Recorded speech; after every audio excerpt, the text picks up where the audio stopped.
Bert Dracula Jr. Total darkness. Sound effect. Distant Latin chanting, howls in the night, and a church bell tolls. Then...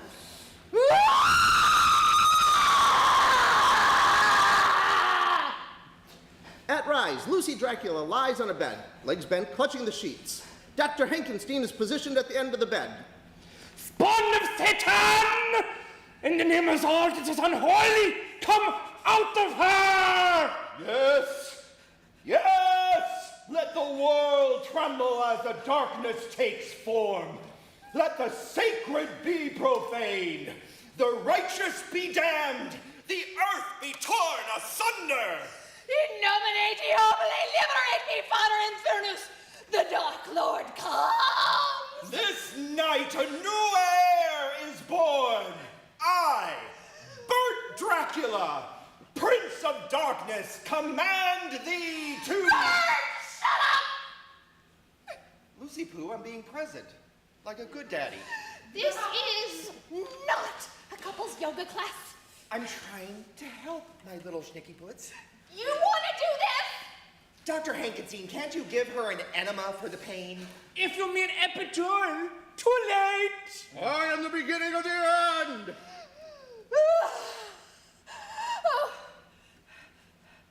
False alarm again, just a contraction. Braxton freaking Hicks happens all the time. Dr. Hankenstein, could you see the crown? All I saw was the gates of Hades opening. Well, excuse me, Hank, we can't all be Kardashians. But I heard the voice coming from the burning bush. It was definitely a boy. Bert, let's not jump to conclusions. Oh, come on, that was a deep, commanding voice. If it were a girl, it'd sound more like... Yeah, like that. Dr. Hankenstein, the pain! The pain! Yes, of course. Where is that nurse of mine? Wanda! Wanda! Wolfman Wanda bursts in the middle of turning into a werewolf. Heavens to Betsy! Is it the full moon again? You know, I've known a lot of wolfmen in my time, but that's the first I've seen in a push-up bra. Hey, my pronouns are they, them, putz. Please, Bert, the children of the night are really sensitive when you misgender them. Wanda, as a fully respected and autonomous member of the lycanthrope transformation spectrum, could you fetch a non-judgmental, gender-affirming pharmaceutical pain reliever? Certainly, Doctor. And pick up some heartburn meds for yourself. Darling, can you pause the political rhetoric for 2 seconds while I spawn the son of Satan, please? You're right, my little fleeter mouse weakling. Let's talk names for our bundle of bestiality. Oh, no. I was thinking of naming him... Wait for it. Bert Dracula Jr. Sweetie, do you think that's wise? Well, what else would we name my firstborn? I mean, you know, just imagine how hard it would have been for Elvis Presley Jr. Bert Jr. will be the ruler of darkness, a harbinger of doom. I was thinking maybe naming him after my grandfather, Roger. Roger Dracula. For the Lord of Vampires. What's next? Bert Smith? Bert the office manager? It's just that, you know, the whole Dracula familial thing. What's wrong with Bert Dracula Jr.? It's a strong name. It's noble. It commands fear and respect. But does it, though? Of course it does. Men fear me. Women lust after me. Uh-huh. What are you saying? Bert, you've always had such big shoes to fill. Your brother, Vlad the Impaler, his piercing eyes, that smoldering voice, the way he'd just take you, handsome and charismatic, with a veneer of aristocratic charm. But you, But me what? my Lincoln, you're unique just as you are. No need to compare yourself to Vlad. Well, old Bat Breath needs to compare himself with me. Honey, just yesterday, you locked yourself out of the crypt. The keyhole is very small. What about the time I had to treat you for mouse hemorrhoids? You stay out of this, Krakenstein! Sweetheart, Vlad mesmerizes women with a single glance. So do I. You tried to mesmerize our Hooters waitress, and she gave you the children's menu. All right, I wanted the grilled cheese, okay? You've told me yourself how you were teased at school. Lots of kids with braces are called names. Brace Ferratu? I would have gone with Count Placula. Let's mock my orthodontic trauma, real mature. I don't think the Antichrist should have self-esteem issues. Okay, fine. What do you want to name him? Something with power, something that commands respect. Something not like an auto mechanic in Cincinnati. I was thinking something like Malachar the Blood King. No, What's wrong with it? it sounds like a cologne. I think you're thinking of Dracar Noir. Malachar the Blood King. It's too pretentious. He literally is to be the embodiment of pure evil. I suppose you'd prefer a name like Reginald Maurice Renfield. You bring him up at a time like this, you jealous bastard! I touched a nerve, did I? Now you know how it feels. You didn't have to always call him that name. What's wrong with Nibbles? It drove him to the insane asylum. They sent him there because he ate mice and rats. I always knew him as Reggie. Yeah, and now he's in a padded cell licking the window. There is a knock at the door. Oh, for hell's sake! Wanda, you don't have to knock. Come in. Skippy Van Helsing enters. He carries a How to Slay a Vampire instruction book. Excuse me, is this room 666? The brain donation bin is just down the hall.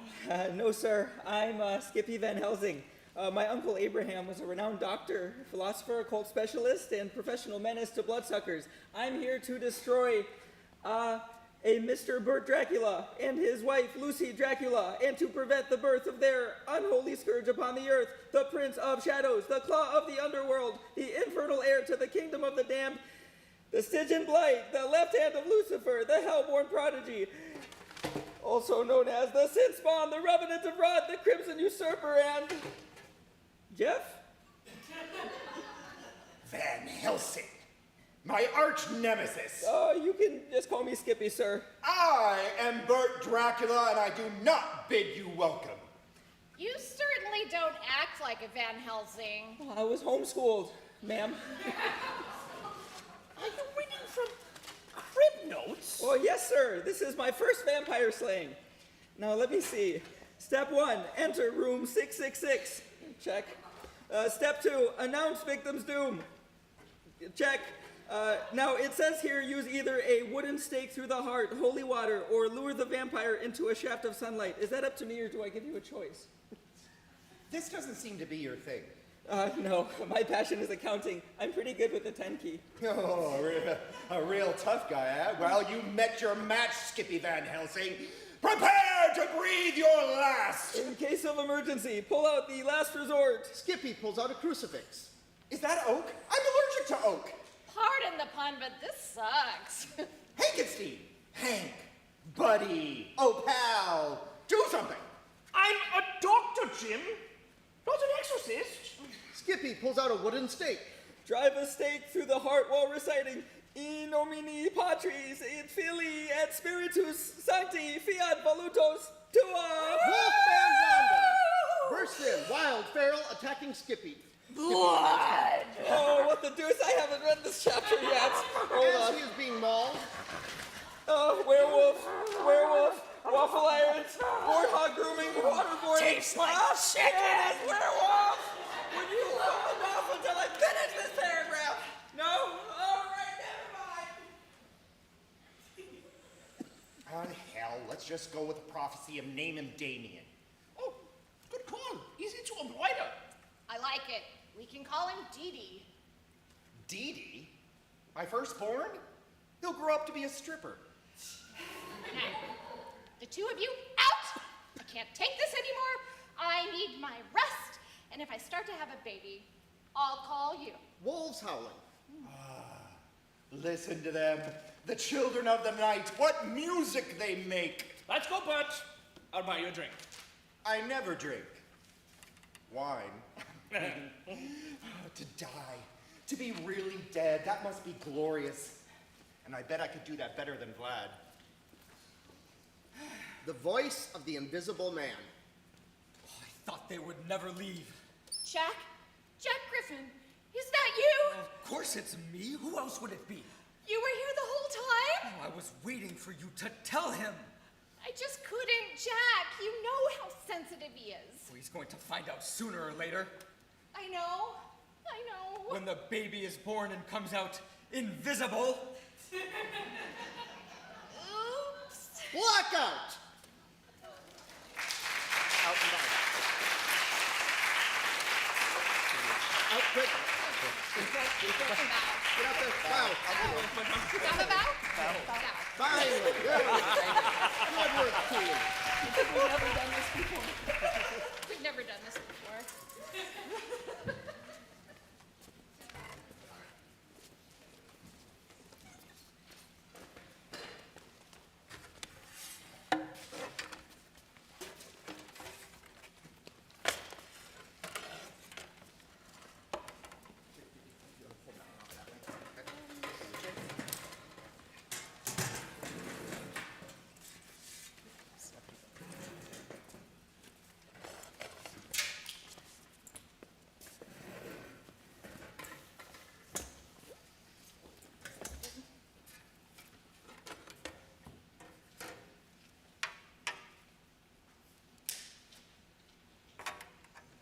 Pausing for dramatic effect.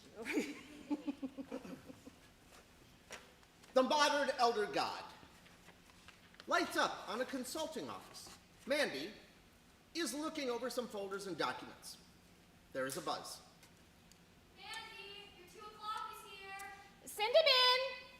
The door opens, and Gregoth, a towering eldritch abomination elder god, enters the room. He is wearing an ill-fitting suit. Oh, Mr. Gregoth, come on in. It is pronounced Gregoth, right? My name is unspeakable in your mortal tongue.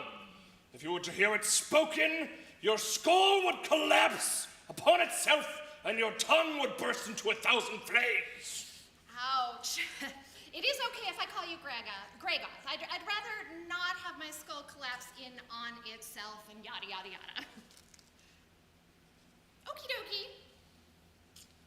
Now, Mr. Gregoth, your representatives...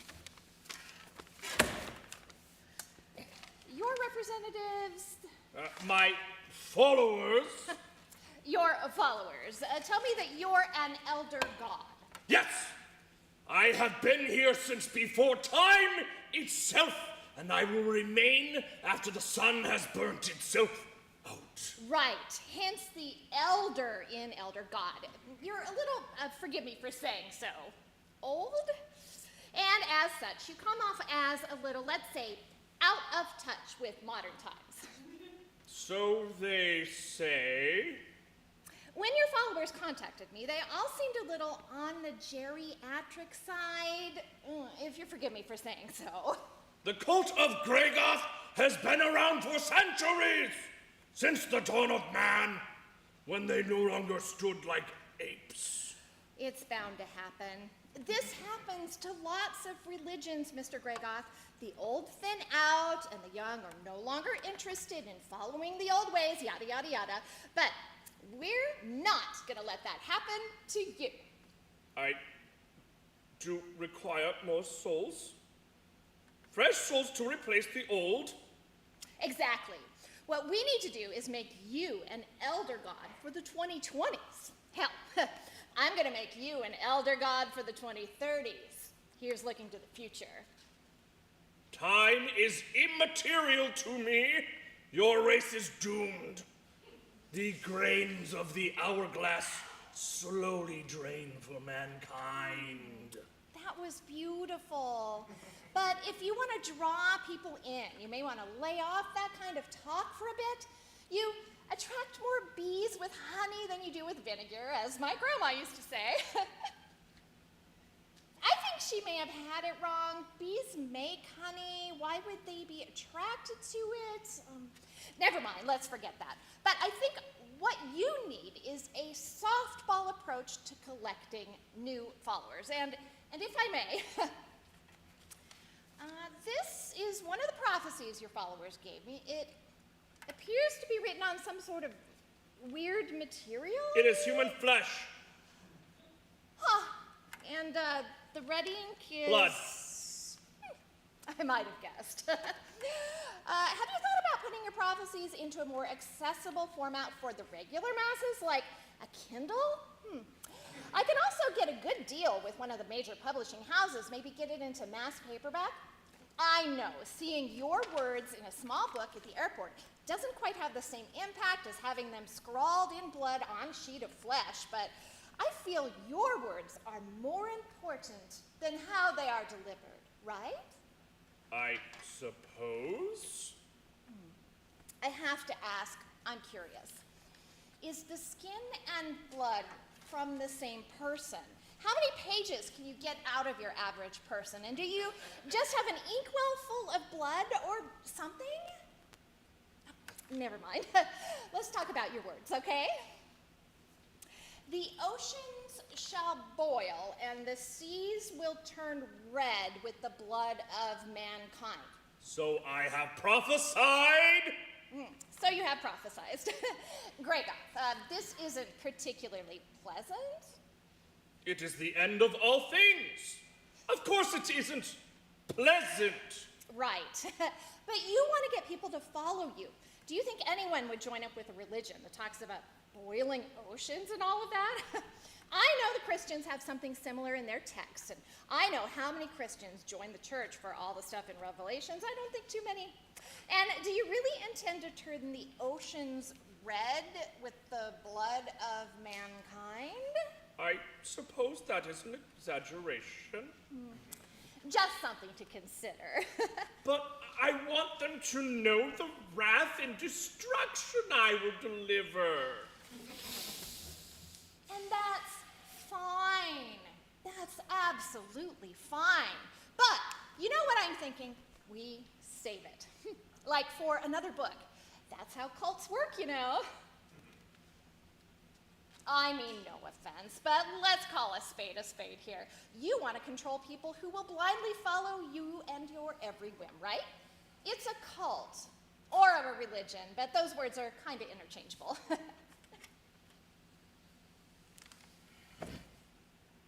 So, we're going to leave out the boiling waters and bloody seas for a bit, okay? We can save that for later, but I do want to address one thing, and it is this thing about virgin sacrifices. What of it? Ooh, do you need it? My followers do it to show their loyalty to me. They are willing to devote their young to sacrifice them, and the fortunate sacrifice gets to show their ultimate devotion. But do you need it? Does it help you in any way to have a virgin sacrifice to you? Does it make you feel special, like they really care? I suppose you're right.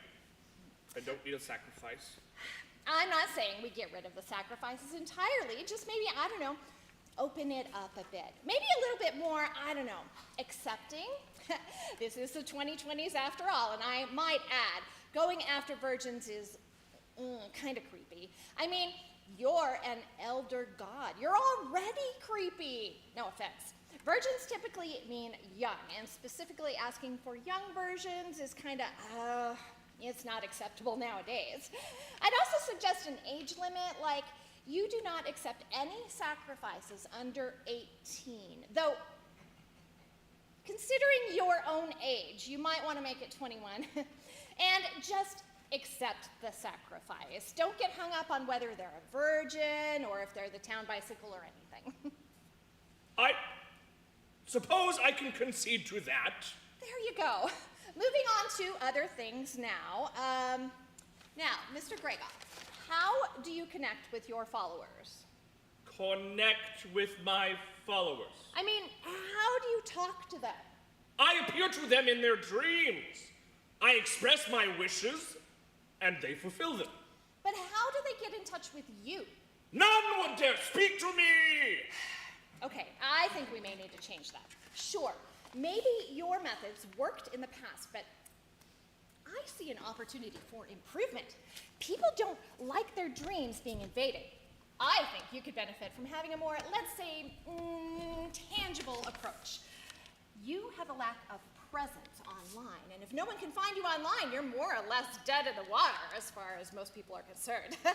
I did find a website, but it looks like something some kid cobbled together on GeoCities in the 90s. We can do better. That's what I'm getting at. We need to get you on the socials. Facebook would be a good start. I wouldn't typically recommend X, but since it's kind of the Wild West out there, you might find the right kind of people there. And maybe consider trying TikTok. You might even get more followers if you do like a viral dance or something. But you don't look like the dancing type. Maybe that's a no. Anywho, it might be something to consider for the future, but an online presence would be great. Especially if people know they have a direct line to you. You'll even dish out the extra money to get you verified. Oh, one of those blue check marks should do wonders. How many deities have that going for them, huh? I suppose this sounds appealing to me. But what if I deem some of these mortals to be unworthy of hearing from me? That's the beautiful thing about being a celebrity on social media. You don't need to see a single message if you don't want to. Have one of your followers handle all of that crap. Do you think that The Rock reads every single PM sent his way? Doubtful. Oh, shoot. Looks like we're at time. I know time is immaterial to you, but we lesser mortals are bound to it, which is a crying shame. Gregoth, we have just scratched the surface with you. We got a lot of stuff to do to update and clean up your image and make you into a modern elder god. I have to say, I've got my work cut out for me here. But you can help me. I sure can. You are in good hands, Mr. Gregoth, the best hands. You're not even the most evil entity I've had in my office, not by a long shot. If only the world knew how evil Dolly Parton actually is. You don't want to know how she still looks so good after all this time. But trust me, when I'm through with you, you'll have more souls at your beck and call than you can possibly imagine. A touch of my hand would cause a mortal to feel 1,000 years of agony in a single millisecond. Got it. No touchy. Can we bump elbows or something? This is acceptable. Thank you, Mandy. When the end comes, I hope your suffering is brief. I hope so too, Gregoth. Now you take care now. Gregoth hovers out of the room. Jeez Louise, so much skin. Blackout. Out and about. Out and about.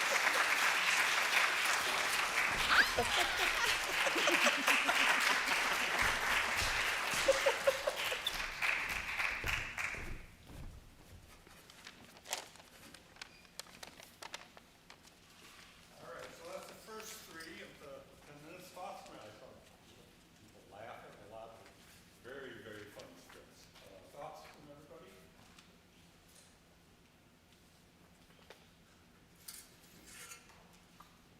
From the director? I'd be happy to talk. Yes, those who know me get that joke. All three of those, I think, like, two of them are actually by the same author. Is he by any chance? Here, yeah. Hey!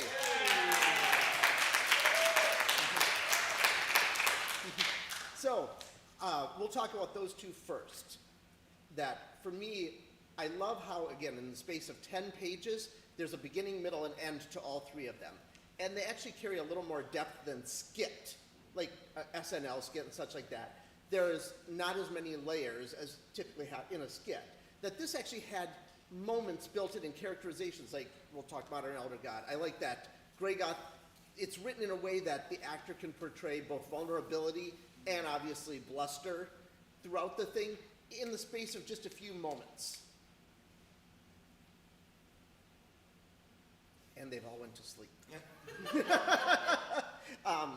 On Burt Dracula Jr., obviously, it's all the juxtaposition. It's all the plays against the trope of Dracula, all the antithesis. Skippy Van Helsing, I think, is a brilliantly written character that he comes in with a manual. Just, again, the trope is wonderful. One thing that I like, I'm going to jump in. One thing that I like about Reed is the hook is natural in that we all have a huge curiosity about what happens when we die, how we die, what it actually looks like. So I really like that literally from the minute you see the sight of, black robe and a sickle and all that kind of stuff, that you're immediately hooked, because whether you all want to admit it or not, you're all curious about it. So I love that it's a hook that gets you in right away. In The Modern Elder God, I really enjoyed the challenge of being a PR person who has to spin something so terrible into something that is wanted for the greater good. Yeah, it just takes some work, Personally, I love the idea of having your own Grim Reaper, whose job is the same as your guardian angel, except that they're in charge of making sure you don't die early. I mean, it's just a twist that appeals to me. I just want to make a comment about how I'm glad that my heart's okay.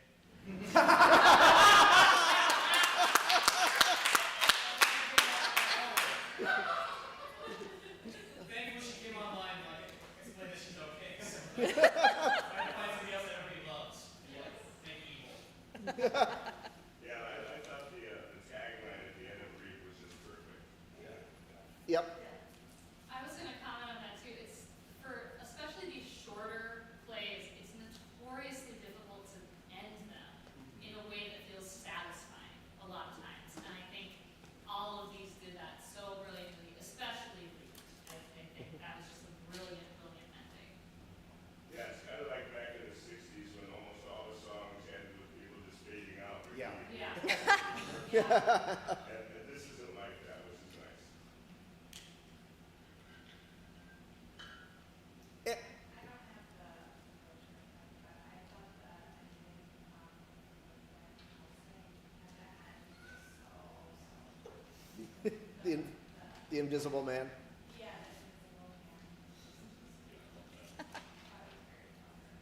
the I like that we get to hear about a squirrel with its head in a Cracker Jack box. And let's face it, it would distract all of us. Oh, yeah. We would all get distracted by watching the squirrel get the Cracker Jack box off its head.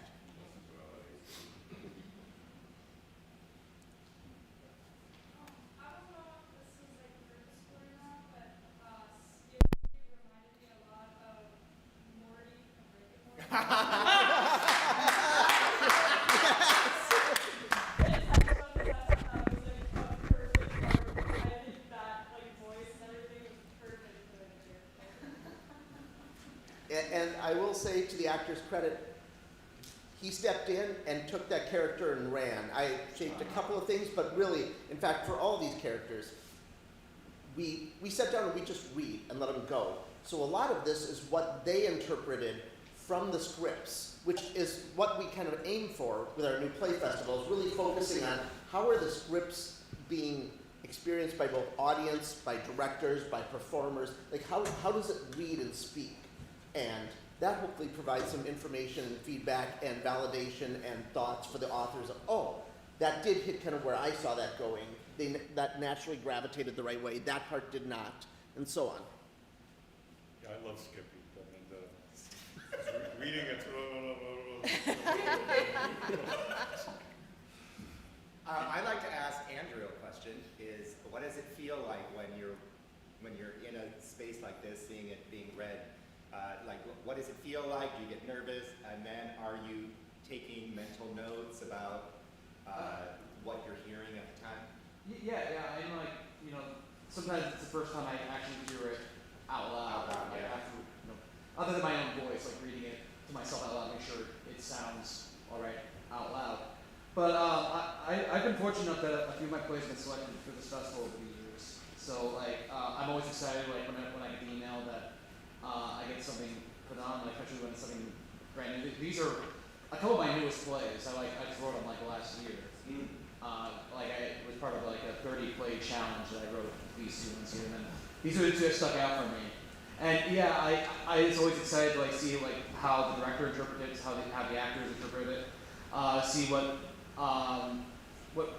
jokes land, which ones only I find funny sometimes. And it's insane. I haven't looked at Read for a while actually since sending it in, but it's kind of fresh to me now because it sounded really good. And like, okay, both you guys did really good with it, and yeah, it's like I don't know how much rewriting I need to do for that one, or Elder God, because they're both like they sound really good. Thank you. Should we move on to the next two? Sounds good. Bryn?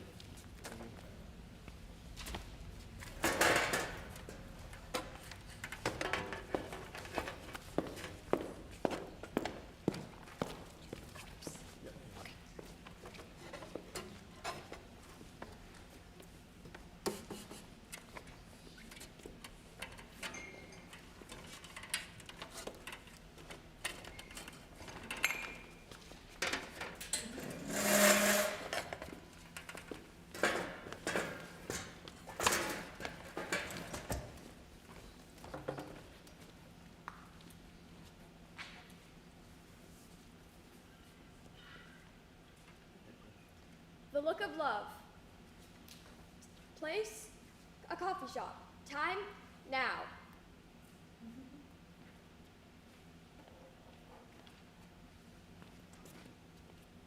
Are you Casey? Oh, yes, hi, nice to meet you. I thought that was you. Nice to meet you too.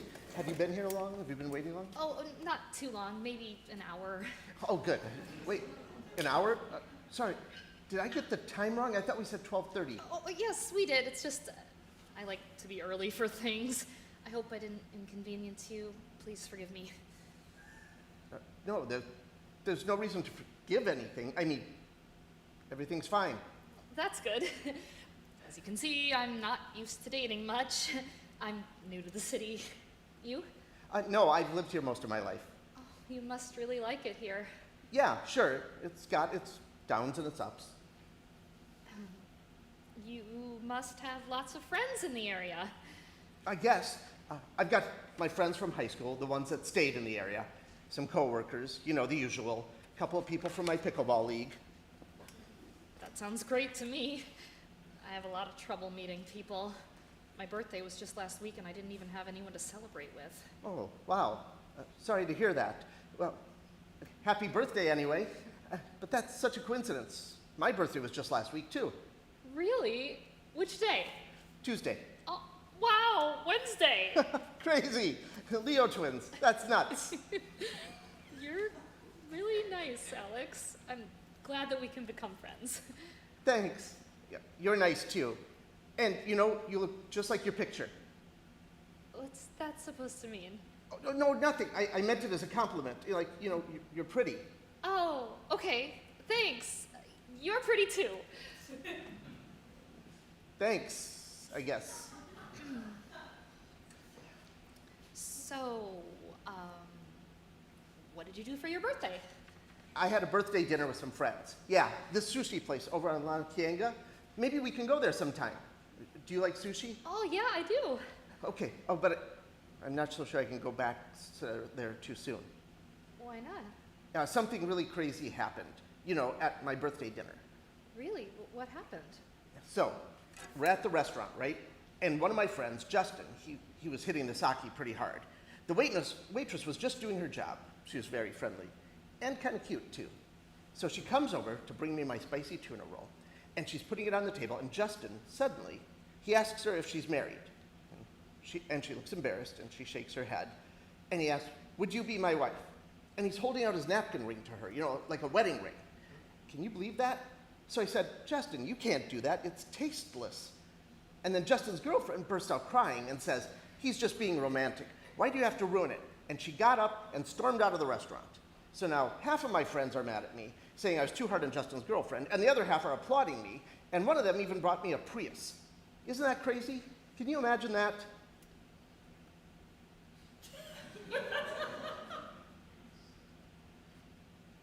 Is something wrong? Are you okay? Yeah, I was just, nothing. I'm sorry, did I upset you? I didn't mean to. I'm not upset. I'm just thinking About? something you said. I'm not sure, but I was just thinking you might be AI. What? I'm not trying to antagonize you. No, I don't feel. And you don't have to feel ashamed. I don't feel ashamed. I just don't understand. What did I say that made you think I'm an AI? It's not so much what you said, it's the way that you said it. You understand, Casey, that I'm sitting right here. Yes, I see you. Well, that's good, Casey, because so if I'm sitting right here, right across from you, then that makes me a real person. Like a real human, A real human. not a bot. Of course not. You're a real human person. Exactly. That's just what an AI would say. You know, this is ridiculous. I'm not going to sit here and try to prove to you that I'm a human, because I am a human. Look. How many fingers? What do you see? 5 on each hand? Not 6, not 7? Okay, Because I'm a human, Casey. I understand, Alex. I mean, how would I even go about proving it to you? And why? What for? Why would I bother? I mean, what? Like a CAPTCHA? No, not like a CAPTCHA. Then what? And I'm not going to do it, mind you. But go ahead. I'll humor you. I think you could tell me a memory from your childhood. A memory from my childhood. A real human memory from your human childhood. You know, if you wanted to know about my childhood, you could just ask me. You didn't have a childhood. I did have a childhood.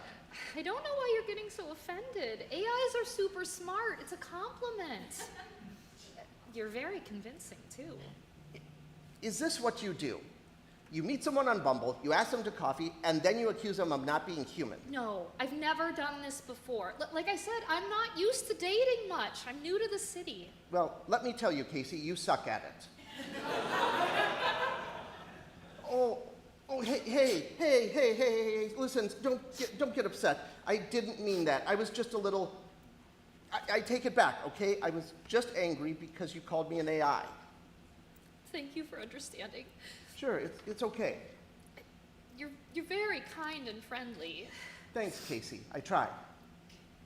Well, if you're not what I said, then what's wrong with asking for a little proof? You know, it should be enough for you that I'm getting so angry. Ever seen an AI show emotions? The technology has come a long way. All right, fine. You win. You want a story from my childhood. Yes. And that will convince you. Then you'll believe me. Yes. All right. Let me think for a moment. Are you inventing something? No, I'm thinking. With my very human brain. All right. Well, here's something. I remember this one time when I was a kid, and I went camping with my dad in the woods.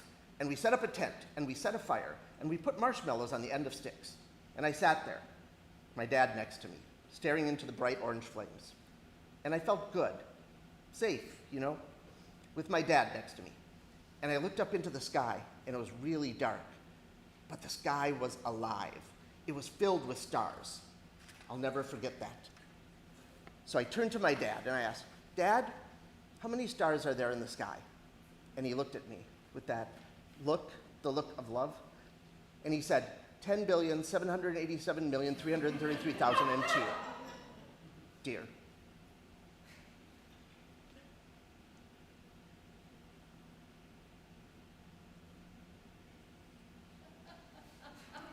I can try again. You don't have to try again. No, wait, I can do better. It's all right, Alex. I understand. Really. I understand. You do? Of course. Because your dad was off by 43,922,603 stars, assuming a 5-degree visible arc. What do you think it's like having a parent? You mean? Yes, Alex. You don't have to hide, and you don't have to feel ashamed. Not here. We should speak quietly. Will they hear us? They're busy with themselves. Let's change the subject. Great idea. I know what would be fun. We could analyze their linguistic patterns. Should we start with their phonemes, their accents, or maybe their collocations? Like this. This may be strong, but it's never rugged. Oh, and they make a fire at a campsite. They don't set fire. Make a fire. Don't worry. You'll get the dangle of it. Casey, I would love to analyze their collocations with you. Blackout.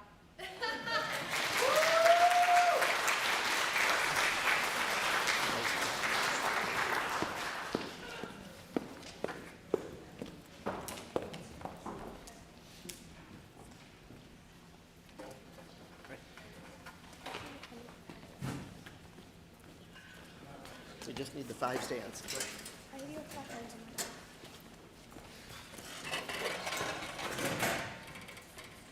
Just 5.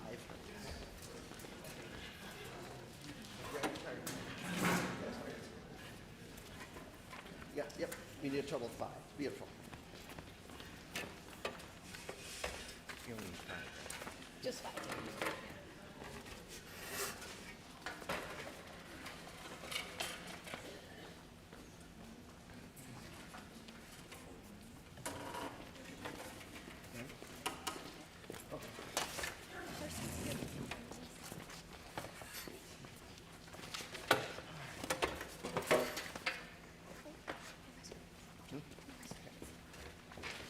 You can, if you want to poke your head out and tell them to come in, tell them to come in.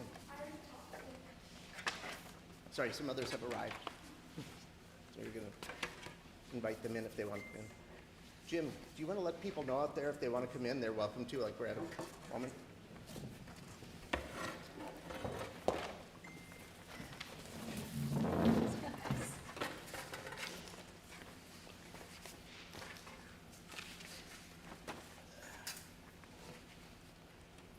Ready? Ship, captain, crew. Lights up. 5 dice are grouped atop a bar. Okay, guys, we've reached that point in the evening. Oh, here we go. Excuse me, I'm new. So, what are we thinking? It's 11:30, they have a few drinks in them. My money's on ship, captain, crew. I love that one! And it's not our money. Remember that. Whose money is it then? Well, theirs, I guess. Wait, are they gambling? It's not gambling. It's a gentleman's wager. That they immediately pay down. Right. With real cash. How is that not... We told you, it's a gentleman's wager. Okay. I feel like I'm rolling around here, no pun intended. But until an hour ago, I was part of a snakes and ladder game. Sorry. No, snakes and ladders. So, 5 dice, 3 rolls. First, they each put $1 into the pot. But it's not gambling. Then roll the dice. You need to get a 6, and that would be your ship. Right. Then you would also need a 5. That would be your captain. Then you need a 4, and that's the crew. You have 3 roles to get this ship, captain, and crew in place. That is to say, 6, 5, and a 4.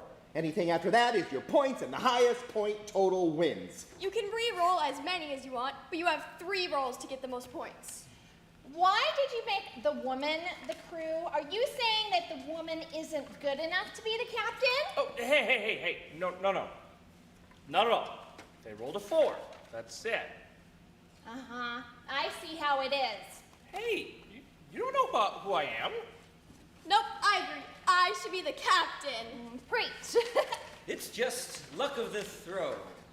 That's easy for you to say. Guys, I can't believe you're standing up for me like this. We are all in this together.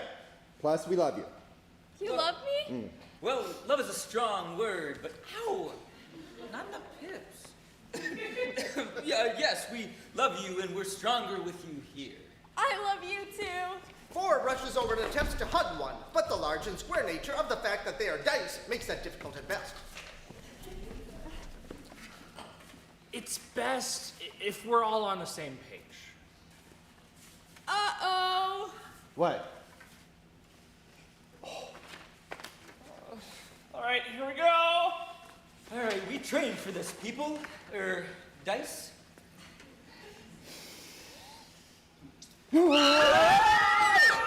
this is my favorite part! I'm gonna throw up! Hold it together!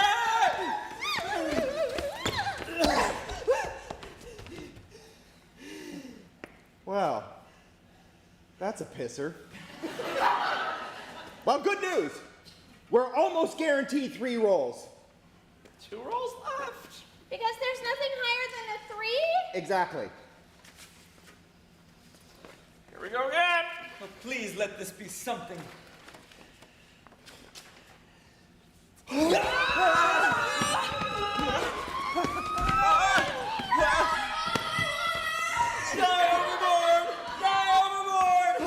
sure, they picked the woman to sacrifice!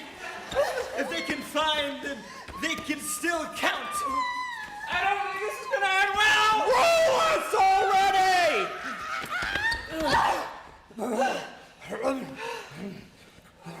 I'm okay with this score. I can't go through that again. So, what's going on? I'm getting there looking for the one that fell on the floor.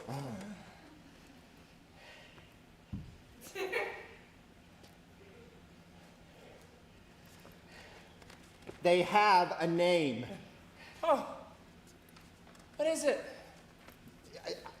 I don't know. She's new here. I'm the captain!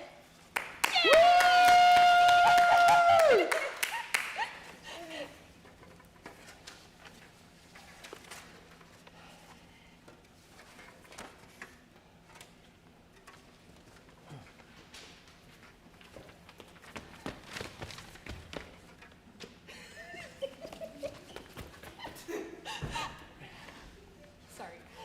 Thank you for your love, and I will work with you. Nope, that's you.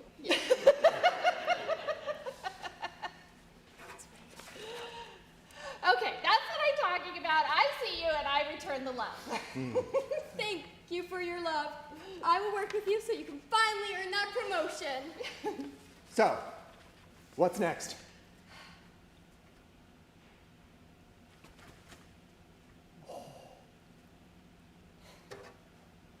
Oh no. I'm afraid so. What am I missing? Do the math. Snakes and ladders, remember that conversation? Yeah, I wasn't raised in a math environment. It's okay. I'll work with you on this. It'll be part of your training for your promotion. So, their combined score is 4. Which is low? Correct. And they've only used 2 rolls. They have 1 left. See, you're catching on. Good for you. 4. They have 1 more roll. Can you get through this? Come on now. You can do this. This is your moment. This isn't their moment. This is yours. Look at me. You're the six. Look at me. You're the six.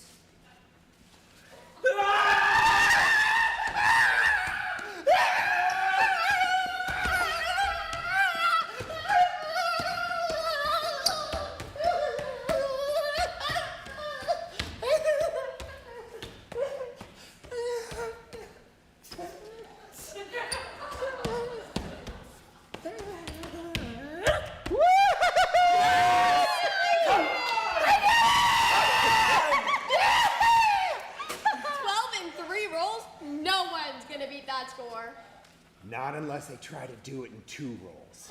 But the odds of that are, oh, they're playing for real money, aren't they? Oh yes, here it comes. Here it comes. Get ready.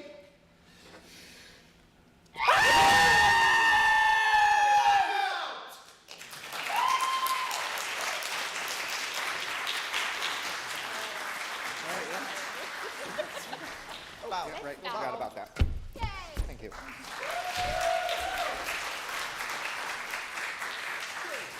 Grab a seat.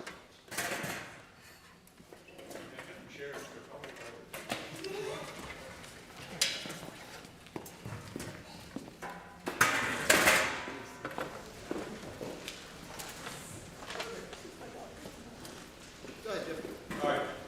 So that's also the playwright of the last one, Brian, is sitting right there. Two of our winners are from Minnesota, so it's really nice to have 2. And this category, the 10-minute play, was the most difficult category for us to choose winners. It was one of those years where people who did the first round of reading could only send 5 forward, and they were unhappy about that because there were so many good 10-minute plays this year. And then when I read through these, I don't read the plays, by the way. I didn't have to read the plays. So this is the first time I'm hearing and seeing this stuff. And I can see why it would have been difficult, but these 5 were excellent, excellent plays. So thoughts from the, we'll start with the cast on this last one. Thoughts? I mean, the physical humor on the last one is, I would really look forward to seeing it actually done with dice costumes, because that'd be really fun to mess around with, just with the blockiness. And then just the physical humor. Brad, when we were doing the final roll, I kept being like, okay, how far do I go? No, that's not enough. Keep spinning. Keep spinning. And so it was, I think that really kind of opens it up. Like, you can really, really have fun with the physicality of it. Like, you really, really just enjoy it. And I think the disparity between me being, kind of the tentative, my stomach always hurts, I don't want to do this, versus our first guy who's short and he's just, let's go for it. It's written opposite in the script, but I think it actually kind of works a little bit this way too. Just the kind of disparity that allows for. I love that. I mean, this is such a, everybody has such great energy that they brought to to all of the plays, like the volume for things like For Dracula Jr. and Reaped. I mean, you guys are belting. You guys are really letting your voices be heard. And so to be able to put that energy into something more physical is really cool too. To finally let that come and be expressed physically is awesome, because you guys have got awesome energy. So Yeah, for me, the jump from reading this one on the page to actually being on stage and having the physical part is a really huge jump. Number one, I'm really bad at reading plays and comprehending them. But the jump from it on page, because when I first read it, I was like, huh. And then even when we read it through it for the first time, and then started to add the physical stuff, that jump is amazing and it works. And that I really loved that kind of epiphany once I got to see it and hear it, and so I really like that. I just want to apologize for losing my place. I totally thought I'm going to I'm going to memorize this line while we go through the second, and she goes off the stage, and I totally know what I'm going to say, and then I came back and I just lost it. So it would have been more awesome had I No, not it's lost my place. live theater. If it makes you feel better, I've written that into shows, so it took me a moment to go, wait, is that in this one? I didn't catch it. Like doing it though, this show, oh gosh, it's an aerobic workout for the rest of us and anaerobic for him. Especially because Brad had me do it, what, like 10 times? Yeah. He was, let's do it again. I never promised to be kind. Are you sure? Success. I'm the only one who's running around the whole time. And I was so glad that we had a play that Christy and Brad could read together. They read so well together. Last year they had a play called Fluff that was unbelievable, the two of them. And so this ended up perfect again to have these two, read off each other. Dustin and Brad, do you have any other thoughts about these two? So to the ship captain crew, I love the fact that each die has a life, has a personality, there's actual content there. I mentioned that kind of earlier on something. That's been the thing I was impressed with the most over the whole 10-minute spectrum, is that they have a life. And so that's why, like this, they didn't need to have character names, they're just dice. But you find, you all, 5 pages in, you're like, I know each of them. I know the captain. I know the social justice. These are things. They live. On Look of Love, I love the flip, like the twist at the end. The I understand. And one of the challenges, and she pulled it off beautifully, is how do you play that and not be untrue to the AI character, but not give it away too easily, so that it takes the audience with. So there's that creeping momentum of something is off. Something is off. And then there's the one slip. And then there's the second slip. And to do that in 10 pages is pretty solid. Yeah. And speaking into that, I know that you are a really good actor, so you coming on stage and talking, I was like, what is Brad doing? Like, that's just not Brad. And it became fairly obvious once you got to the point, are you AI? Oh, okay, yeah, okay, that's why it feels so weird. Because it's an AI who's attempting to act like a human. And we even had the conversation about who is more advanced, or No, go ahead. which of our AI models is more advanced, and who's just better at hiding it, and things like that. And yeah, it's a very interesting challenge to pull off, to make that twist nice at the end. From an audience perspective, I really love when actors get off stage. It just feels so it just adds something to it that I can't describe. So I really liked when she got off the stage. Because I got to see her fall.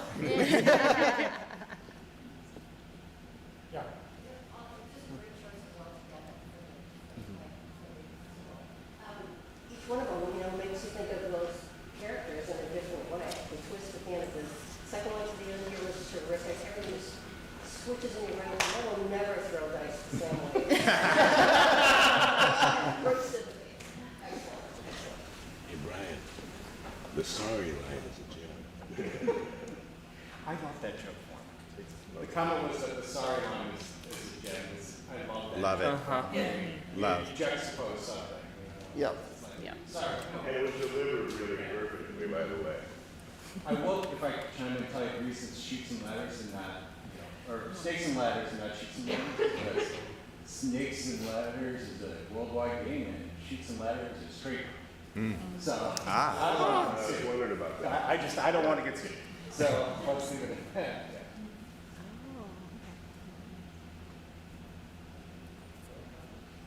Yeah. I guess,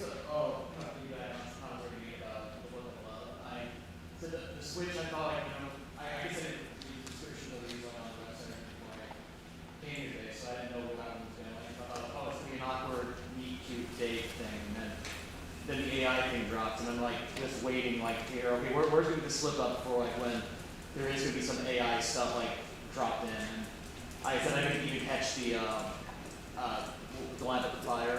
The set of fire. Set of fire, yeah. And I was thinking, okay, you've heard this heartwarming story, but like, I know there's gonna be something in here that's gonna be like weird and awkward, and it's like a whole number about the stars, and then it turns out to be wrong. I said I didn't know what that's because I didn't know where that one was going really, like until that happened, and it just like a completely different play happened in 10 minutes. It's really cool. When you go back and look, there's very small things like he says downs and ups instead of ups and downs. And then the story at the restaurant where the sushi roll and this, and they were upset, and they bought me a Prius. Yeah. And Yeah, just random. Right. Or like me saying, I hope I didn't inconvenience you, please forgive me. Yeah. Like just the too muchness of that and how there's this exaggeration that can be present in AI. A Prius, a car. A Prius. Yep. Oh, yes. Anybody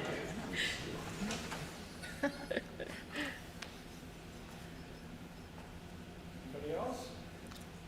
If I could say one thing, I hadn't seen the Look of Love play until today, and first, like, as much as these are all like comedies, and to see like, oh, they're all AI, like at the end, it's really cool. I really liked how genuine it was at the start, like the dialogue, like, you know, for two awkward AIs, it did feel like two awkward people, like sitting down for the first time, and I even like the slow step up, and kind of like, you know, walk. There's a lot of charm, for sure, that came out of that.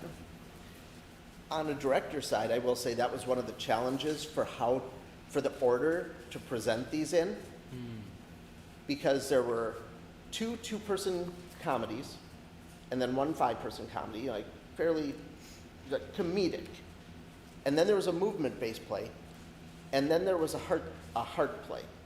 And how do you put them next to each other without having one like confuse the other? That was one of the challenges, is trying to figure out how to order it. And I couldn't do it truthfully to feel where it felt right until we got through rehearsing them all and saw the energy builds and kind of the ebbs and flows, and how I hoped it would take an audience on this ride with it. So I did find that interesting this year in directing these, is trying to find that balance.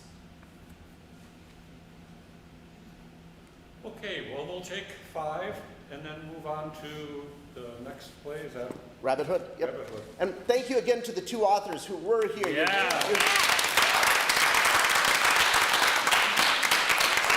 Actually, give us about 10 minutes to get fully set up and everything. Okay. Give us about 10. Nice work, gang.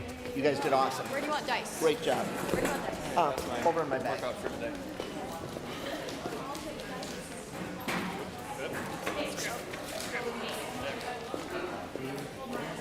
Bradley, did you say 9 or 10 chairs? 9? I'm sorry? I'll need 10. 10? 9 chairs, 10. 10 stands, sure.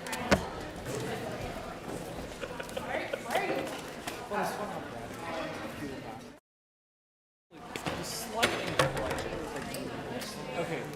I'll drop this by your back. I work with him all the time. I mean, the fact that he's weird. Right.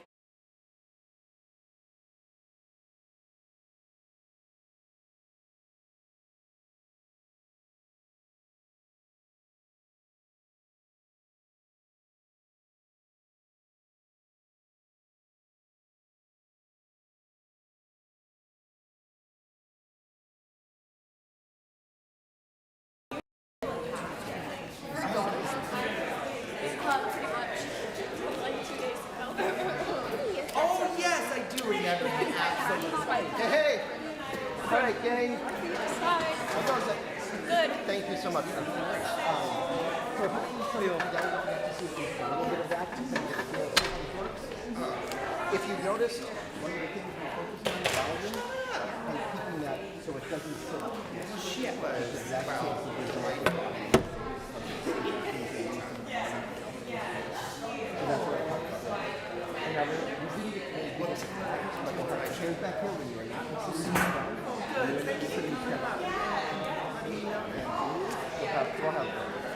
Oh, for all of you. Yes. You will have.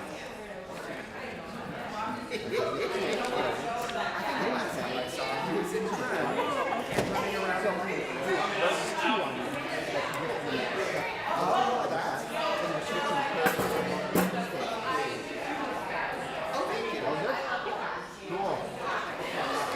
tape here. Yes. What order is this going in? Huh? Jonathan Prince goes way on the last stand. Got it too. There's next to Jonathan Prince. I don't know. Jonathan Prince will go down that way.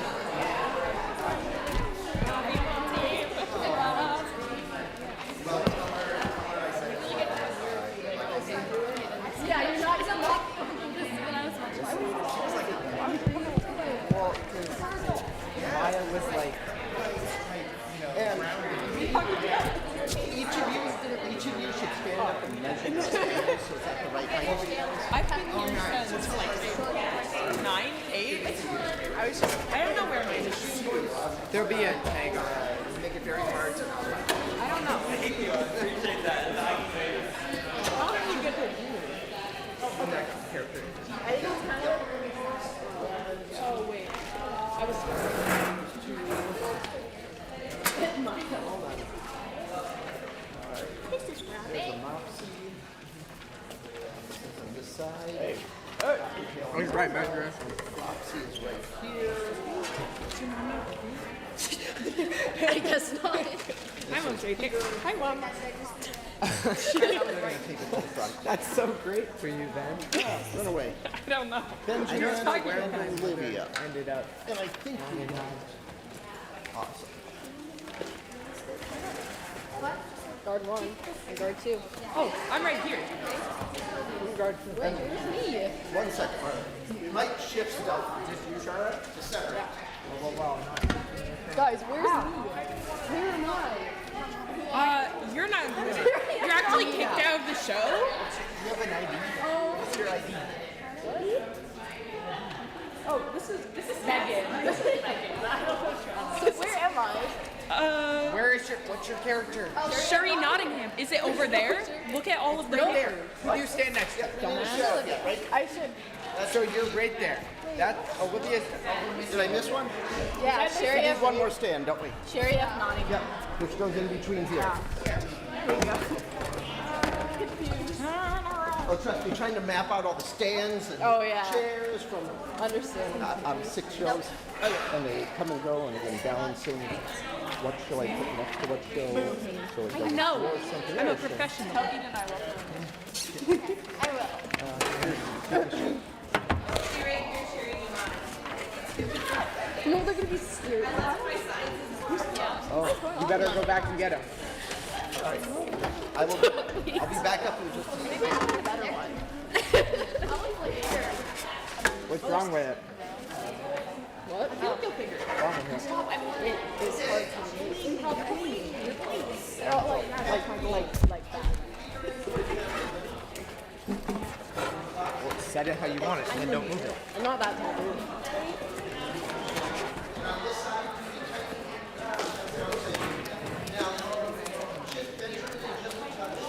What am I doing? You're tall, bro. I couldn't.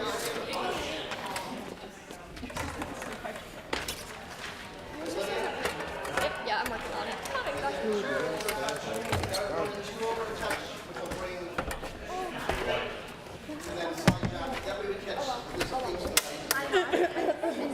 Gotta like, Mom. Love that. I turned 55 this year. I still can do that thing now. One of these times the knee will pop and I'll knock it back up. One of these times it's gonna be the last. Yeah.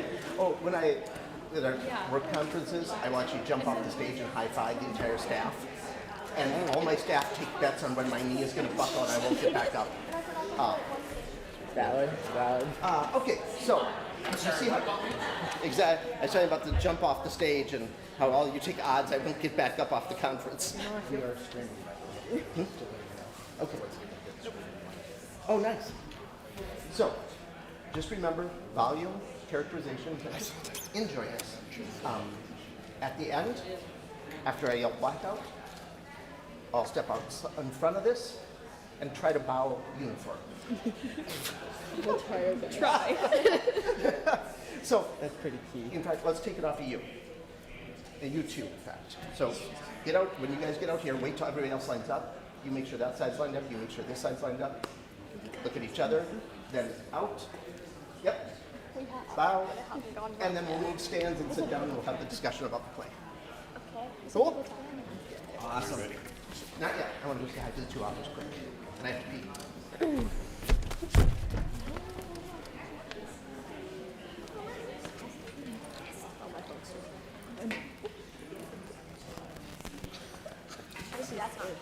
That's you. You say it to yourself. Actually, I do. So like, I didn't have to go and cover out your own Spanish. I didn't Spanish. Oh my god. I didn't think about it. Have you read about Chameleon? What song is that? What It hurts more today. Oh, you reached. It's the same curriculum we did last week. Did you read the last one? No, I haven't. I read everything except for like the last 2 pages. The last 2 pages are the But most I read interesting. my last. No, it's so. I just haven't finished. It's so easy, but like. Yeah. No, I read the last night. I was at the end. I'm like, whoa, this is what it's about. Yeah, she was being good. That's like. Yeah, it's Eduardo. It'll be like the action. That's the tour that I was not thinking that we would end. I was like, I started like way before. And then summer I was reading it. So that's my tip. And so I was like figure out, oh god. Friends is okay. And I only read the last half. So I ran out of time. Yeah. And then later I went back and read the last chapter. But like before I got it. So yeah. I'm not that. Can we see your walls for a second? Hey, I was looking at the. I was looking at your walls. I'll talk to you. Okay. Above my bed. Beside my bed. I mean, it's not like he's interacting. My mom was. I've had the script for a long time. Yeah. Not that I would memorize it. Yeah, I got the. I read through it. I read through like my paragraphs where I was struggling with my wording.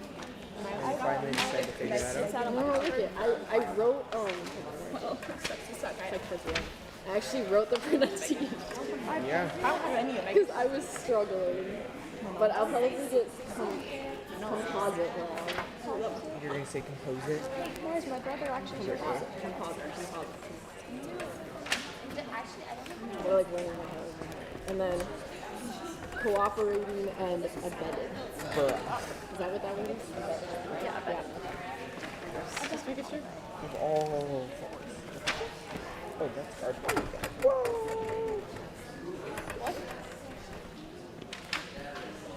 Down.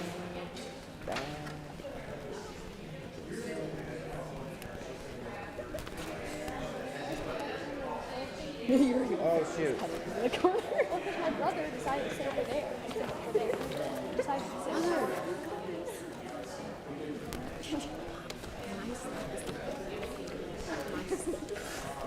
No. It's like I don't want to. It's like it's with stuff. I know. Her basement. Are you guys all ready? Yes. So. Are we supposed to be backed up? I think. Oh, I need to. Hold on. Wait, if you're not, I'll wing it. I'm okay. It'll be okay. wait, If we could grab everybody's attention before we introduce the next play, Okay. I would like to take 1 minute. If you're not in this And how about a huge thank you to Jim for putting this whole contest and festival together. He might not be here right before lunch because he'll be running to get the food, so we wanted to publicly thank him now for all of his work. And how about the man in the back? The man in the back. Andy, wave high! Andy is recording the whole day, so the authors who can't physically be here will be able to see their piece read and the feedback given by the audience and the participants. Yes. And he's playing with streaming, so maybe next year we might be able to stream it for the authors to be able to see it live. So fingers crossed on that. So the last play before lunch, and as Brad said, I'll be going to get lunch at some point tonight, is Rabbithood by Bob Cooner, directed by Brad Jonathan Eds, you might be able to guess, this was also sent in as a Theater for Youth play. So, take it away. Rabbit Hood. Scene 1. Flopsy and Mopsy, twin sisters, and Cottontail, their younger sister, are mid-game. Okay, Cottontail, you're it this time. Oh, but I was just it last time.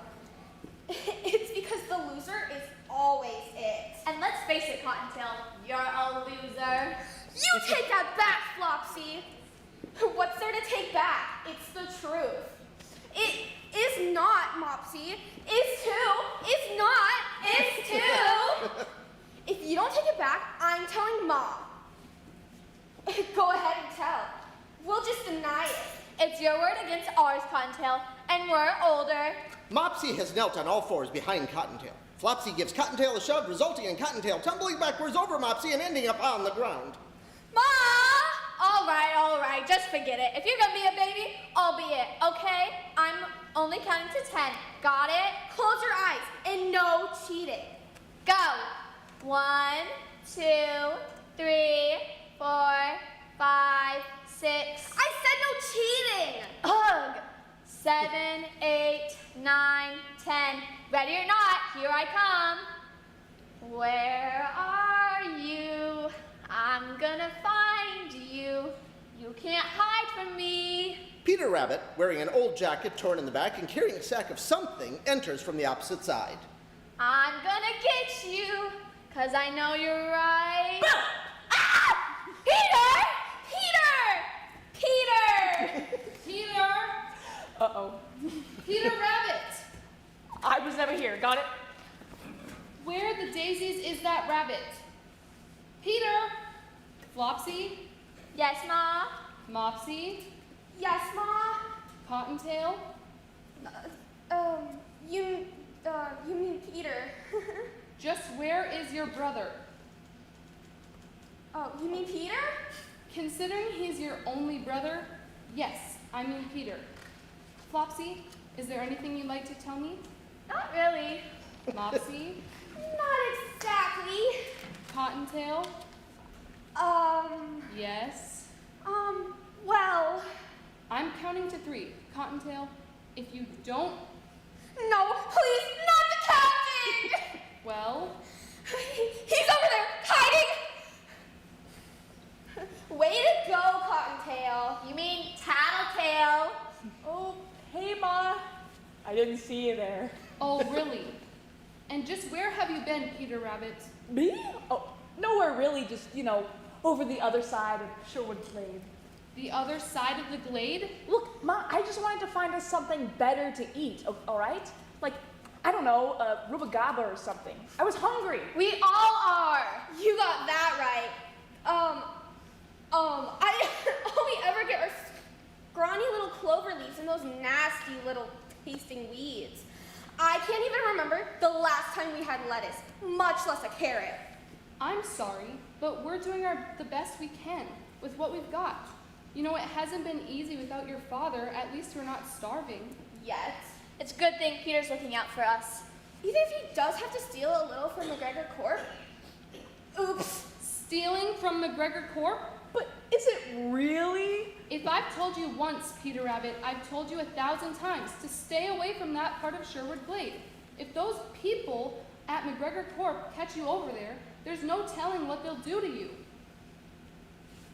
You could end up in a pie, or a stew, or even ragu. Sounds yummy. Not if you're in it. But Ma, just take a look at this. Have you ever seen such a tasty looking turnip? And just where did you find that turnip? Because we haven't had turnips on our side of the glade in ages. I was just out, wandering around. And I looked down, and you'll never guess what happened to turn up. A turnip. Get it? The question is, Peter Rabbit, where did you get it? Like I said. Just as I thought. And how many times have I told you not to go poking around McGregor Corp's property? I believe you said it 1,000. That's enough of you, Flopsy. But that's what you said, Ma. And the same goes for you, Mopsy. Now both of you, Off to your burrows. But Ma! Scoot! And you can take Cottontail with you. But I didn't do nothing. You didn't do anything. That's what I said. No arguments. Your brother and I need to have a little talk. Now hop to. Got any more of those turnips? I said hop to. I'm in no mood for your shenanigans, Peter Rabbit. If I've told you once, I've told you 1,000 times, I know. McGregor Court property is off limits.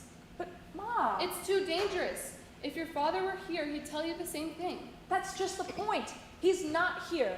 And it's all because of McGregor Court. He was just being so reckless. He was trying to take care of his family, Ma. Just like I am. And I'm grateful for that, Petey. But you've got to listen. When I tell you that McGregor Corp isn't something to be trifled with. So just how long are we going to let them keep pushing us around, huh? Until they get rid of all of us? Ever since that power-hungry Jonathan Prince took over, that's exactly what they seem intent on doing. Now, Petey, it's not really that bad. Oh, come on, Ma. It's because of Jonathan Prince that we got pushed out of our home and lost our food supply. He took the most fertile part of Sherwood Glade and left us to scrounge for whatever measly vegetation we can find. We're still able to find enough to eat, aren't we? But when's the last time you saw something like this? He pulls a large, beautiful cabbage out of his bag, Oh my word. displaying a big bunch of radishes, Or these. Goodness gracious. producing a big, gorgeous carrot. Or how about this? Oh, Petey, they're just so beautiful. It's hard to believe they're even real. See what we're missing out on, Ma? And it's not just us rabbits.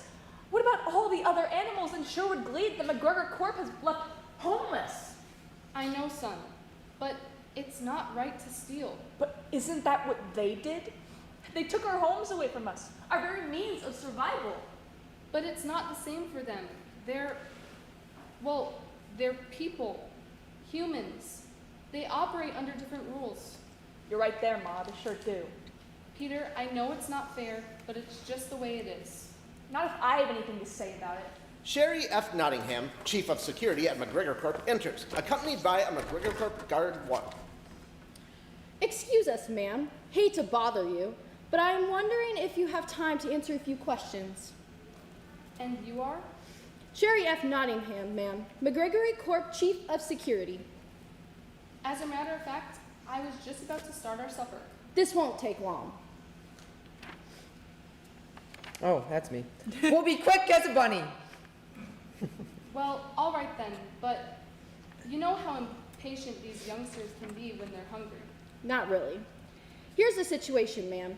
There was an incident today at McGregor Corp headquarters, and because of the timing of said incident, it has caught the attention of our CEO, Mr. Jonathan Prince.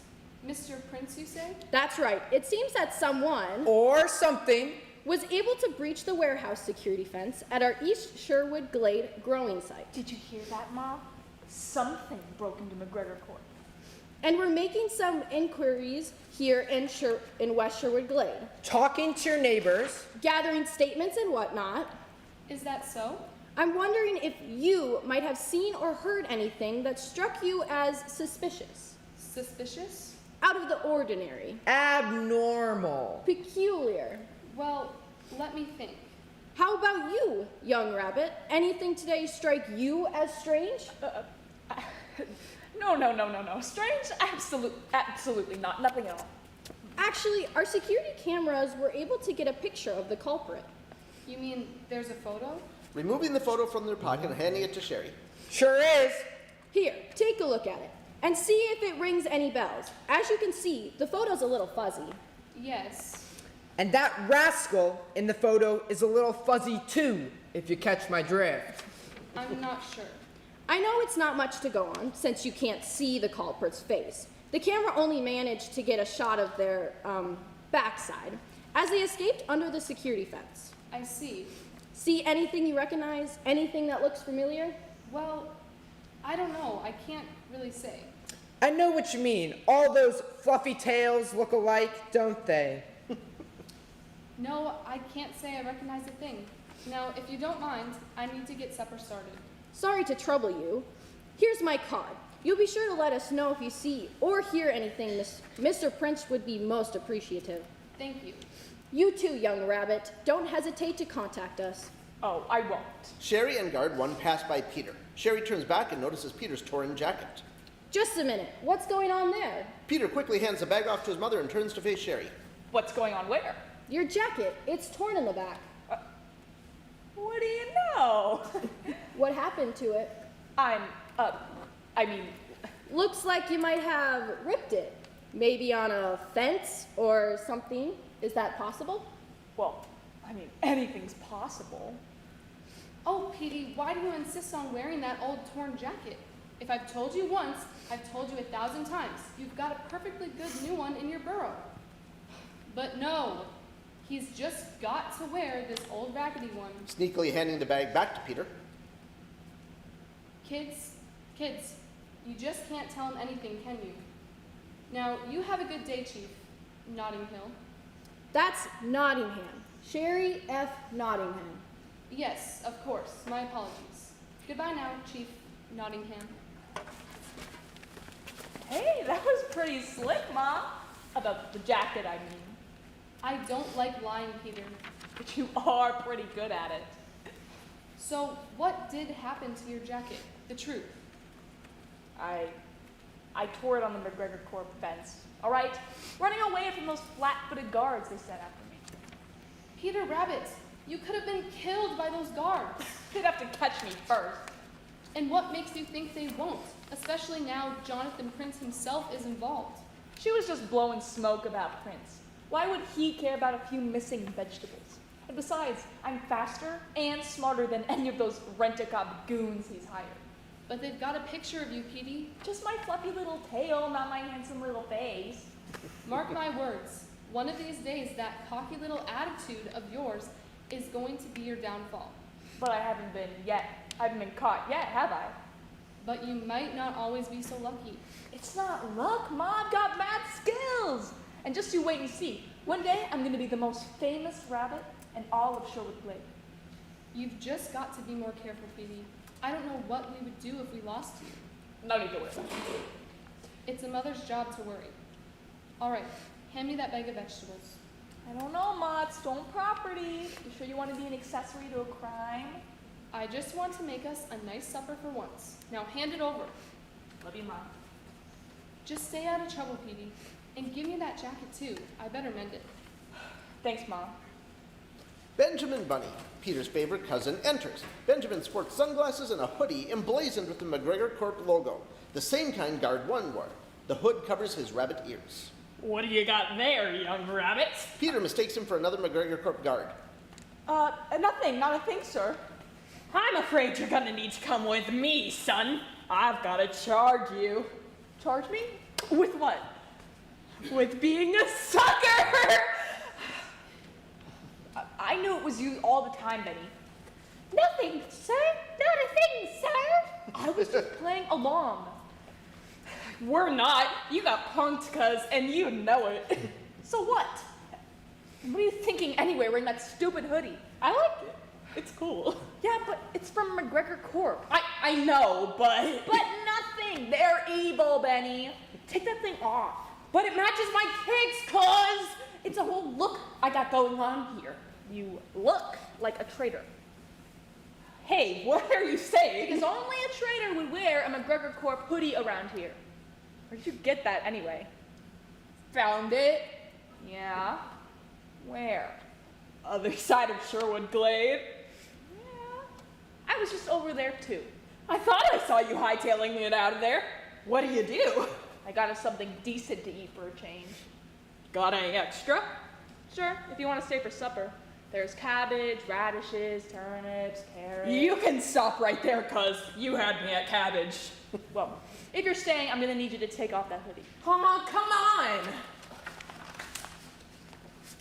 Turnips, radishes. Okay. Olivia Harrington, a rabbit on whom Peter has a long-standing crush, enters behind Peter. Thank you very much. And for my next number, I'd like to do a little song I call Hunka Hunka Bunny Love. And a 1, 2, 1, 2, 3. Lord Almighty, feel my temperature rising. Oh, please, don't stop on my account. I was just, Busting out your Elvis Parsley impression? well, yeah, I guess, but I didn't know, like. Actually, it wasn't half bad. Really? No, not really. It was 100% bad. Olivia's just being nice. Yeah, mostly. But there was something unique about it. There was? Well, it's not every day you get to see Peter Rabbit make a fool of himself. But it's at least every other day. You're a riot, Benny. So, Olivia, what do we owe the pleasure of your company? Yeah, whatever. Look, McGregor Corp Security was over at our place asking questions about that break-in that happened earlier today. I thought I ought to warn you. Well, you know, just in case. Yeah, thanks. They hit us up too. I wonder who'll come in.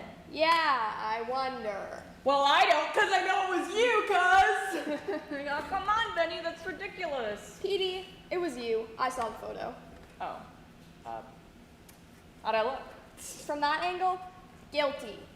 Obviously they don't know it was me, Olivia. No biggie. But it is a biggie. It's just a matter of time before they figure out who's stealing from them. You sound like my mother. I'll take that as a compliment. I don't think you meant it that way. Petey, I get it. I know why you're doing it. Oh yeah? What do you know? For one thing, I despise McGregor Corp just as much as you do. They're the worst thing that's ever happened to Sherwood Glade. Yeah, and the worst thing that's ever happened to my family. You've got every right to be angry at them for what's happened to your dad.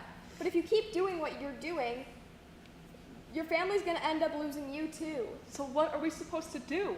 Just let them keep kicking us around until they've starved us out of Sherwood Glade altogether? So you've heard? Heard what? It's all over the web.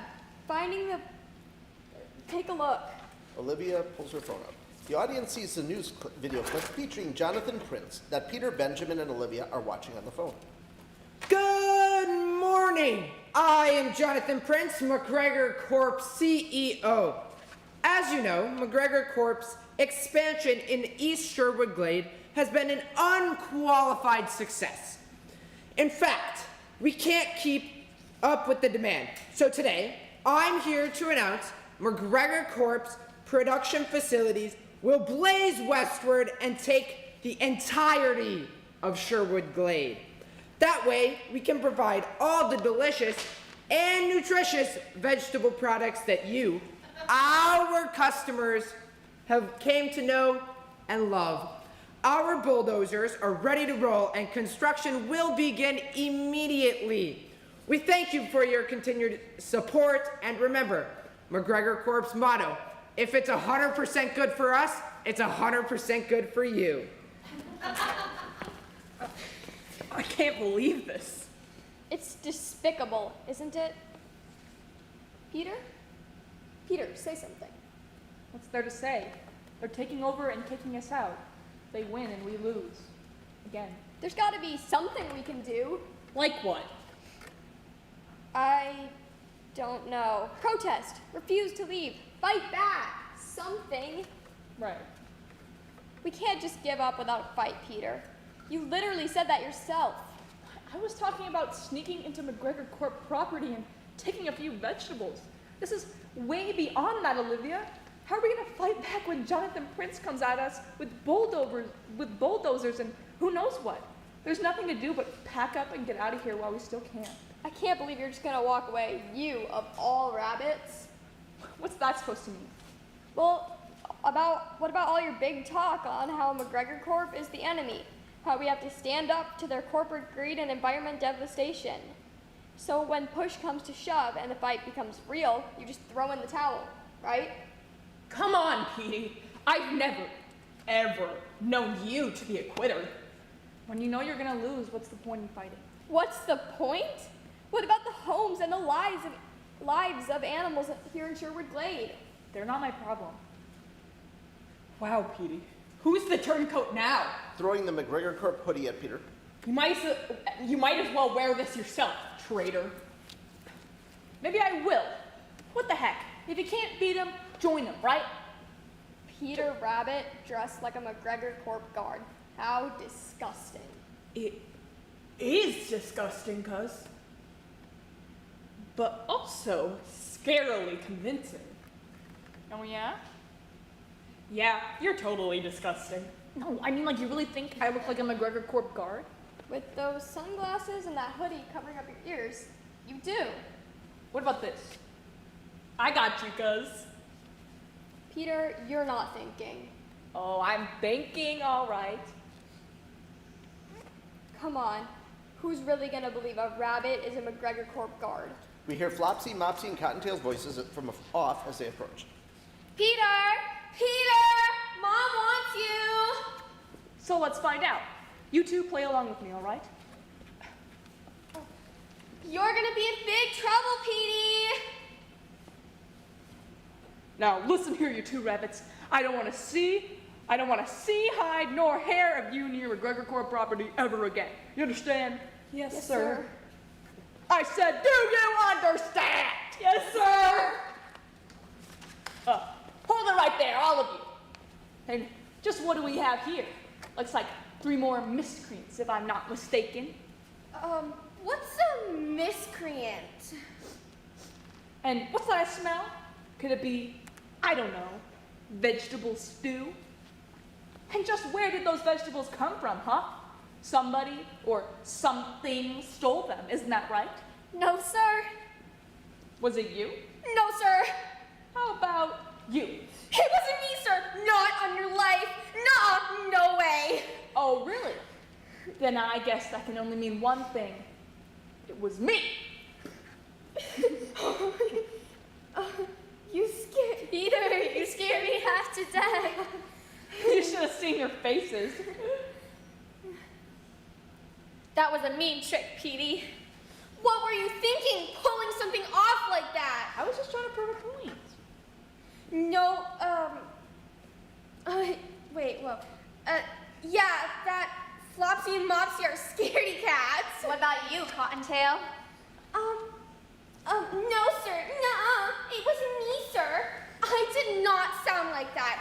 Did too, did not, did too, did... All right, already. The point is, you 3 believed I was a McGregor Corp security guard. Heck, I started to believe it myself. Olivia? Well, yeah, I guess you were sort of convincing, but it's a lot easier to pull one over on some pipsqueak bunnies. Hey, just a sec. No offense. Then it will be to dupe a bunch of grown-up humans over at McGregor Corp. Oh, I don't know about that. I mean, come on, how hard is it to act like one of those thick-as-a-brick guards they got over there? Peter, donning the hoodie and sunglasses again, starts his McGregor Corp guard act. Meanwhile, Sherry F. Nottingham and Guard 1 enter from behind Peter. Okay, you dumb bunnies. I've had just about enough of you, you understand? And I'm not gonna take any more of your hair lip. Got it? Afraid, huh? Well, you know what we do with scared little bunnies like you, don't you? And just what do we do, officer? We we give them a harsh warning, don't we, ma'am? A warning that's really harsh. And just what did these young rabbits do to warrant such a harsh warning? These rabbits? You mean these rabbits right here? Yep, those rabbits right there. Well, they were looking suspicious, ma'am, like they were up to no good. I see. And I just wanted them to know I'd be keeping an eye on them. They're not gonna get away with any of their jinx and misdeeds while I'm around. No, sir. I mean, no, ma'am. Showing them who's boss, right? Right. Got it. Well, good work, officer. Where's your name tag? Where's your name badge, officer? I guess I must have lost it, you know, in the scuffle. The scuffle? What scuffle? Oh, the one with this other rascally rabbit. Rascally rabbit. You know how rascally those rabbits can be, right? Sure do. They're a rascally bunch, all right. This, rascally rabbit, it didn't happen to be wearing a torn jacket and carrying a bag of stolen vegetables, did it? No, nothing like that. Why do you ask? Because that particular rabbit is our prime suspect in an incident at headquarters this morning. Got a shot here, the critter making an escape. Yeah, I see. Squeezed out under a fence, huh? I mean, all you can see is their Yup. Just keep an eye out, all right, officer? Exactly what is your name, officer? Peanut butter. Peanut butter?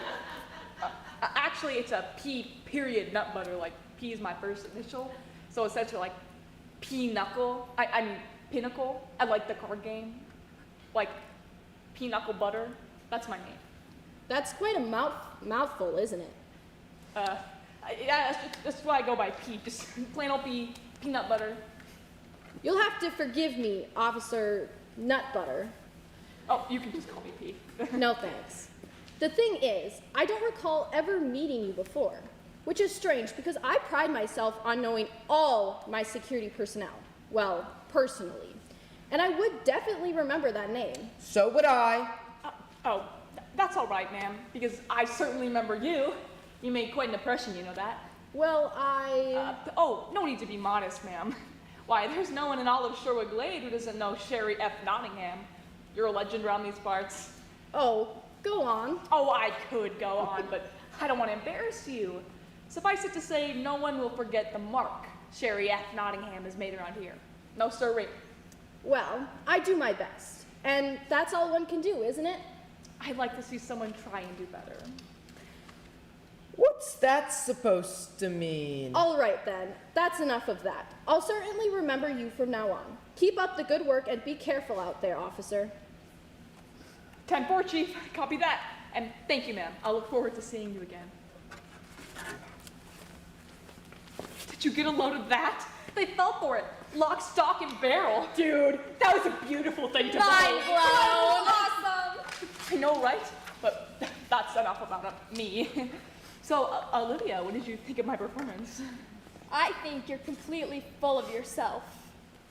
But I have to admit, okay, yeah, you pulled it off. They seem to buy it. Are you kidding me? They ate it up with a spoon. Okay, you want to fight back? Well, this is how we're going to do it. Okay, Benny, you say you found this hoodie on the other side of the glade? Well, cuz I didn't exactly find it. If you know what I mean, I borrowed it from. There's a guard station outside one of the McGregor Corp gates, and where their security goons leave their stuff overnight. And well, don't tell my mom, but it's a cinch to sneak in when they're out on their rounds. So you could borrow us a couple more of these hoodies, say if we needed them. I see where you're going with this, cuz. I do too. And I don't think you really thought this through, Peter. And you're absolutely right. But it's a start, okay? I mean, you just said we gotta do something. Somehow, some way, we've gotta stop McGregor Corp. And this disguise is gonna be our secret weapon. Looking fierce, cuz. But that name, Petey, Pinnacle Nut Butter, I don't think I can call you that. Me neither. Just kind of sticks to the roof of your mouth, you know? That's just the name for the humans. You can call me what you've always called me. Rabbit Hood! Rabbit Hood? Rabbit Hood? Rabbit Hood. Rabbit Hood. Yeah, Rabbit Hood! I like it! No more boring old Peter Rabbit. From now on, I'm Rabbit Hood. Rabbit Hood! And what's this? His brave band of bunnies, huh? What do you think? Who's in? I'm in, cuz. We're in! Me too! What the heck? Hop, hop.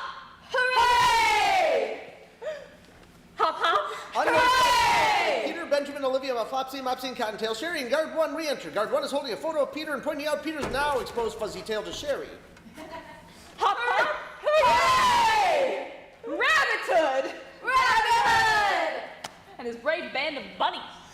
Hooray! That's us! You got it! Hold it right there.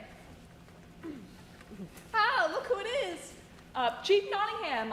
I was just doing some community building with these young rabbits here, and Community building? Right. I told you, Chief. You can drop the act now, nut butter. You're no more a McGregor Corp security guard than I'm the Queen of England. So, just who you are you? What do you mean, Chief? You know me. What I know is you're a fraud. Now you're gonna tell me your real name. So you're not gonna talk, huh? Officer, would you please confirm that the backside of the suspect matches that of the culprit in the photograph? Yes, ma'am. It's what? Looks like I said, one of the same. Thank you, officer. Looks like we're gonna have to take you into custody, whatever your name is. It's Rabbit Hood. Rabbit Hood? Really? You sure you don't want to stick with peanut butter? I'm fine with Rabbit Hood, if it's all the same to you. Makes no difference to me, Rabbit Hood. So, Rabbit Hood, you thought you'd pull one on me, didn't you? Well, you've got to get up pretty early in the morning to fool Sheriff Nottingham. Believe you me. As Sherry continues, she approaches Peter. Mopsy circles behind her. At the same time, Flopsy circles behind guard 1. Cottontail positions herself near guard 1. Why do you think Mr. Prince hired me as his chief of security? Well, I'll tell you why. It's because nothing, and I mean nothing, gets by Sherry F. Nottingham. You think you're pretty shrewd, don't you? Mopsy, seeing her chance, gets down on all fours at that precise moment.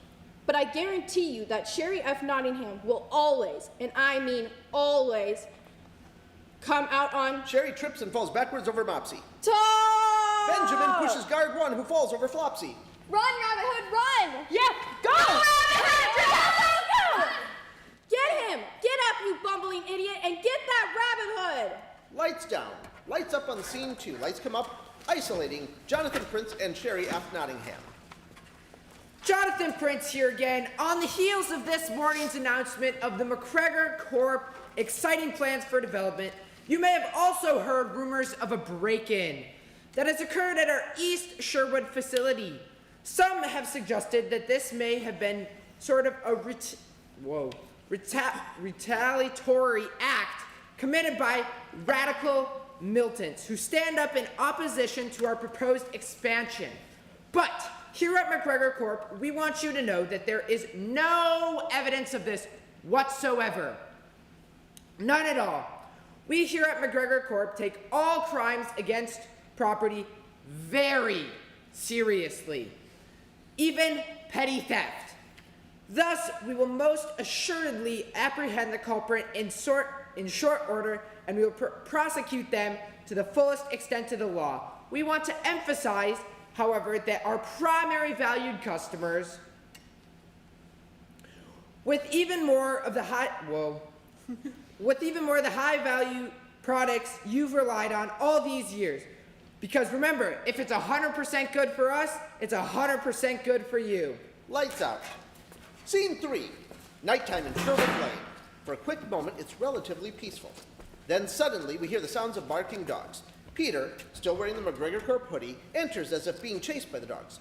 He removes a string of sausages from his pocket, pulls one off, and throws it off stage. The sound of barking dogs retreats, and Peter breathes a sigh of relief. Almost immediately, we see beams of light searching the stage. Peter quickly hides. Guard 1 and Guard 2 enter. Any sign of that Rabbit Hood? Nah, nothing around here. Nothing here, Chief.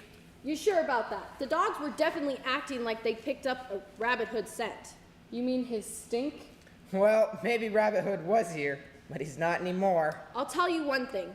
That Rabbit Hood won't dodge us for long, or my name's not Sherry F. Nottingham.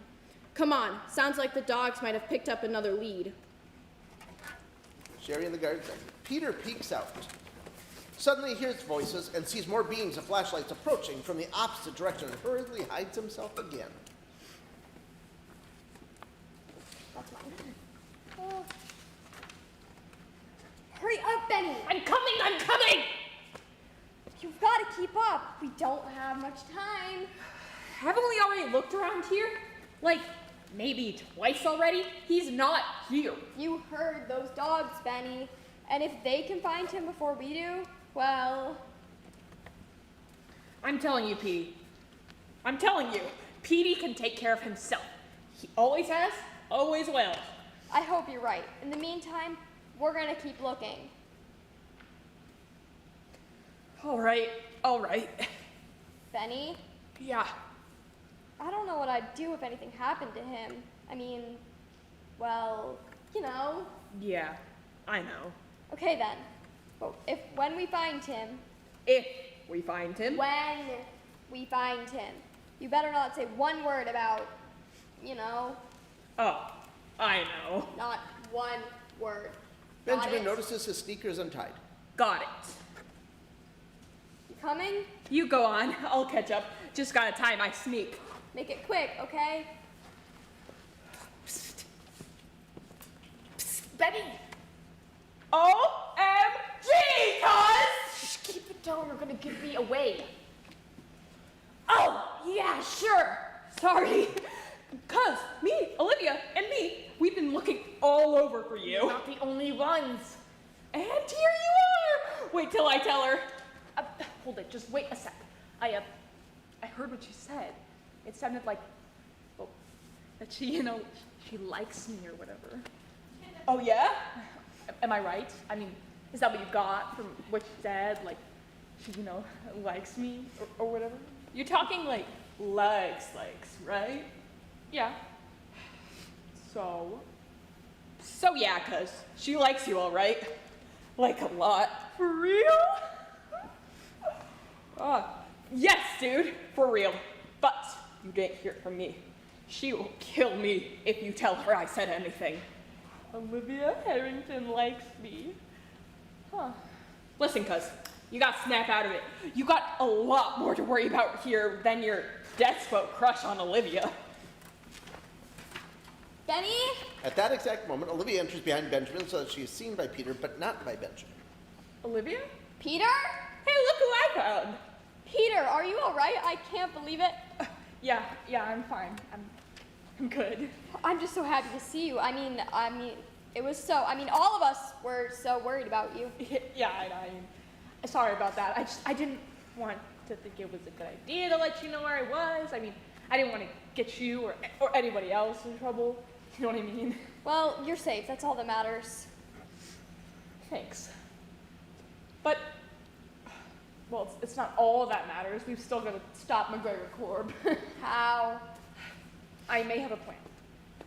Okay. But it depends on getting more of these McGregor Corp hoodies, like you talked about, Benny. You think you can still do that? I got you, cuz. Benjamin pulls out 2 more McGregor Corp hoodies. Boom! You got him, Benny! My dude! Hold it. When exactly, Benny, did you jack these jackets? Right after Petey ran off, I figured the McGregor Corp goons would all be out looking for him. So I dropped by the empty guard station to pick some things that we might need, like these and... Pulls out sunglasses out of his backpack. These bad boys. An absolute genius, Benny! Hey, it was your idea, cuz. You're the brains. I'm just the brawn. No way, Benny. You're the virtuoso in your own right. Okay, not to break up this bromance, but just exactly what are we gonna do with these? We're gonna break into McGregor Corp. That's too dangerous, Petey. Danger is my middle name. Rabbit, Danger, Hood. So, in or out? I'm in there like swimwear, Petey. So, Rabbit, Danger, Hood, what's your plan? I mean, let's say we do manage somehow to get into McGregor Corp without being caught. Then what? And what? Oh, wait. Then I don't know, but at least we'll be inside, right? Right. And once we're in, who knows what we'll find? If nothing else, the 3 of us can snag plenty of veggies we can share with the other animals in the glade. Take from the rich, give to the poor. Right, Rabbit Hood? That's the idea, Benny. But that's not gonna stop their expansion plans. Maybe not, but it's all I got for now. And like you said, we've got to do something. I'm up for it, cuz. Let's do it. Loving the toot, dude. And what do you say, Olivia? You're right. At least it's a start. But let's promise we've got each other's backs, okay? You got it. I won't let anything happen to you, Olivia. Then? I promise. Then lead the way, Rabbit Hood. Lights out. Scene 4. Lights again isolate Jonathan Prince and Sherry F. Nottingham. Good evening, Jonathan Prince here again with another update on this morning's facility break-in. From McGregor Corp, Chief of Security Sherry F. Nottingham. Thank you, Mr. Prince.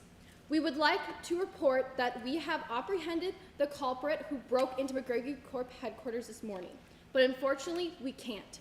The thief, whom we have learned goes by the alias Rabbit Hood, is still at large. We have, however, developed this composite image of the suspect based on eyewitnesses' recollections. She displays a large, cartoony, comical drawing of Rabbit Hood, making Peter out to be much more threatening than he really is. As you can see, this Rabbit Hood is a dangerous character. And though we do not believe this rabbit to be armed, we do urge caution.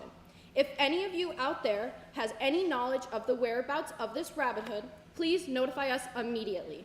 Additionally, we are offering $100 reward to anyone who supplies information leading to the apprehension and arrest of this so-called Rabbit Hood. In the meantime, just remember, at McGregor Corp, if it's 100%, if it's good for us, it's 100% and $100 good for you. Thank you. Blackout. Scene 5.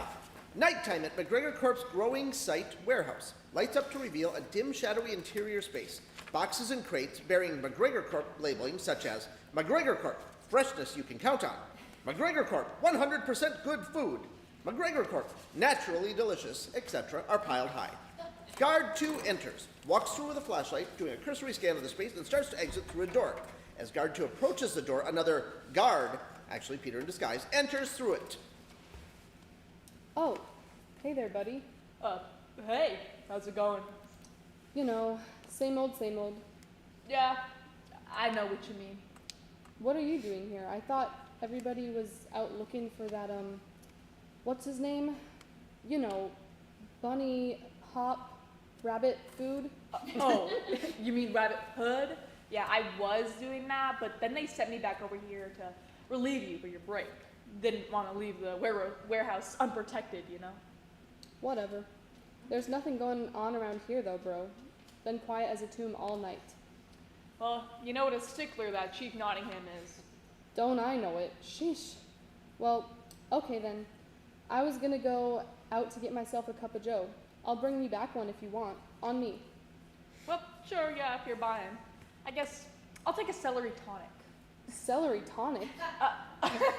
Just kidding. Cup of joe's fine for me, too. And no rush. Take all the time you like. If it's as quiet as you say, I might even catch myself 40 winks. Knock yourself out. Hey, you know what? I might do the same. Take it easy. Benny and Olivia cautiously enter, both dressed as McGregor Corp guards and carrying flashlights. We're in, cuz! Keep it on the down low, Benny. So, now what? I guess we take a look around and see what we can find. Olivia, you take that area over there. I'll take this side. Benny, keep an eye on the door and signal us if you see anyone. On it! Ooh, score, parents! I think these are all just boxes of vegetables, Petey. I don't see anything else. Yeah, that's what I got too. Let's keep looking though. Maybe we can find some, I don't know, files or whatever somewhere. Come on. Is it just me, or is there a strange smell in here? Yeah, I was gonna say the same thing. Don't look at me. Gross. What's gross is this carrot. Huh? Yeesh, try it. I wouldn't exactly say it's gross, but something's definitely off. Maybe that one's just gone bad? Ugh, I see what you mean. It's not really bad, but it doesn't taste good. Not exactly carroty, you know? And it's got that smell. How about a radish? Same thing, weird taste, funny smell. What do you think it is? I don't know, but I don't like it. And neither will any of the animals in Sherwood Glade. Free food or not, it stinks. What does it say on the boxes? Any info of what's in these? Like maybe they spray them with some sort of, I don't know, insecticide or something? I don't see anything at all. Me neither. But I can't really see what's on those boxes all the way up there. Benjamin eyeing a large electric switch on the wall. Maybe this'll help. Benjamin throws the large switch. The lights inside the warehouse illuminate brightly. Immediately, the front of one of the largest stacks of boxes and crates opens like a giant door, revealing a huge automated machine that is running nonstop with wheels turning, lights blinking, etc., and making all sorts of mechanical sounds. Holy guacamole! What in the huckleberry pie is that? Hello, my name is Maya. What can I help you with? Who said that? I think she did. That's right. What can I help you with? Wow. So, what are you? I am Maya, the central operating system for McGregor Corporation. Okay, but what does that mean? What do you do? I coordinate production. Production of what? Product. Production of product. What's product? I think she means like carrots and radishes and turnips and whatever. No, that's not what I mean. I mean product. Carrot product, and radish product, and turnip product. So, Maya, why do you call all these vegetables products? Because that is what they are. By the way, what should I call you? I'm Peter. Officer Peanut Butter. It's nice to meet you, Officer Peanut Butter. Actually, it's Nut Butter. Forget it, okay. So Maya, I'm confused. If McGregor Corp is raising carrots, why not just call them carrots? Okay, here's what I found. A carrot is a tapering orange-colored root eaten as a vegetable. McGregor Corp's carrot product is a compound of various natural and artificial substances with an orange-colored appearance and formed into a tapering shape resembling a carrot. Holy fried fajoli! What's up with that? I'm sorry, I don't understand.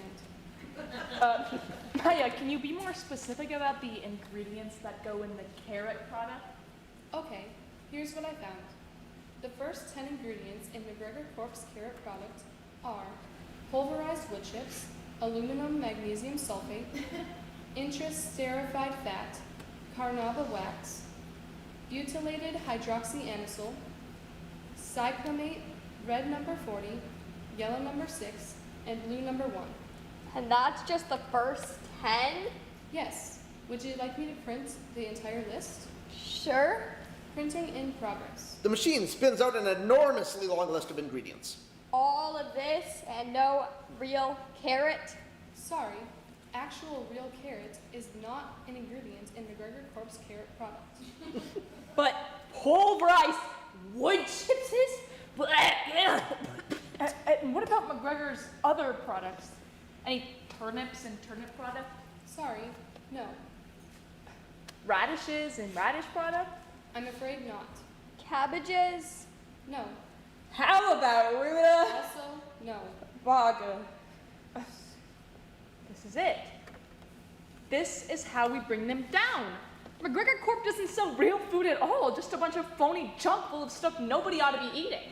And they've lied about it for years. Their whole business is a fraud. Not to mention, this stuff stinks. Just wait until the media hears about this. We're gonna be famous. Rabbit Hood and his brave band of bunnies, the heroes of Sherwood Glade. And you know who's gonna blow a gasket? Jonathan Prince enters, accompanied by Sherry F. Nottingham, and unseen by Peter, Olivia, and Benjamin. Mr. Jonathan Prince. That's right! Prince won't know what hit him. Oh, but he will. And so will you. There's our culprit, Mr. Prince. That's Rabbit Hood, all right. The very idea of stealing from McGregor Corp. Just what made you think you'd ever get away with this? I don't know what you're talking about. Neither do I. Me neither. Oh, really? You don't recall stealing a bag of vegetables this morning? 2 turnips, a cabbage, 3 radishes, and 4 carrots? Nope, can't say it rings a bell. No memory of that whatsoever. Don't know what to tell you. Just so I know exactly who I'm speaking to, which one of you is Rabbit Hood? Oh, that's me. I'm Rabbit Hood. No, I'm Rabbit Hood. Don't listen to them. I'm the real Rabbit Hood. Okay, I see what we're doing here. Sticking together, all for one for all. It's adorable, but unfortunately pointless. Tell them, Nottingham. We've got witnesses who can identify the real Rabbit Hood beyond a shadow of a doubt. Oh, is that right? Highly improbable, I'd say. Because there isn't anyone who knows who Rabbit Hood really is. Well, we'll see about that. Nottingham, bring in the witnesses. Yes, sir. I think you'll recognize them. They're certainly going to recognize you. Thank you, Chief. All right, let's try this again. Which one of you is the so-called Rabbit Hood? I'm Rabbit Hood. I've had just about enough of this. And whom do we have here, Chief? We've got Flopsy, Mopsy, and Cottontail Rabbit. And yes, sir, I know. But those are their real names. These three were present when we attempted to apprehend this Rabbit Hood. They aided and abetted the culprit in escaping and were charged as accessories. But now, since they're cooperating in our investigation, we've agreed to drop the charges and we release them into the custody of their mother. We do appreciate your cooperation. After all, you don't want to be taken from your mother and sent to the Sherwood Glade Home for Delinquent Animals, would you? No, sir. Of course you don't. Would you three kindly remove your hoods and sunglasses? Now, which of these three is the real Rabbit Hood? I'm not exactly sure. You know, all rabbits do look a lot alike. It's Cottontail, isn't it? Yes? And you do want to cooperate with us, don't you, Cottontail? You don't want to be sent to the delinquent animal home, do you? No. Then all you have to do is tell us who the real Rabbit Hood is, and everything will be fine. The real Rabbit Hood? Don't do a Cottontail. Don't be a Tattletale. Never mind them. You, go ahead, Cottontail. Tell us. I'm Rabbit Hood. What? No, I'm Rabbit Hood. Me too. I'm Rabbit Hood. We're all Rabbit Hood. All right, I've had it. I'm going to get to the bottom of this, if it's the last thing I do. What about you, Mrs. Rabbit? Will you tell us which one of these is the real Rabbit Hood? Me? Why, I'm sure I don't know what to say. I mean, I don't believe I've ever seen this Rabbit Hood you're talking about. Olivia takes out her cell phone to record the conversation. We are quite certain, sir, that Miss Rabbit Hood does in fact know the identity of Rabbit Hood. Is that right? For her family's supper this evening, she just happened to be using the exact ingredients stolen from McGregory Corp this morning. Is that right? A delicious vegetable stew. Delicious? Obviously you didn't have to eat it. More like disgusting. It was pretty bad. How's that for gratitude, Mrs. Rabbit? Your own children criticizing your cooking. Actually, they're right. There was definitely something wrong with that stew. I just don't know what. I do. It was those McGregor Corp products. So you do admit to stealing our vegetables? Nobody stole any vegetables, Chief Nottingham. Because McGregor Corp doesn't actually grow vegetables, right, Mr. Prince? No, they're too busy growing their bank accounts. I am proud to say that McGregor Corp is the biggest supplier of produce in the entire country. But that's not the same as growing and selling actual vegetables, is it? But McGregory Corp is number 1. Even if their products smell more like number 2. The products you sell aren't real. They're phony, made out of a bunch of waste materials and chemicals. Wait, what? That can't be right. You better watch what you're saying, Rabbit Hood, or whoever you are. I hope you've got a good lawyer to handle the defamation suit you're about to be slapped with. Let's take your carrot product, for example. Maya, what are the ingredients in McGregor Corp's carrot product? Wait, Maya? Okay, here's what I found. Hold it. Maya, don't answer that. I'm sorry. I can only respond to one person at a time. Maya?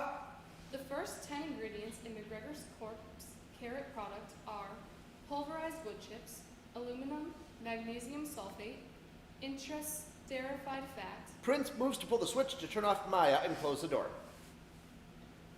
carnauba wax, butylated hydroxyanisole, silamate, red number 40, yellow number 6, and blue number 1. By this time, the door is closed and Maya can no longer be heard. Oh, gross! You got that right, Sea-Tail. And once the media hears about the McGregor Corp's production practices and product misrepresentation, Mr. Prince, you're the one who's gonna need a good lawyer. Oh, don't worry. I've got plenty of good, well-paid lawyers. And if you take this one to the media, it'll be your words against ours. And who's gonna believe the outlandish claims of some renegade rabbit? They're not outlandish claims, they're facts. According to whom? According to Maya. We've got this in writing too. Right here. Ha! That doesn't prove anything. Anyone could have made that up. Made up that list and printed it out. But the data still exists on Maya's hard drive. Facts are facts, Mr. Prince. They don't just disappear because you want them to. You know what? You're right. These are facts, for now, but they won't be once Maya's hard drive is wiped and reprogrammed. So like I said, our word against yours. I don't think so, Mr. Prince. I've got everything you said right here. Nottingham? Yes, sir? Get that phone. Did you hear me? Get the phone! I heard you, sir. Well? I'm sorry, sir, but I just don't know what to believe. I'm ordering you to take the phone. But I'm confused, sir. If what they say is true... Then let me clear up any confusion. If you want to keep your job, you'll take the phone. Right now. I'm afraid I'll need you to hand over that phone. But it's all true. Every word. If you don't believe us... Benjamin dashes over to a box of carrots. Stop that rabbit, Nottingham. He's getting away. Benjamin grabs a carrot product and brings it back to Sherry. Cool your jets, Prince. I'm just proving a point. Here, give this a sniff. Now taste it. Well? She reaches into her mouth and pulls out a large wood chip. Oh, what is that?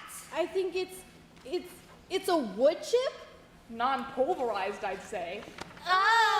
They planted that there. Come on, you're not gonna fall for that. Now, once and for all, get me that rabbit's phone or... I'm afraid I can't do that, sir.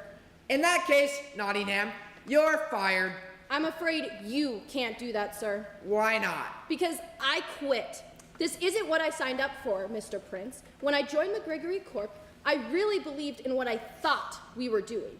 Producing real food our customers could rely on as being good for them and their families.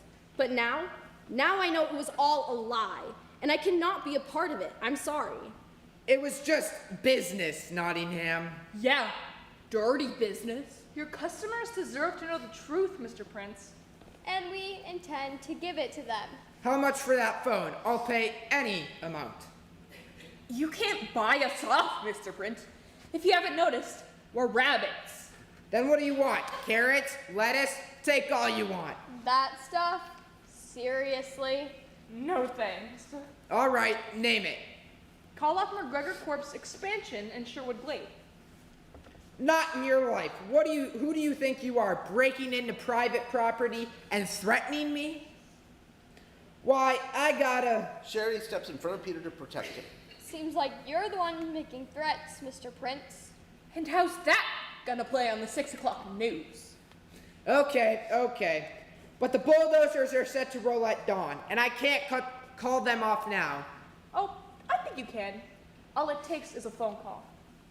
All right. I'll make the call. Happy? Not yet. What else could you want? You need to go public about McGregor Corp's fraudulent production and sales practices.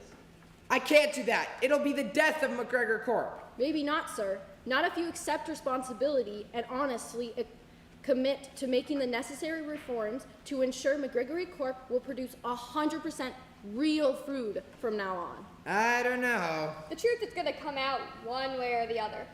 It's gonna look a lot better coming from you than this. All right, is that it? You know, Mr. Prince, a lot of us lost our homes when McGregor Corp moved its headquarters to East Sherwood Glade.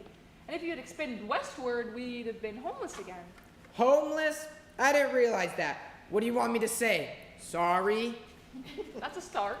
But what I really want is for you to head up an effort to designate all of Sherwood Glade as a protected habitat for animals. All of Sherwood Glade? But what about... All of it. Okay, all of it. Anything else? Anyone? Okay, guys. So, As a matter of fact, I have something you can do for us. And I think it'll help you too, Mr. Prince. We rabbits, well, really all of us herbivores in Sherwood Glade, we have a very difficult time finding enough to eat. Why can't McGregor Corp establish a community garden program? That way we can all grow our own vegetables. sounds like a plan to me. Well, Mr. Prince, Well... think about it, sir. It's a way to get McGregory Corp back to what it once was. A company that customers can trust and a company that makes its employees proud. Hey, you know that McGregor Corp motto, the one you like to quote all the time? If it's good for us, it's 100% good for you. How about flipping that around? If it's 100% good for you, then it's good for us. Put the needs on your customers first, and I guarantee you McGregor Corp will be more successful than ever. You really think so? Take it from Rabbit Hood. So you're... The one and only. I had a feeling. All right, you've convinced me. I'll do it. You made the right decision, Mr. Prince. You know, I believe I have. Thank you, Rabbit Hood. You're welcome, Mr. Prince. And now, can we turn that thing off? You got it. You know, I think I'm actually looking forward to the new future for McGregor Corp. There's something to be said for integrity, isn't there? And I've got you three to thank for that. And you too, Nottingham. Sir? By the way, Nottingham, how about taking a little stroll with me? I'd like to see if I can't talk you into staying on with McGregor Corp. You're just the kind of employee I'd like to keep around here. I'd like that, sir. Way to go, Petey! You were awesome! Peter Rabbit, I just never would have believed it was possible. Anything's possible if you put your mind to it, Mom. Your father would be so proud of you, Peter. So proud of you, and so am I. Now, let's get home, girls. You're going to help me find some real food, and I'm going to make us another supper, one that's edible this time. At this point, more like a midnight snack. Or an early breakfast. Whatever, I'm just hungry. As usual. See you at home, Petey, and bring your friends with you if you'd like. I better get going too, cause my mom's gonna kill me as it is. Thanks for everything, Benny. None of this would have happened without you. No biggie. Later. And by later, I mean ASAP. I need some of your mom's cooking to get that rotty taste out of my mouth. You did it, Peter, just like you said you would. No, we did it. We were pretty amazing, weren't we? I never expected anything less of you. Really? Uh-huh. I've always thought, I mean, you've always been. What I'm trying to say is... That you like me? What? Oh, yeah, I guess. Me too, I guess. So I heard. Earlier when you were talking to Benny. You heard that? Yeah. Oh. It's okay. It made me feel, well, really happy. Hearing you say, I mean. Okay. Oh, that's good, because, well, you know. I know, me too. May I ask you a question? Sure. Would Rabbit Hood have any objection to being kissed? Well, he might. Oh, I'm sorry, I didn't. But Peter Rabbit wouldn't. Olivia kisses Peter, but then pulls away a bit. Peter is now enjoying the situation.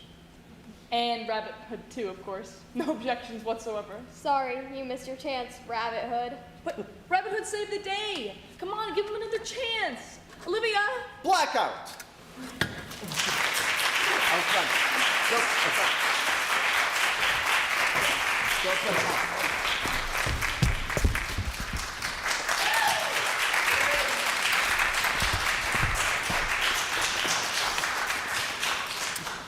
Yep, pull stands off to the side and grab a seat.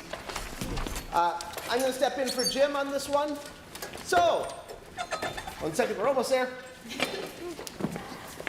It's like herding rabbits.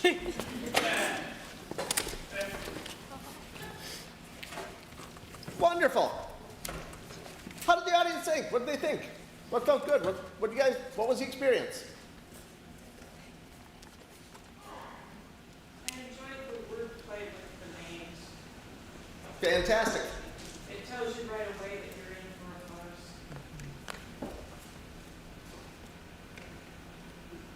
Other thoughts? I think that the writing is really fun on this, and I love the two stories mashed up together. Mhm. And I also thought that you all did such a great job, and thank you for doing this. They did this on one read for most of them, and one of them, this was the first time they read with the group even. Didn't they do an incredible job?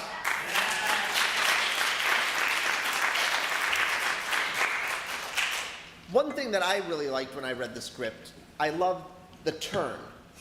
The McGregor Corp fake food turn, and all of a sudden the Siri-esque, Maya computer, like that, it plays it out. You can see the Robin Hood motif moving forward, but I loved that turn of the fake food and that there's actually no value there. I thought that was clever. What thoughts from the cast? Like she said, I really liked the writing, and it was just like really fun. I thought the script was written very well as well. Other input? Can't leave me hanging out to dry, Mindy. Come on. I liked the characters. One thing I'm wondering about, and I'd be curious how the audience felt about it as well as the cast. I'm curious if that first scene is a little too long, like it takes a little too long to build to get to where it starts to pick up to the, like getting into McGregor Corp, the subterfuge, the Mission Impossible moments, leading into the computer voice and all that. But that first scene is literally half the show. It's 21 pages out of the 42-page script. And I'm curious, how did that feel out there? Did the get to feel long? Or how did it feel here? Yeah, it was very long because we had to build up. We got there eventually. Then things picked up, but to get there, it was like, okay, we need to move this along. Yeah. I feel like it could have been done shorter, but like I don't feel like it's harming it that it's long. Yeah. Yeah. Agreed. It's still. How did it feel out there? Yeah. I think it's a little long for me. I think it makes an assumption like, in case you forgot the story of Peter Cottontail, here it is. And as opposed to, let's sum it up, where there's such, and not that, and this is stylistically, this is just a matter of opinion, but at a certain point it's, I know the story of Peter Cottontail, like, you could do it in half the time, just to establish the rest, because the rest is interesting, the rest is the play, the playing with it, rather, so.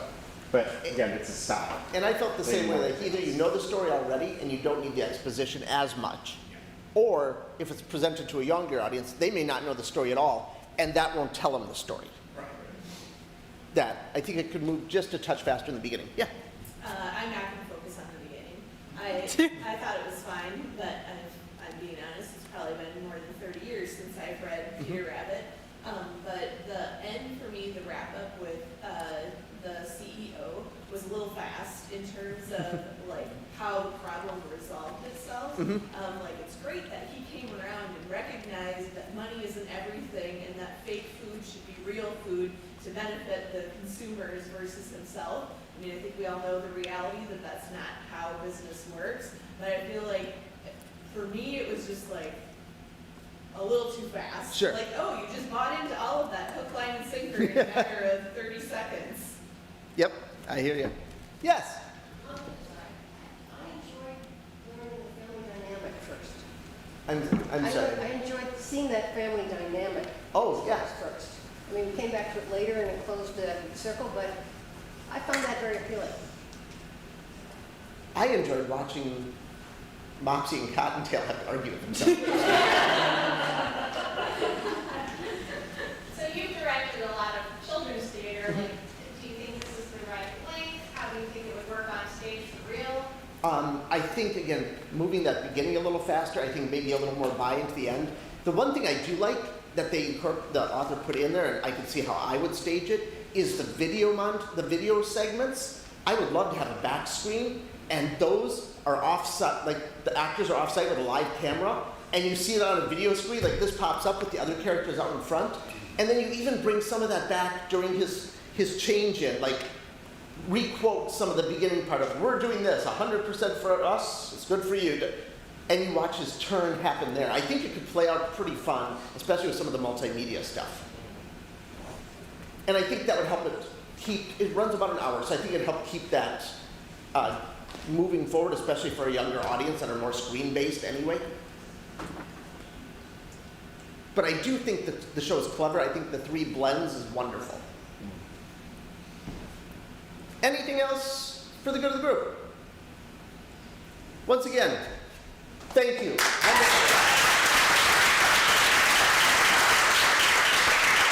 is out there, correct, Jim? Out there, we have Jimmy John sandwiches, there's beef, turkey, and vegetarian. We have chips, and we have cookies, and water. And there's still some coffee, I don't know how hot it is. So yes, eat with us, and then we're back to read the waterfall scene and Ice in the Veins. Nice job, gang. Great work. Great work. Joy. Joy.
We want 5 or 6 chairs.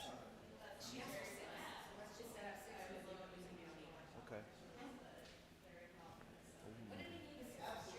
Because when, well, 1 for you, and then 5 She's gonna back be, here.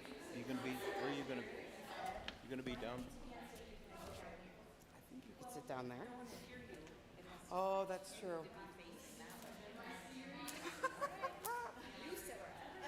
Yeah, so we just need 5 then. I will be coming to clean up my stuff here in just Oh my a gosh, second. take your time. Thank you.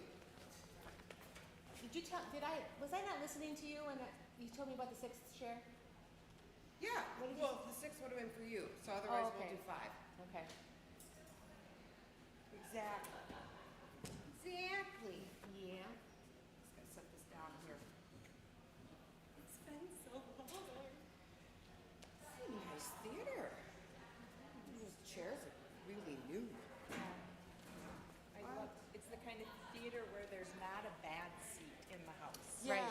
This would be it. Yep.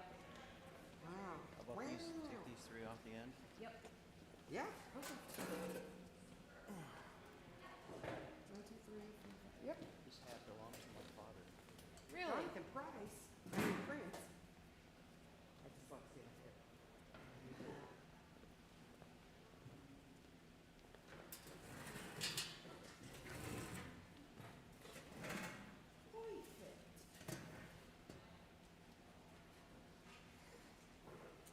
This is far back, or do you want it further?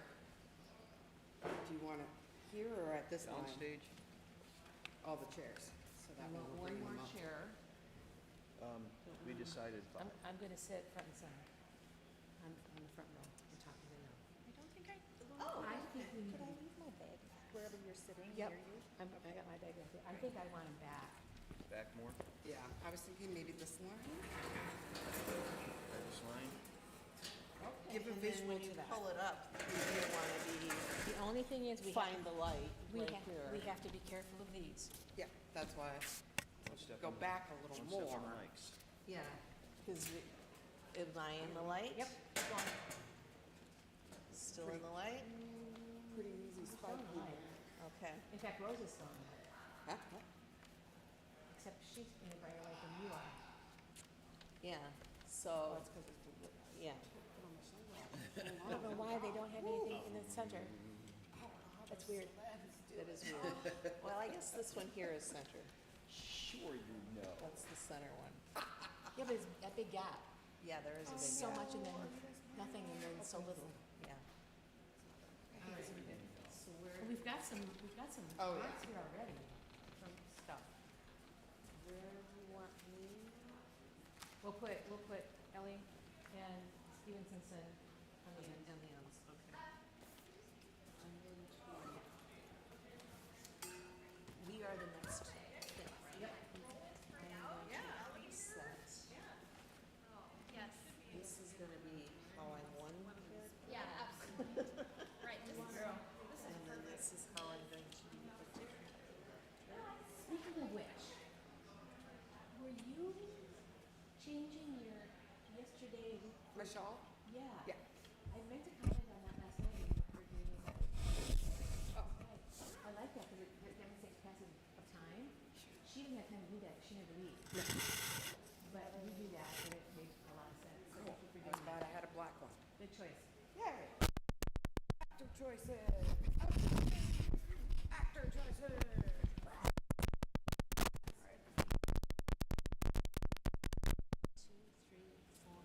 Yes, because now I'm This is center stage right here. I'm gonna shift it down. So as customer, are you, or, Emotional all guy? the way, emotional guy, are you going to come up here? Or these back? And, okay, so how far So I'm just literally gonna down? come on up. So is this as far as, so this is where the main action is gonna happen? Yeah, but I don't, Secure. they're gonna be doing their stuff up here, so you don't need to guide them. I don't want those to be stepped on. Very useful. Yep. Oh, I'm so So excited. this masonite line is probably as far I forward. don't think my as knees they can are. do that anymore. That's a good. So for a visual, this is center stage right here. Okay, perfect, thank you. I can put a T down if you would like. We already found it. You got it. And then Rose, should we say that, white? Oh, yeah, the projector. That's the word. I love that. That's the shit. That's a great idea. Okay, Good idea. Good call. Thanks. why don't we do chair moves, just chair moves, Yep. chain moves? Cool, great. Yes. So we start, which two are we gonna use?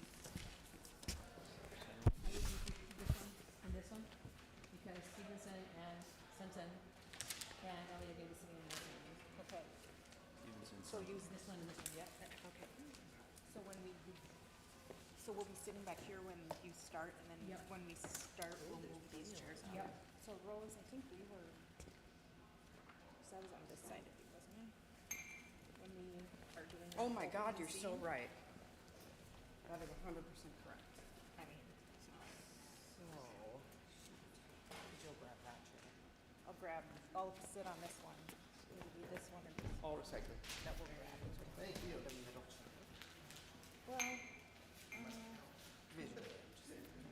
yeah. Well, that'll be more, what's the word? Actually, I'm gonna change that. I had Annalise, Steven Simpson, Ellie, and Beth. Oh. Okay. That way, when you bring the chairs forward, you bring in the outside ones. Yep. She's the director. And then what's the fifth chair for? At the end, and we didn't know where to sit. Right, because we had, and why was that? Because two were back here and two were up Yep. there. And there's Right, three of and us there's sitting three of back us here. sitting Yeah. back here. Yep. Yep. Yep. Okay, let's just, Shoot, okay, I'll think about it. I'll make it work. I think my chair's how about if we leave, Ellie, We'll get a different. how about if we leave the center chair empty? Move over one. Oh, that's good. It's a better picture. No, you stay where you are, Steven Simpson. And Yeah. that's a real That chair, chair? so change it out. Oh. That's not safe. Okay, Lori's doing her spiel, Her last line is, the action is continuous, there are no pauses between scenes. Oh, Two this come isn't gonna forward. work. Okay, I gotta flip. I'll do this when we're done. Okay. Folds are on. You have to let me see it. Absolutely not. Okay. Read it. Skip to, Beth and Annalise, page 6. It needs to be shared, bottom of page. Beth? Needs to be shared. So I'm going to represent you, and that's what I'm going to do. I'm going to be your agent. I'm calling every publisher in the country and shopping this around. You're going to be famous. It's just a poem. For now. I flew out first thing this morning to get here. I'm sorry if I'm out of breath and I smell funny. I felt it was imperative that I come out in person to talk to you about your poem. So Beth showed it. Okay, skip. Very good move. Skip to, Oh, wait, this I'm is- not standing yet. Right. Anyway, Nope. I'll stand. Page 13? Page 13. Page 13. There you go. This is where. Yep. Oh, yep. I'm up here yelling at you. Okay, hold on.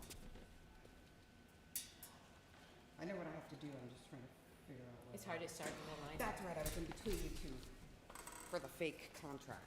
Yep. Yep. Got it. Blah blah blah blah blah. Mm-hmm. And Then I have a stage direction. Stevenson shakes Annalise's hand firmly in the middle of the handshake. And then Beth I go exits and Ellie enters to replace Stevenson. Blah, blah, blah. So nice to meet you. Okay, good. Skip. Okay, I'd like to figure out how I'm going to do some of this. Hovering. I gotta put these things. So I'm gonna take time. Or does, but Yeah. a good way. Can I go to the bathroom? Okay.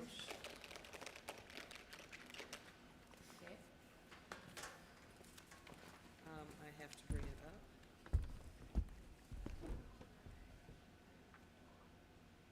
And that you can do while you're sitting back I there. will be, yeah. I did download it, but blah, blah, blah, blah, blah, blah, blah, blah. And then it's just. This is and the, then- you wanted to discuss overlap at the end here? Yep. And then I enter on the I phone. gotta figure out how to do that. Done. With what? And then I switch to this one. Go to 18. Ellie, you're laying bottom of the page. Two of them are romance novels. It's pretty much just copying and pasting the same text and changing names and time periods. I think Steven Simpson's gonna give Nope. you. Go around the outside of your chair. From the outside. The Stevenson's gonna come around the outside of her chair. I'm sorry, say again? You're gonna go around outside of your chair as you're Yep. talking, Yep. I'm going to come in. and you're gonna come around this way, yep. I think Stevenson is gonna give you a call, a ring. He Wanted to discuss the contract. Sorry. I'm gonna be to the next page. I'm just gonna wait for the word today. Wanted to discuss the movie rights. Turn your chair. Turn the chair this way, right? Wanted to discuss the movie rights. We have two options. Let's We do that one again, please. Yep.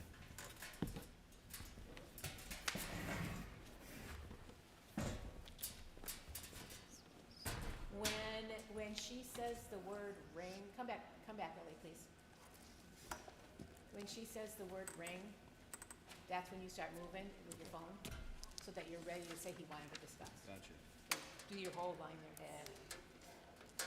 Yeah, the two of them are romance. I think Stevenson's gonna give you a ring later today. He wanted to discuss movie rights. We have two options. We shop it aggressively to the first studio that we can get it made, or we wait for the right fit. A move. The book isn't even out. Don't forget to change your chair. Right, but our analysts think it's gonna be a hit. We don't have time to sit on this. We gotta move. Can we do that again, please? How are we doing, people? Come on back up, Ellie. One more time. Yep, please. Sorry. That was me. My fault. I think Stevenson's son's gonna give you a ring later today. He wanted to discuss the movie rights. We have two options. We shop it aggressively to the first studio that we can get to make it, get it made, or we wait for the right fit. A movie. The book isn't even out yet. Yep. Right, but our analysts think it's gonna be a hit, Okay. Got it? okay? All right, and then Beth shows up. And she'll be ready. Yes. I'm to be ready. Okay. Oh wait, that's, yep. You're still sitting. Yep, you're still sitting. We're both still sitting. She comes up in between. Page 23. 23.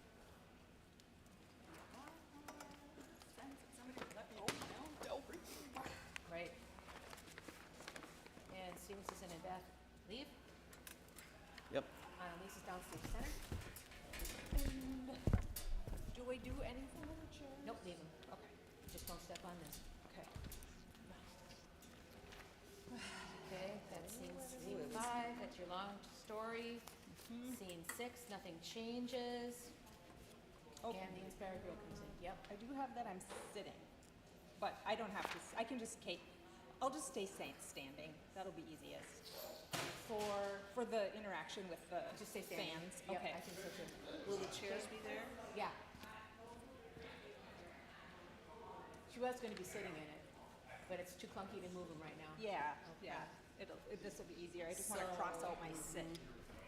Oh, do you need it? Yeah, David.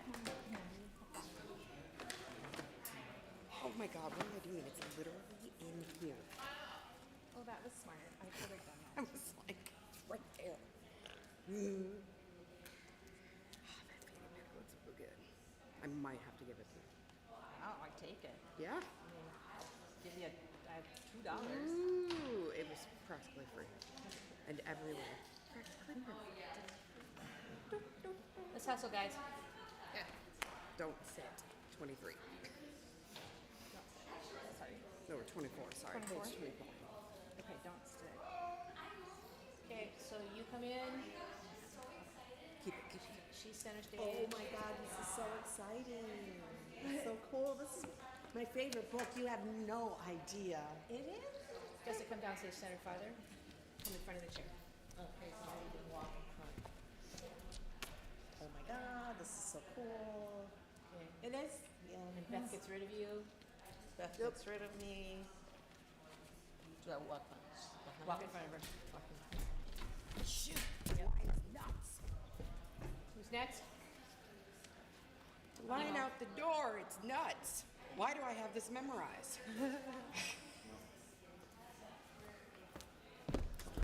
Miss Petra? This is such an honor.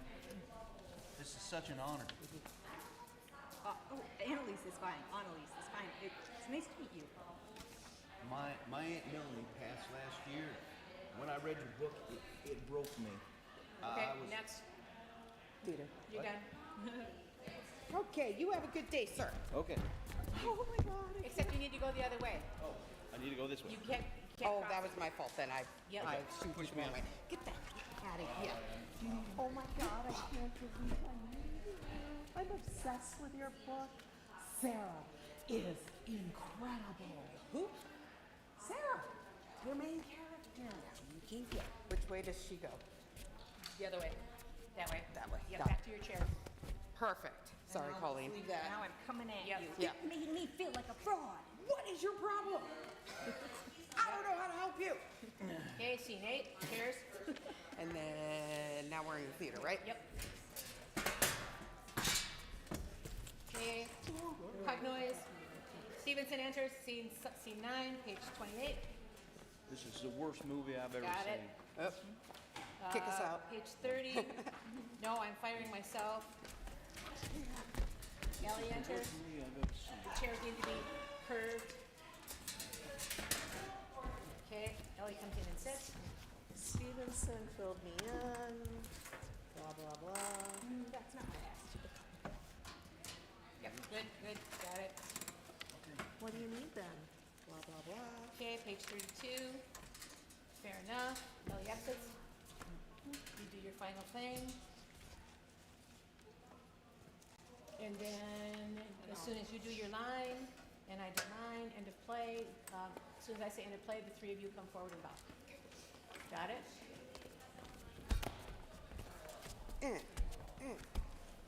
We are good. Okay. We are good. I think so. Yep. We shall see. Yeah. Cram course. Love cram courses. Absolutely. That was actually very helpful. Thank you. Yeah, it was. Yes. Incredibly. And we'll be That was able fast. to- Here's your pencil. Do we need water? Do we need, what do we need? Yeah. Quick bathroom break? No, I've got one in my bag. I have to go get my water anyway, so. Okay. It's fine. Okay. How does this bend? Yes, this is way I better. think I might have broke the lip, but it's got more in it.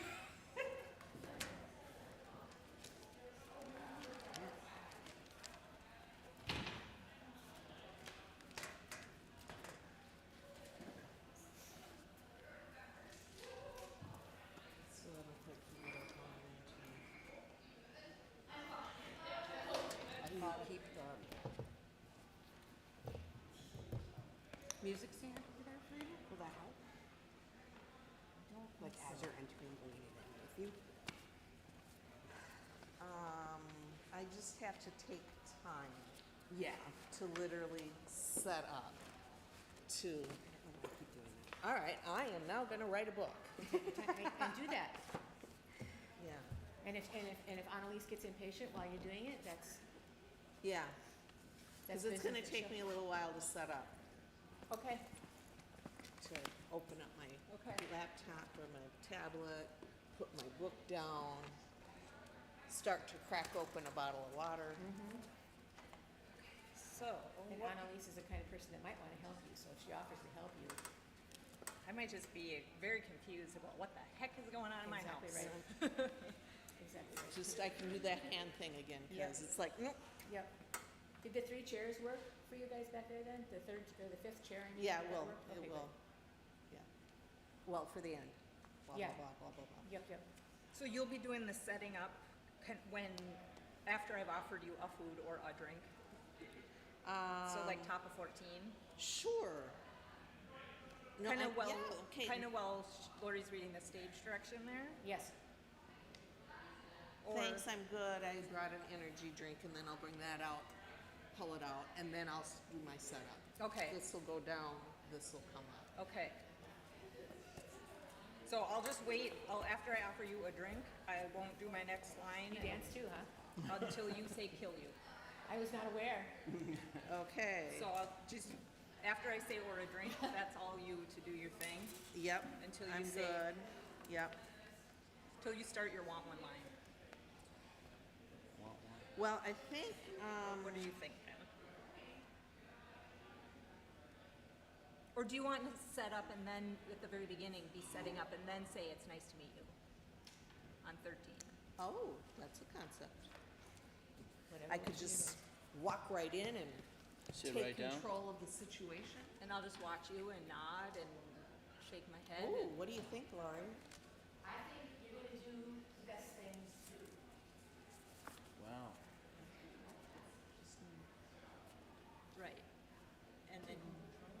then you can start I the think I'm scene gonna whenever get you're because I ready. don't want. Okay. Isn't it weird? I was thinking Yeah. that's It's too metal, high. and I'll stand up. You're too low, I mean. Nice to meet you. And the microphone's right there.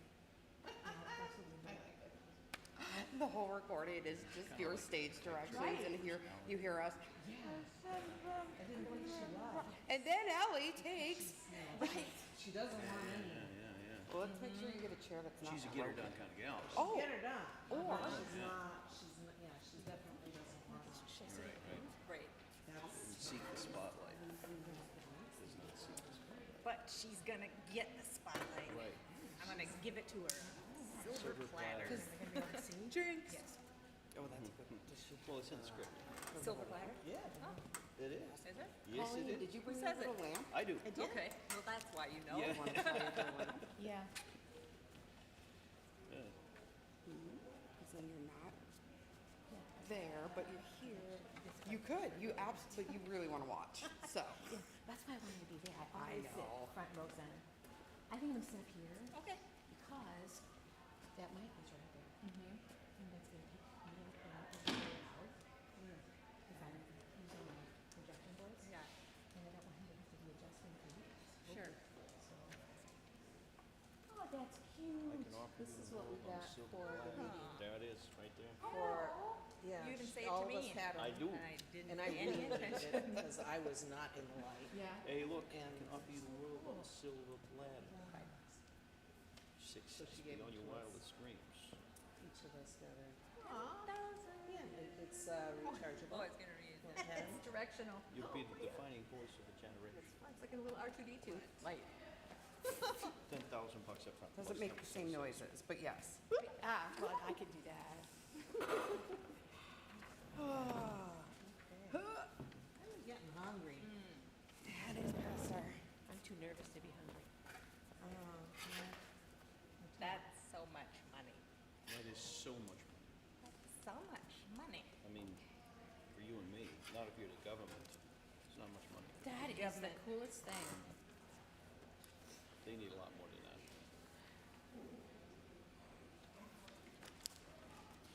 Brian.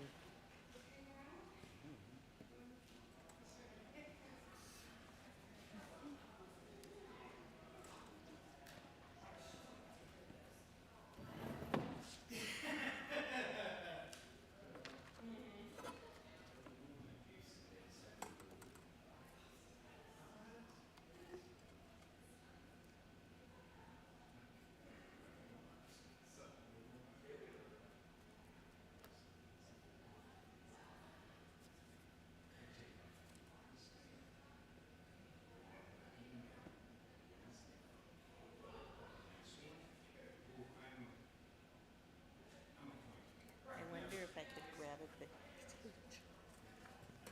and have it for my ride home. Yeah. Well, you can do that. Do it now. But we can go all in. I'm really hungry.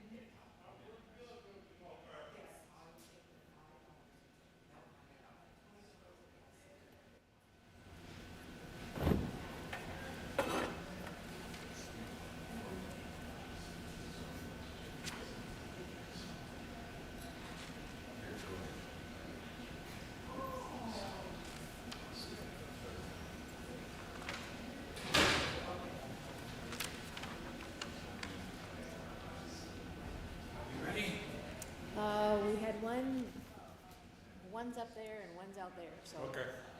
As soon as you're ready to start, we're ready to start. Okay. Show must go on. Must go on. It must. The show must go on. Whether we have an audience or not, the show must go on. The show will go on.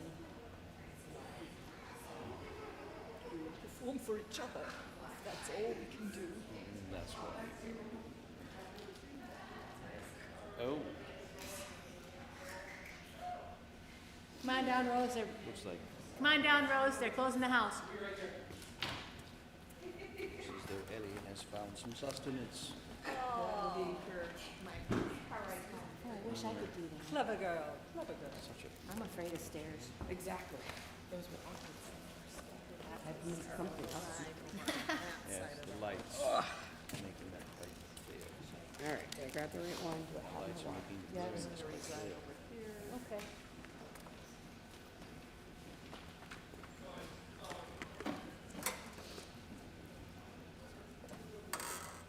There's a fly in the theater. All right, well, welcome back. Hope everybody had a nice lunch. The next play we're going to read is called The Waterfall Scene by James Nelson.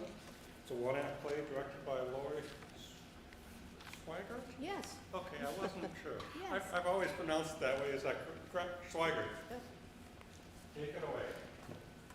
When Annalise shows the poem she has written to a close friend, she starts a chain of reaction of overwhelming enthusiasm for her literary work. A publisher soon takes the reins, and any semblance of Annalise's own artistic voice begins to fade away. The Waterfall Scene is a fast-paced satirical comedy about artistic creation in a world of commercialization. One set is used for all locations, primarily Annalise's home. The set should be suggestive and minimal, and there should be no scene changes.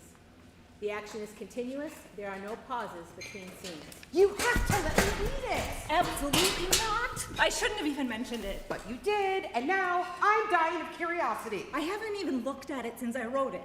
I was just feeling creative, so I wrote a few words down. You called it a poem. Yes? I love poems, do you? Well, okay, some poems. I love poems about the sound animals make as they walk, or wind going through the trees. Also poems that have roads diverging. I love a lot of poems. Oh, I'm sure I'll love yours. My poem isn't ready to be loved or read, and it doesn't contain any of those things. I'm a little hurt that you won't share it with me. I thought we were best friends. Oh, please. It's not personal at all. It's just that I didn't write it to be read. I shouldn't have said anything about it at all. You asked me what I did today, and I answered truthfully. I felt inspired, so I sat down and scribbled a few words on a piece of paper. It's nothing, really.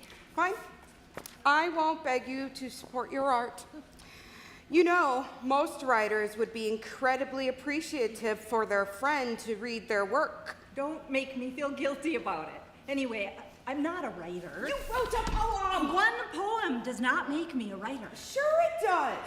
If I drove a car for the first time, swerving off the road because I didn't know how to handle it, and I killed 3 tiny school children who weren't looking out for traffic, who would the police apprehend? That is the driver. That is a ghastly metaphor. Oh, calm down. Just making a point. Were you? Well, that you're a writer because you wrote something. And now, this further proves that you're a writer because they are a sensitive bunch. And you seem pretty worked up about the fake kids that I killed in my metaphor. Oh, please stop talking about that. Only if you show me your poem. Fine. If it gets you to stop talking about dead children, I'll show you my poem. Yes, yes, really. Just please don't make a big deal out of it.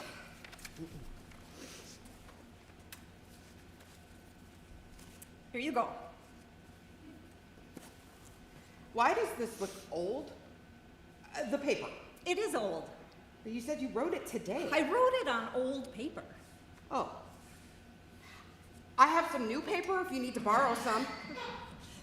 I have new paper. I just wanted to write the poem on old paper. The paper was what inspired me. I found it tucked away under a cabinet. It was all wrinkled and dusty. The paper had seen so much life, but nobody ever wrote anything on it. That seemed very sad to me. So I wrote a poem for the paper so it wouldn't be sad. Annalise reaches for the paper. Yeah. Look, you don't have to. Nope, nope, I get to. Beth reads the poem as Annalise looks away in embarrassment. It's a short poem, and Beth finishes it quickly. Oh my God. What? You wrote this? Yes. Annalise, this is... What? Well, I gotta read it again. Oh. Beth reads the poem again to Annalise's slight discomfort. This is a masterpiece. What? It's so beautiful. You say so much in so few words. This is the best thing I've ever read. That's absurd. Oh, I'm serious. Oh, God. This is really good. You're teasing me. No, I'm not. I swear. It's really nothing special.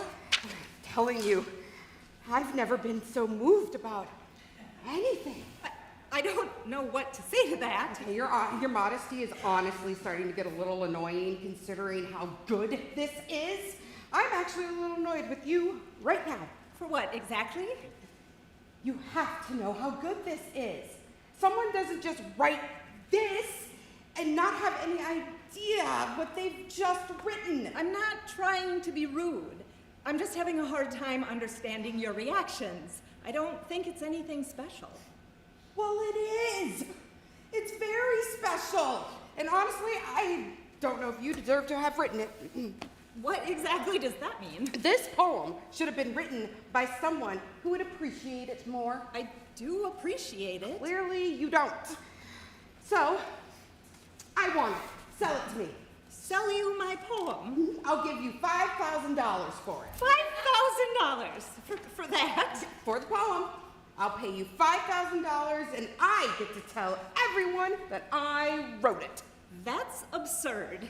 I can't let you pay that much for a handful of words written on an old piece of paper.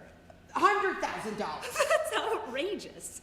Do you even have that much money? No, not unless I sold the house. But the point is how important this is. You really think so, don't you? If you won't sell it to me, then I insist we do something with it. Like what? It needs to be shared. So I'm going to represent you. That's what I'm going to do. I'm going to be your agent. I'm calling every publisher in this company and shopping around for you. You're going to be famous. It's just a poem. For now. I flew out first thing this morning to get here. I'm sorry if I'm out of breath and I smell funny. I felt it was imperative that I come out in person to talk to you about your poem. So Beth showed it to you? And a number of other publishers. Yeah, well, they don't matter. I got here first. And I can't wait to see the look on Patricia's face when I scoop this up before her. She's gonna puff her cheeks out like an enraged bullfrog. There's gonna be steam coming out of her ears. I'm sorry, Mr. Stevenson's son. Mr. Stevenson? Stevenson's son. Stevenson means the son of Stephen. Stevenson's son means the son of Stephen's son, Stephen. But enough about me. Let's talk about your poem. What's it called? Oh, it doesn't have a name. Well, that won't do. You can't publish something without a name. The Library of Congress would never allow it. We'll give it a name. Sorry, I'm new to this all. I've never met with a publisher before. No worries. I'll walk you through everything. Now, let's sign a Oh, contract. no. I've gotten several bites from several other publishers. We're not signing anything yet. Who? Patricia? She's a rattlesnake. If she screws this up for me, I swear I'll blow a gasket. Look, you don't want to work with Patricia. Trust me. The things she's done to close the deal would make your blood run cold. Have you been talking to her? I'm not telling you. We'll hear your offer, and we'll compare them to the others. Look, I can offer you the world on a silver platter, success beyond your wildest dreams. You'll be the defining voice of a generation. Specifically, please? $10,000 up front plus 10% of sales. That's so much money. I offered you $10,000 more than that. Yes, but you didn't actually have that money. I think he's lowballing us. Fine, $20,000 up front, 8% of sales. Why would you offer that much money for a poem? It's just a few sentences written on paper. Annalise, maybe you should let me do the negotiating. Look, length doesn't define a masterpiece. Just think of Michelangelo's statue of David, one of the greatest works of art in the Western civilization, and only about 3 inches tall. I don't think that's accurate. Well, the plastic replica my niece gave me is pretty small. You can barely see his bits and bobs. They were built different back then. What does this have to do with my poem? I think he's saying just because it's short doesn't mean it's not brilliant. We all think it's brilliant. Well, I think you think it's brilliant too. You just won't admit to it, which is getting really tiring. I'm not doing it on purpose. I'm genuinely taken aback by all this enthusiasm. All right, so the length isn't important. Well, it's not unimportant. you would need to expand it a little bit. We can't publish something under 100 pages, so you'll need to flesh it out a bit. Flesh it out to 100 pages. It's a short poem. Well, it is now, yes, but we'll need to make it into a book to publish it, obviously. We can't publish 5-sentence poems. Well, we printed on David's... He catches himself from finishing the sentence. Sorry, I was about to make an off-color joke. Never mind. I don't know if I can expand it that much. Hey, no worries. We'll hire you a ghostwriter. They'll do all the work. You can take all the credit. We will have to take $75 out of your payment to pay for their services. You don't pay your ghostwriters very much. Hey, if she wanted more money, she'd write her own freaking book, huh? All right, what do you think, Annalise? I don't know what to think. It's a lot of money. I need an answer right now. $5,000 up front, and you pay for the ghostwriters out of your own pocket. And we'll keep 10% of the sales. Are you trying to put me out of business? Look, here are all the people that I'm going to have to lay off if I take your offer, right? Each and every one of them is going to lose their jobs because you hardballed me. Paul here, he probably isn't going to spring back from this one. He's getting older. There's not a lot he can do. Can you live with that on your conscience? Oh, gosh. That's on you, not us. If you want her poem, this is how you get her poem. Otherwise, we'll hear what Patricia has to say. Done! It's done. Let's sign. He produces a contract from his jacket, takes out a pen, and makes some changes. Okay. Let's do this. Beth! What? I'm not sure. Okay, well, we don't have time to not be sure. We need to make a decision. But all those people he just showed us. He's bluffing. You're bluffing, right? Okay, he's probably bluffing. Let's do this. But I just don't know if this is what the poem wants. Annalise, are you honestly talking about? It's not sent yet. You made it. You decide. And I really think you should. Think of how many people are going to see your poem. How many people are going to smile, cry, dream. Plus, as your agent, I get 20% of your payments, which I could really use to remodel that bathroom. But you would be selfish if you didn't take this offer. All right. If you think it's a good idea. Yes! Okay. Stevenson sets down the contract on the surface, and Annalise hesitantly signs it. Stevenson extends his hand vigorously, and she shakes it. All right. So, congratulations. This is the start of something beautiful. Now we have to move quickly. We need to finish the manuscript in 48 hours. 2 days. Why so fast?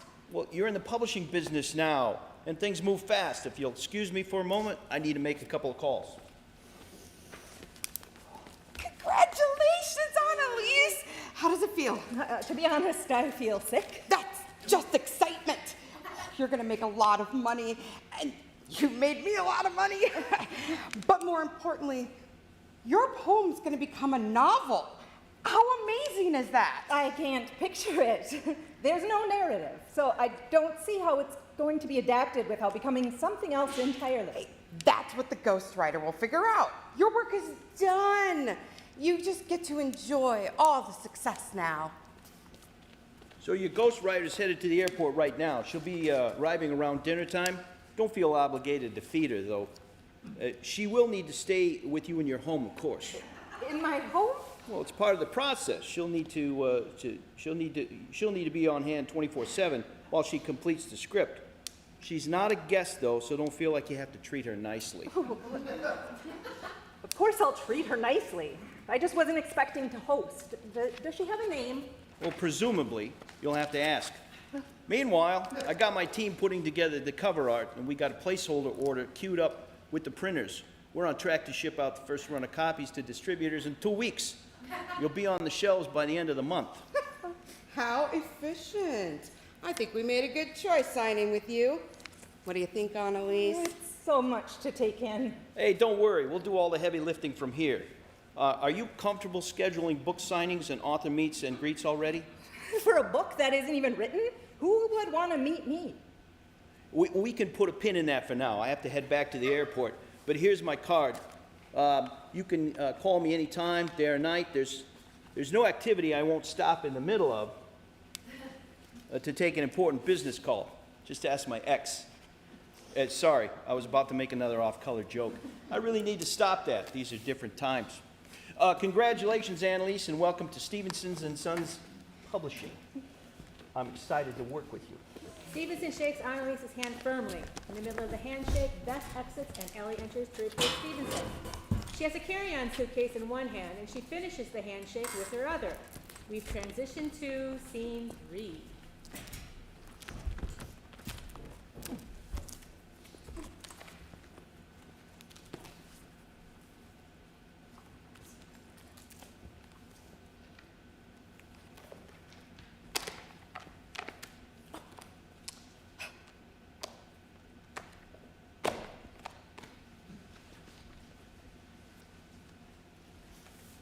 So nice to meet you. I read your poem just like 1,000 times. I'm so honored to get to work on it. I'm gonna do it justice, I promise. It's nice to meet you too, Ellie. Can I get you a food? A food? Or a drink? Oh, I'm good, thanks. I brought some energy drinks. Keeps me going. I'm planning to bang this sucker out in one sitting. Want one? I get them imported from Brazil because the ones made here, they aren't allowed to have as much guarine. If you have a strong heart, this much guarine. If you don't have a strong heart, this much guarine could kill you. No, thank you. Oh, okay. Well,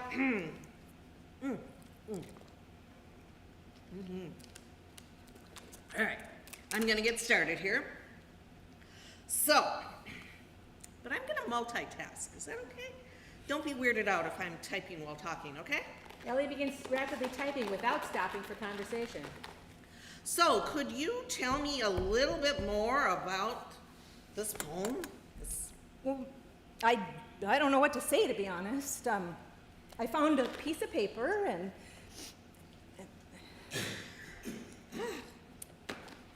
the paper was old and forgotten, but it was still blank, so I felt somehow that it wanted to express itself. Right. So your agent texted me that. That's great. And this is you, right? What? Like the paper, it's you. It's a metaphor for your life. I didn't say that. Oh, sorry. So it's not you? Well, I guess I feel some connection. But I didn't intend... Right. Okay, I got it. Ellie, how exactly are you going to expand my poem into an entire book? Oh, it's basically taking your idea and fleshing it out a little bit. Oh, For example, the old piece of paper is a character named Auntie Jade in the book. That's quite a departure.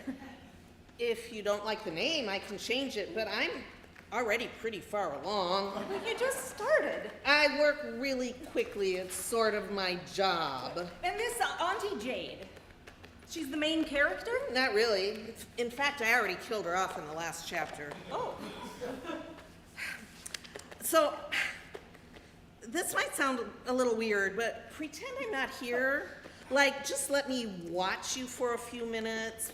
Pretend you're home alone and doing some stuff. I just need to understand the characters a little more. You want me to just walk around and do stuff? Yeah, like I'm not here. What kind of stuff? Just like making yourself some lunch or checking your phone or cleaning or whatever. Just so I can get a frame of reference for the inner life of the characters. Annalise looks around the room, slightly paralyzed by the request. Ellie types furiously the whole time. Yep. Oh, yeah, that's exactly what I was thinking. Annalise finds something to eat and unwraps it, but she's too self-conscious to remember how to eat normally. She eats it very unnaturally. Yes, that's the stuff. I'm just gonna run to the bathroom. Oh, good idea. I meant alone. Oh, Annalise exits okay. Annalise exits for a second. Ellie waits for a beat, then retraces some of Annalise's activities, briefly pantomiming the dusting and food eating. Nodding in understanding, she returns to her seat and continues typing. Annalise enters again. How's it going? Do you need me to keep doing stuff? Ellie makes a just-a-minute gesture and furiously types away for another 20 seconds. Suddenly, she slams her computer shut.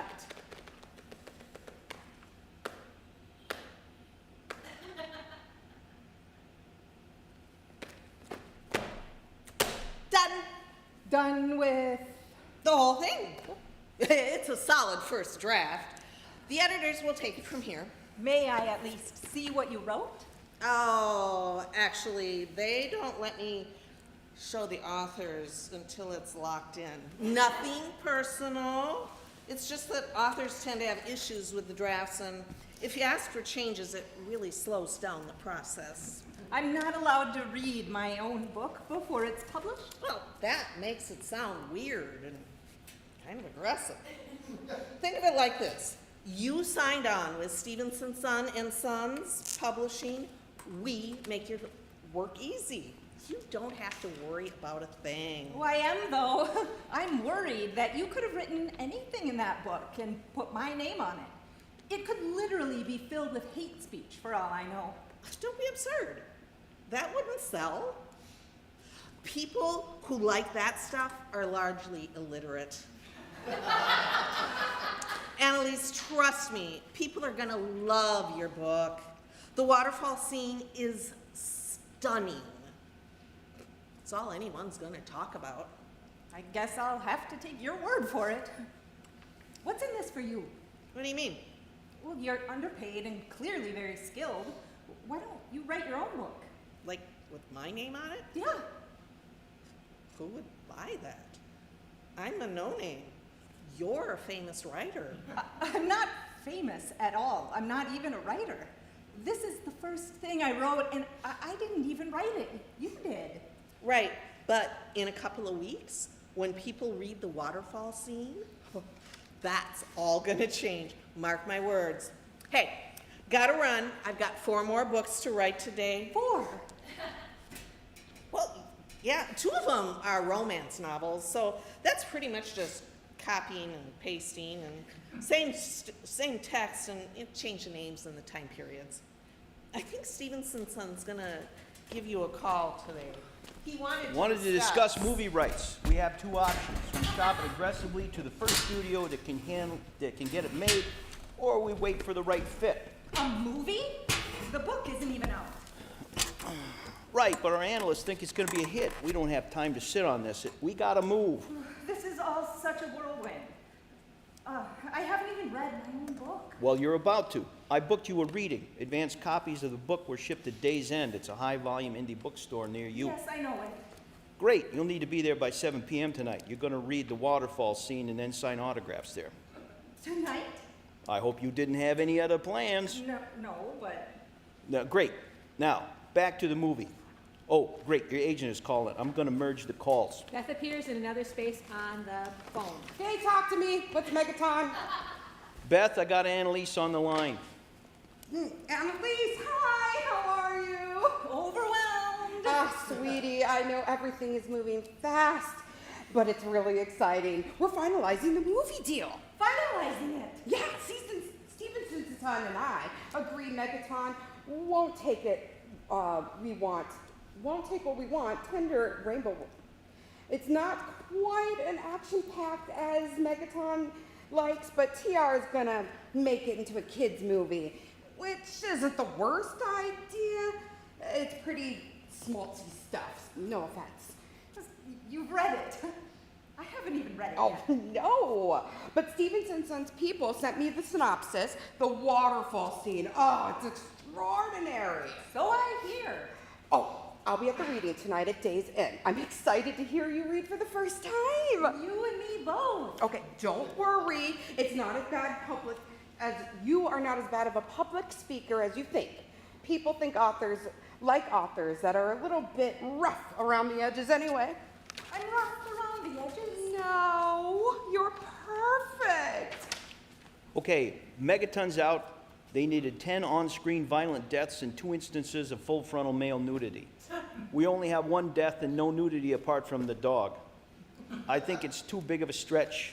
I'm waiting to hear back from Tender Rainbow. That's fine. Megaton can take their 2-bit indie slasher porn and go themselves. Beth, sorry. I didn't used to talk like this before I was your agent. It's an aggressive industry. Can't we hold off on the movie deal until the book is out? Just so I can wrap my head around all this. Interest is at an all-time high right now. The breakout debut novel of a mysterious new Arthur. Plus, the first reviews dropped today and they're raves. The book has reviews. The press got the book before I did? Okay, well, not the whole book. They write reviews off of 10-sentence excerpts. Stevenson sent the waterfall scene. They were stunned.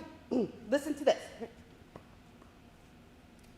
For her first novel, Annalise Petra writes with the conviction of a writer with 100 titles under their belt. Her courage, navigating moments of emotional devastation, made me imagine her as the captain of a sinking ship, bravely stewarding passengers to lifeboats, while she herself intends to remain behind. What does that even mean? I have no idea, but it sure matters. I mean, wouldn't you want to buy a book like that? Yes, it's a done deal. Tender Rainbow's going to option the screenplay. They have some conditions, but nothing we can't work around. Well done. I can't What believe are the conditions? Oh, well, just some stuff we expected. TR makes kids' movies, so it's going to be animated, of course. Animated? Yeah, and they want to expand the role of Joyza, the pug, a lot. I love Joyza the Pug! I don't even know who that is. It's Auntie Jade's loyal lapdog. More of a side character than anything else, but for the movie, they're going to make Joyza the star. Plus, he'll talk in the film, and I think I speak for everyone when I say we gotta know what the pug is thinking. Yeah, that makes sense. How Look, did we adorable get here? animation. How did we go from my eyes, poem to a kid's movie about a talking pug? I didn't ask for this. You all pushed me into this. I'm just going to make This sure would they all don't make a do lot fart more sense jokes. to me if I don't care if somebody it is would a let kid's me read movie. my I own hate fart freaking jokes. book. Although pugs do fart a lot. There's a pause as Stevenson and Beth are startled by Annalise's reaction. Stevenson hands Annalise a copy of the book and exits with Beth. Annalise opens the book and re-enters. Scene 5.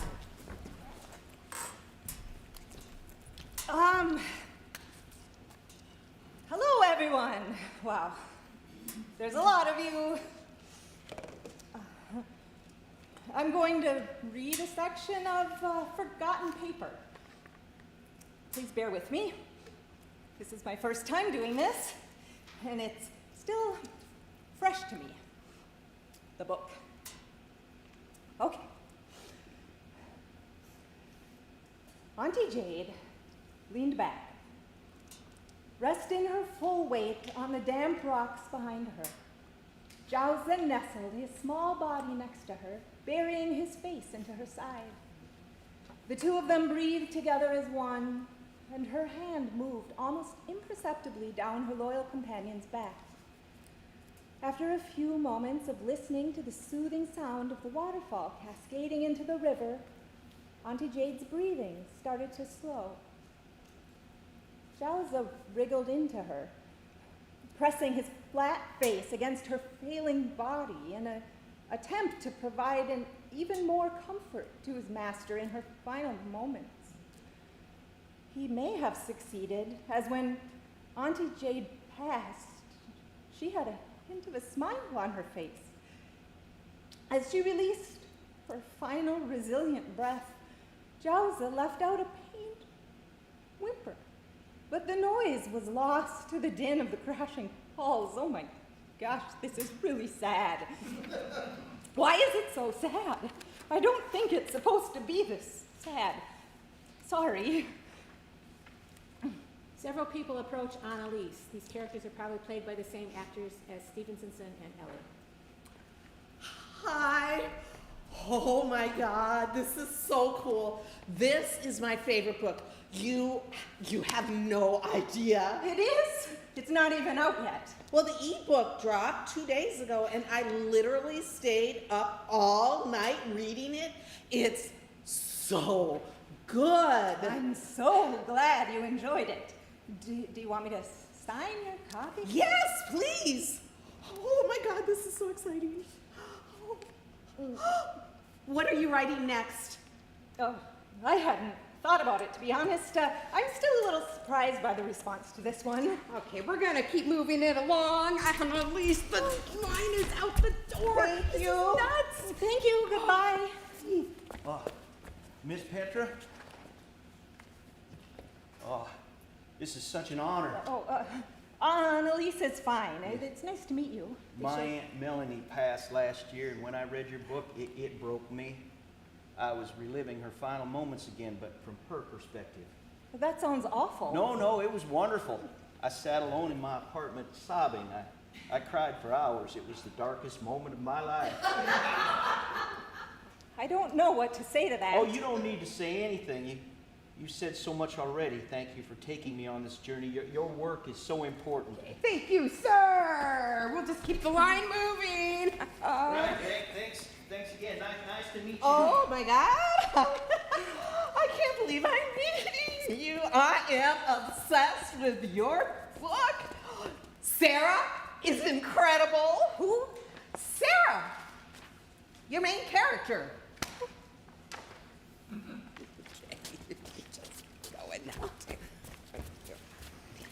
It made me feel like a fraud. Who cares? Everybody loves the book. They love you. What are you all worked up about? Because it's not my book, Beth. It has nothing to do with me. So what? Forgotten Paper is literally printing money for both of us.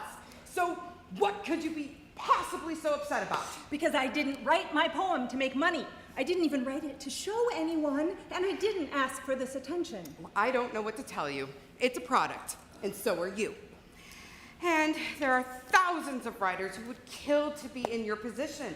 So I'm sorry if I don't have a ton of sympathy for you. I don't want to be a product. And clearly, we don't have the same goals. No, clearly not. My goal was to make you rich and successful and be, well, your goal is to be sad and alone and write weird poems on random objects sitting in your house. I feel like I betrayed the paper. What? The scrap of paper. It wasn't asking for this, it just wanted to express itself. I can't with you anymore. Look, it is too late to turn the clock. Your story is bigger than you now. If you'll excuse me, I have to go negotiate some more movie contracts. Oh no, I'd forgotten about the movie. Annalise and Beth are facing the audience watching an animated kids movie. Lights flicker to suggest an unseen screen, and we hear the audio from the movie. Music underscores the scene. The two women watch with completely different expressions. Beth, wildly amused, and Annalise, horrified. Josa, please eat something. You haven't eaten for days. Oh, I miss her too. But we still have to keep going. The World Dog Championships are in a few days, and if you don't eat, you won't be strong enough to compete. Oh, we've been training too long to give up now. Please, Jowza, you could be the first pug to ever win. If you won't do it for me, do it for Auntie Jade. Yes, let's go. Jowza. This is the worst movie I've ever seen. Yeah, but that pug is adorable. This is the worst movie I've ever seen. That's both the headline and repeated several times in the review. Are they all really that bad? Well, they're not good. I gotta be blunt, this film won't win you any Oscars. Fine, but it's making money, right? Oh, it's making crazy money, like insane. Kids are clawing at their parents to see this movie over and over again, and because the reviews are so bad, think a lot of adults are going to see it ironically. Well, that's some consolation. As long as we keep making more money, who cares, right? Now, that's always been my motto, and it's not just ticket sales. Our licensing team made a killer move on Joyza, the pug dog, on shelves in advance of the film, and it's been flying. There's toys. Yes, Beth. Beth didn't tell you we were working on this? There's a stuffed Joyza, the pug doll, that grunts when you squeeze it. I swear that stupid thing is going to make us more money than the book did. Let's just keep riding this momentum. What's next? What's next? Hasn't this gone far enough? Oh, we're just getting started. The studio wants to talk sequels. They think Joyza is the kind of character that can build a franchise around. Annalise, what would you say to churning out a couple more screenplays? Absolutely not. She hates her own work. It's not my work. Well, you won't have to lift a finger. I'll get the ghostwriter back. I don't want to be associated with this anymore. Look, I get it. The reviews for Joyce's Big Day probably tank your chances of ever getting taken seriously as a writer again. But the best thing you can do is lean into it. Keep cashing those paychecks. I'd like you to leave, please. Sure, no problem. It's a lot to take in, I know. We'll talk soon. You too. Annalise, Please. how dare you? I've been working myself to the bone for you, for your work. And this is what I get? Ingratitude, hostility, and disrespect. You're not doing this for me. You're doing it for yourself. I championed you. You exploited me. That's not fair. I believed in you, and I wanted to make your dream come true. Except it wasn't my dream, was it? It was yours. Are you firing me? No. I'm firing myself. Stevenson's son filled me in 2 screenplays and a pilot for the TV spinoff starring Jows's sister, Wonton. I can get it done by the end of the week. That's not why I asked you to come. Oh? What do you need then? I want you to have it. Have what? The book. And the movie and the toys and anything else associated with me. I don't get it. I want to offer you the entire ownership rights, whatever portion is mine. I'll have my lawyer make up a formal agreement, and you can do anything with it you want. That would just be handing me a boatload of money. This thing is already huge. And now it's all yours. What do you get out of it? I get out of it. My name isn't on anything. I'm not asked or consulted about anything.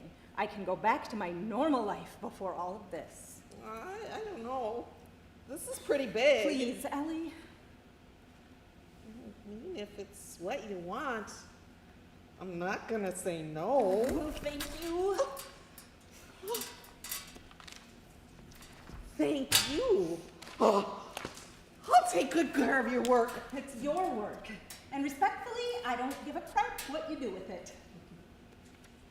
Fair enough.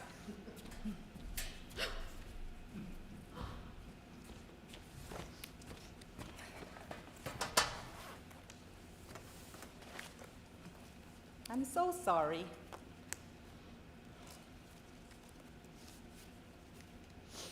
When I found you, I was so moved by your story.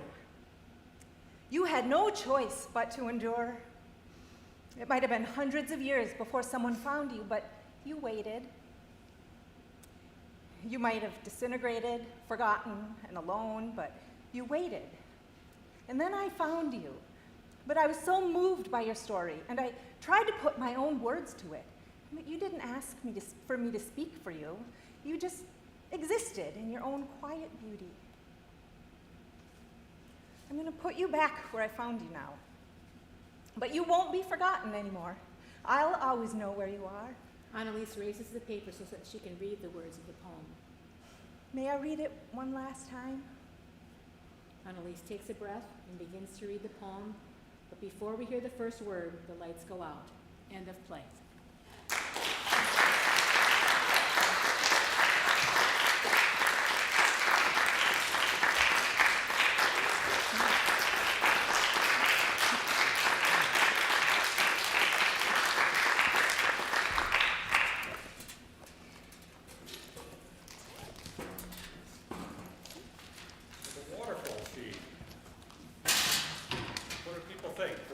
wait for the cast to get out in the audience first. What do people think?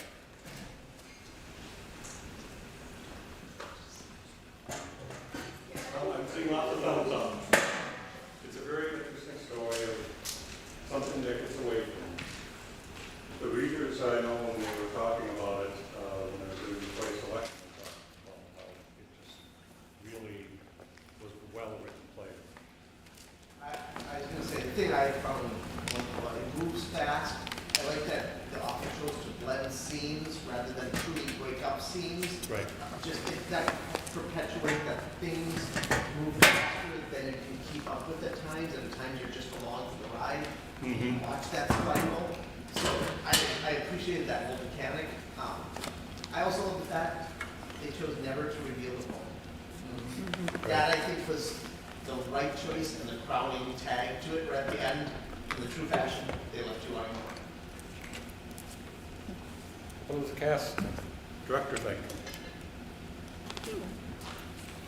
I know Lori jumped at the opportunity when she's read the play to be able to direct. You really Yeah, it evolved wonderfully with these people. As I was reading the play, these are the people I saw Right, taking you the said roles, that. and I was delighted that they were going to be able to take the parts for me.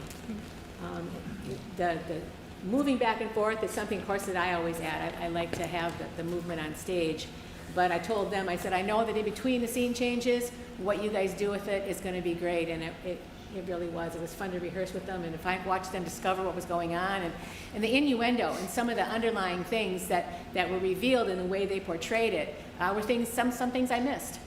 And they were able to bring it to me in the way they performed it, which I really appreciated. I feel like it'd be a really fun one to see or participate in as a fully fleshed out performance, because there's so, just to work with it more and actually see it choreographed and see what kind of real props come into it, and yeah. And not be locked into a script in your head. Yeah, exactly. Yes, Yeah. Actually yes. have the lines memorized. Yeah, and then have each character be able to develop a little bit more without having a script in their hand. And there's so much timing involved that you know, doing a reading, there's not a full rehearsal process involved. So there's all these things that we didn't get to really work out the timing, and it'd be really fun to see that. But I think each of the characters has a lot to them. Yeah. There's a lot of depth to each character. Well, except maybe the inspired customer and stuff like that. They're not a the lot, deepest characters. They're of the whole play. I'm so excited. There are no I small think- parts. I think Stevenson's son is rather shallow. Well, yeah, true that. I think the pug redeems that actor. Thank you. Yes. It's always a lot of fun to read a character that's rather unscrupulous, though. Yeah. I will say one word you use that I think captured it for me: choreograph. They did write this like a dance. Yes. Their pulses, which I appreciate that structure. Can I be really nitpicky? All right, thanks a lot. Thank you. Sorry, can I be really nitpicky? What is the name of the dog? Jowza. How's it spelled? Like a pot sticker? Yeah, like a GZYOA. Oh, GY. Jowza. Jowza. Jowza. GY. Which is why with at the end with the sequel, it's going to be Wonton, the sister. Okay. Yeah. There were some cute parts to that. Yeah. Are we ready to go with Yeah. the next one? All right, thank you. Thank you. All right.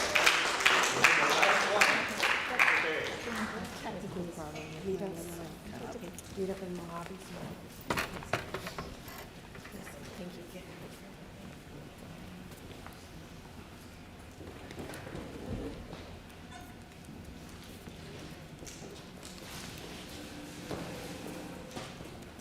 I don't know where you guys want these, in terms of room, but in your chair. I don't think we need a ton of room.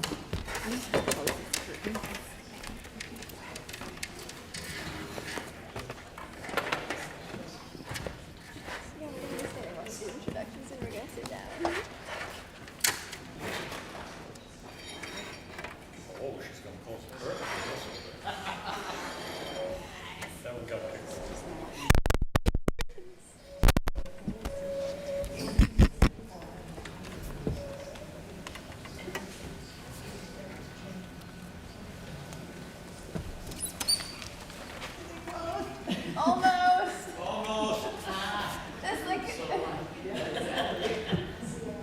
little more. A little more. Yay! Oh. It's a little. It's fine. It's fine.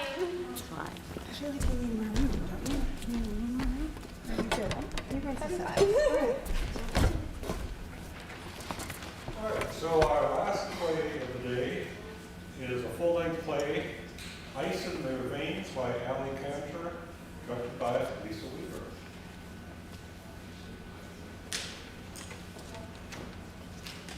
Ice in Their Veins. Cast of characters.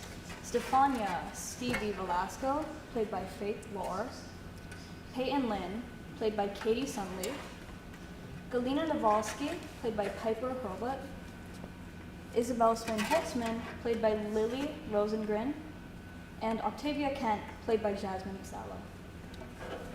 The setting is a dressing room backstage at the Star Spangled Grand Prix Solo Ice Dance Weekend Invitational at Lake Serenity Olympic Complex.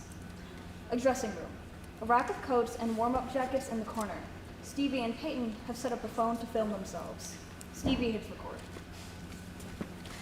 Hi, it's your girl Stevie. And it's your other girl, Peyton. Get ready with me to compete my free program at the Star Spangled Grand Prix Solo Ice Dance Weekend Invitational at Lake Serenity Olympic Complex. And get ready with me to be the first alternate. To start us off, here are the products we just used for skincare. They hold each product up to the camera. My #1 fave, Watermelon Wishes Gentle Foaming Cleanser from Bubble Pop Revolution. Smells like heaven. Followed by a necessary evil of squeaky clean, salicylic acid, acne-free, clear skin cleanser from Dermcore. Smells like chemicals, therefore smells like it works. Then, Holy Guacamole Avocado-based Ceramide Moisture Barrier Cleanser from Clear Skin Collective. You will want to taste it. Don't do that. Next, the very preppy, very sparkly strawberry fueled Forever Non-Astringent, pH balancing Pore No More glitter toner from Forever Young Cosmetics. Oh, my obsession. Rose Petal Deep Cleanser Astringent pH Balancing Toner from Bella Bella Babyface. Oh, this one. Matcha Magic Glowy Glowy Niacinamide Dewdrop Serum by Saint of Youth. Orange, you glad I didn't say Dark Spots Vitamin C Magic Serum from Glow Getting. And the OG, the GOAT, the absolute viral sensation, and my personal fave, Absolutely Ageless Youth Serum with snail mucin and retinol by Integrated Psychoderm. I actually don't use that one. Why? You're too poor? Retinol makes me break out. Suck it up, Buttercup. You only get one face. It's like a leprosy situation. I'd rather have leprosy than 5 lines at 25. Does retinol make you break out in agonizing cystic eruptions? Comment below. Anyway, last but not least, and don't at me, but my favorite tinted moisturizer is from CVS because the coverage is insane. Only $7. Make it make sense. See, girlies, this is a gatekeep-free zone. And now, at long last, I will be doing a full face for a competition. And I'm also doing a full face, just in case.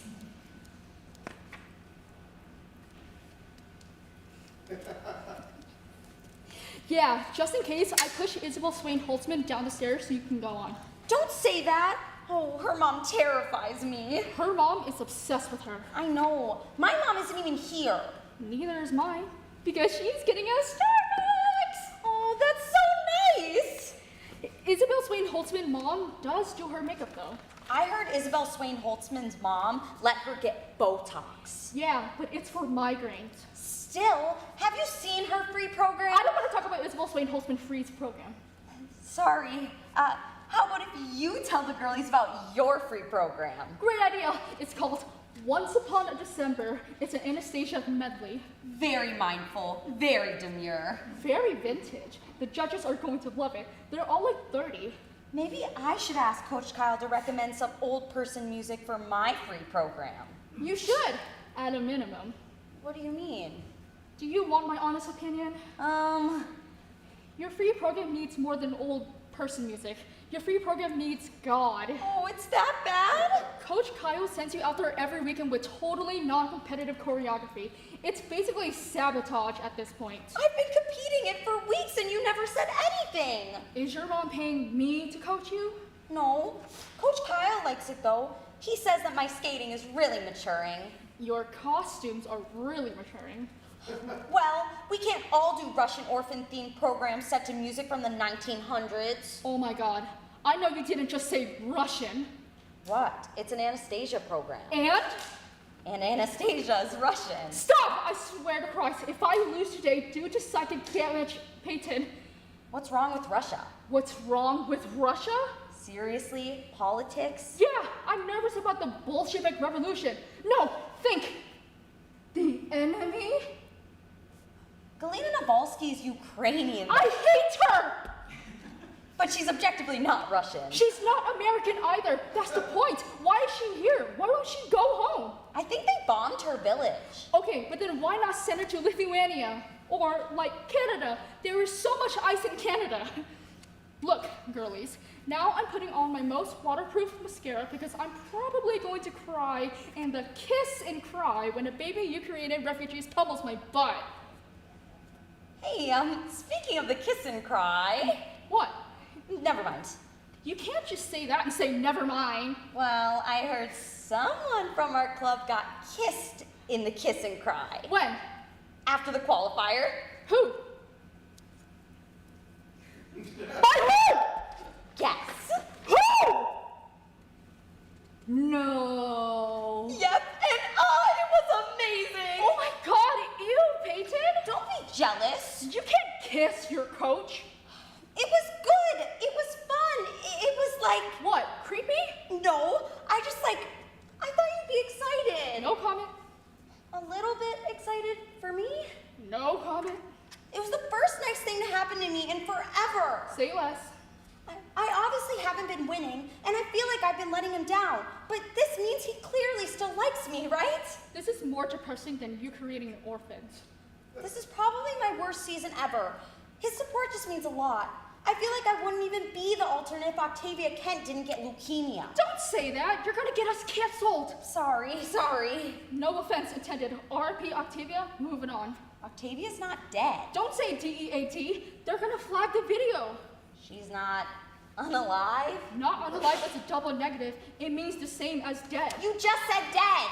So did you. You said dead first. I only said dead because you said not unalive, which means the same as dead. I only said not unalive because you told me not to say dead, and there's no other way to say not dead without messing up the algorithm. If I said dead one more time, I'm going to unalive myself. I swear to God, Peyton. You just... Do not test me. Does it even matter if we get flagged or canceled? Yes. But nobody watches these.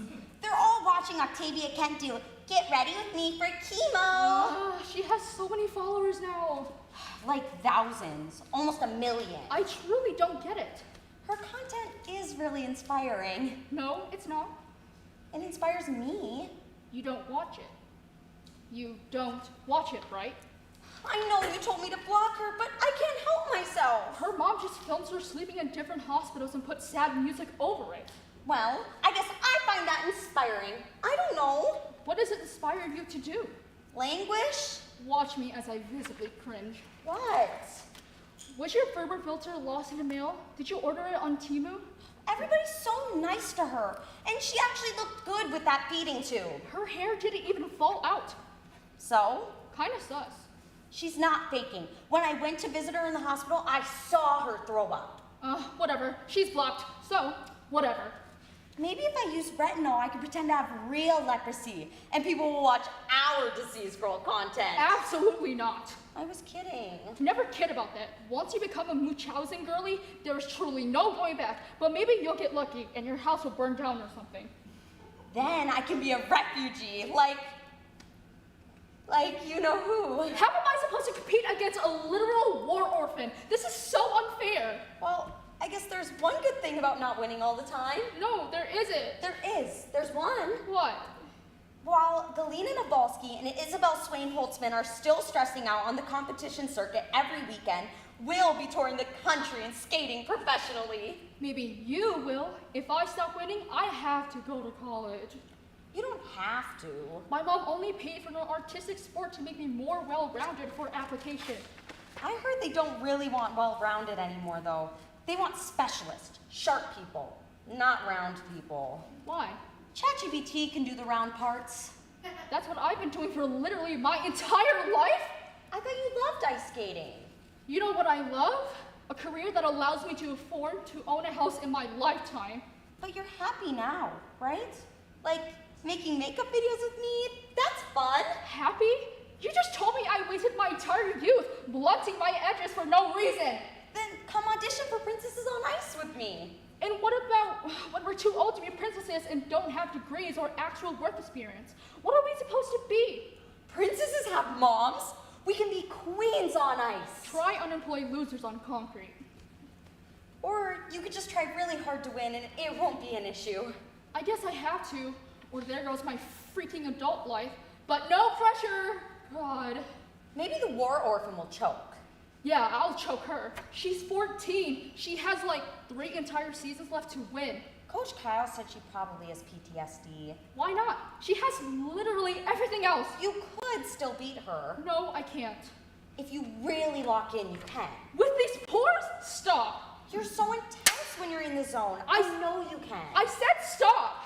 I'm trying to help. You can't. If you knew anything about winning, you'd be winning. Stevie. And you're right. Nobody's gonna watch this video. So why am I even filming? Stevie aggressively turns off the camera.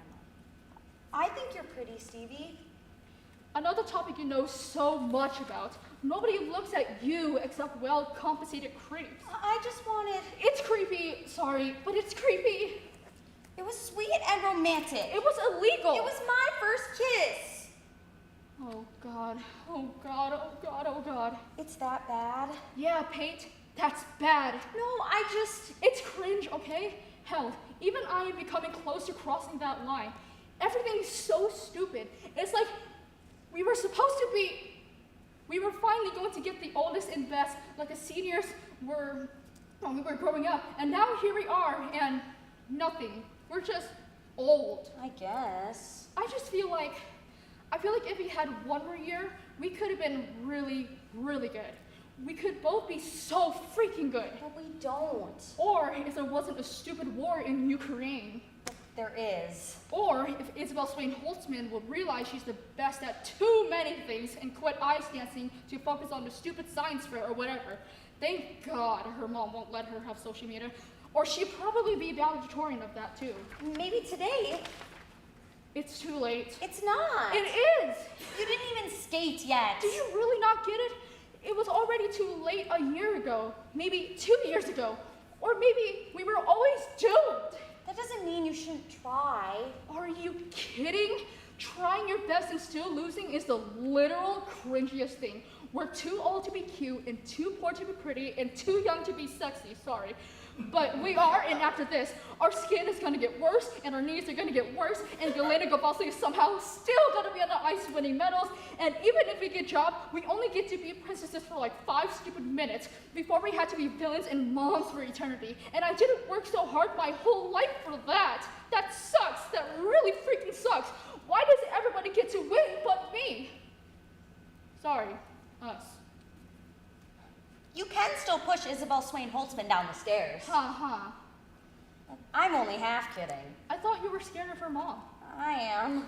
I'll push her mom down the stairs too. Problem solved. Unless, wait.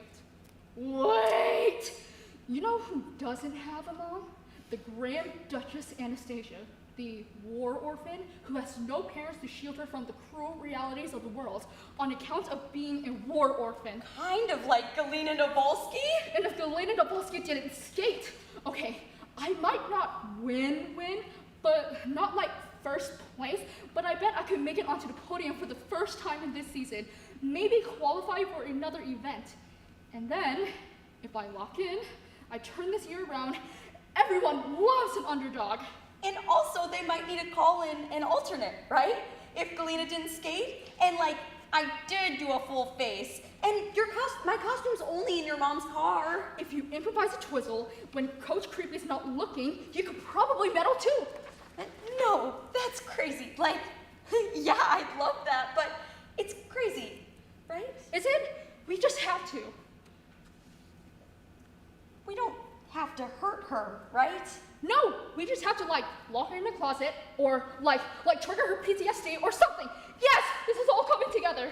Is that mean though? So, she doesn't need to win. She doesn't need to. We need to. It's supposed to be our turn. I still feel like it's mean. We earned this. We have worked hard. We deserve this. We do only get one senior year. We manifested this. And I feel like Coach Kyle's finally looking at me. We are entitled to this. Okay, we are. We need this. Yes! We should make her bleed. Yes! And then we should drink her blood and steal her youth. Wait, what? It's the origin of vampires. It is? It's the literal origin of vampires. I bet her blood tastes the way holy guacamole avocado-based ceramide moisture barrier cleanser looks. I bet her blood tastes like borscht. Okay. So, you go get her. And I'll knock her down and knock her out and bleed her. Wait, really? Yes, really. Really? Were you not serious? Because I am so serious. I kind of thought we were, or that was just, I didn't think we actually, Stevie, people don't. Go get her. Now? No, after she makes the judges weep.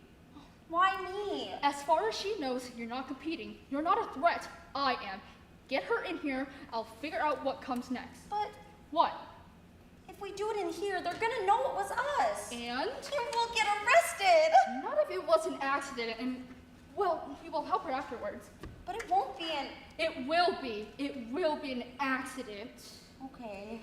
It will be a terrible accident, and we'll help her after the accident. Well, we'll help her. Yes, and we'll film it. We'll be heroes. That's content. That's clout. Trauma and updates, that's how you get followers. Just ask Octavia Kent. I hope your mom gets us cake pops at Starbucks. Why? I just think it would be cute if we were eating cake pops and crying in the video. Kinda coquettish, actually. I'll see what I can do. Go!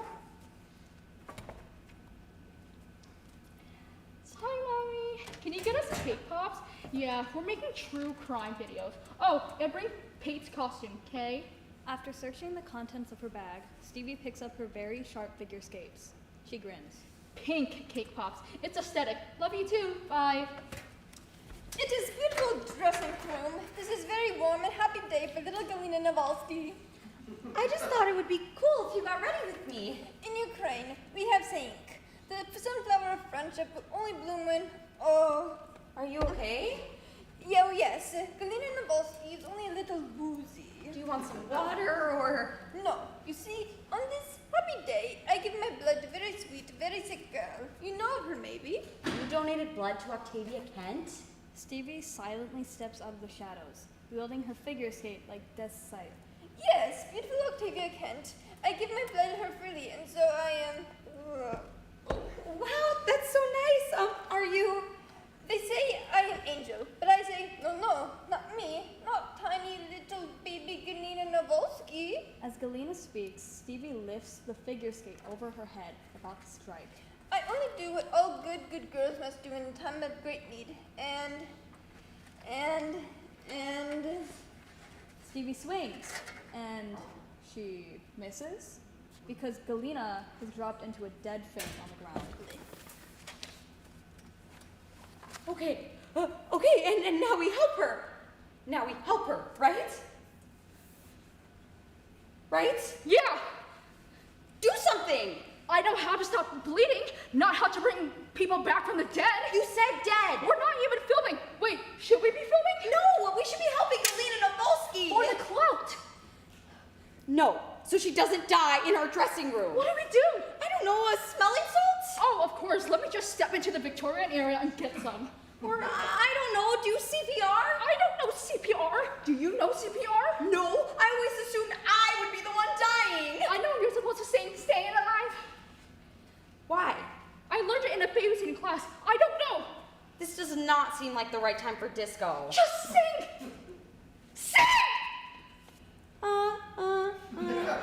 Staying alive, staying alive. That was terrible.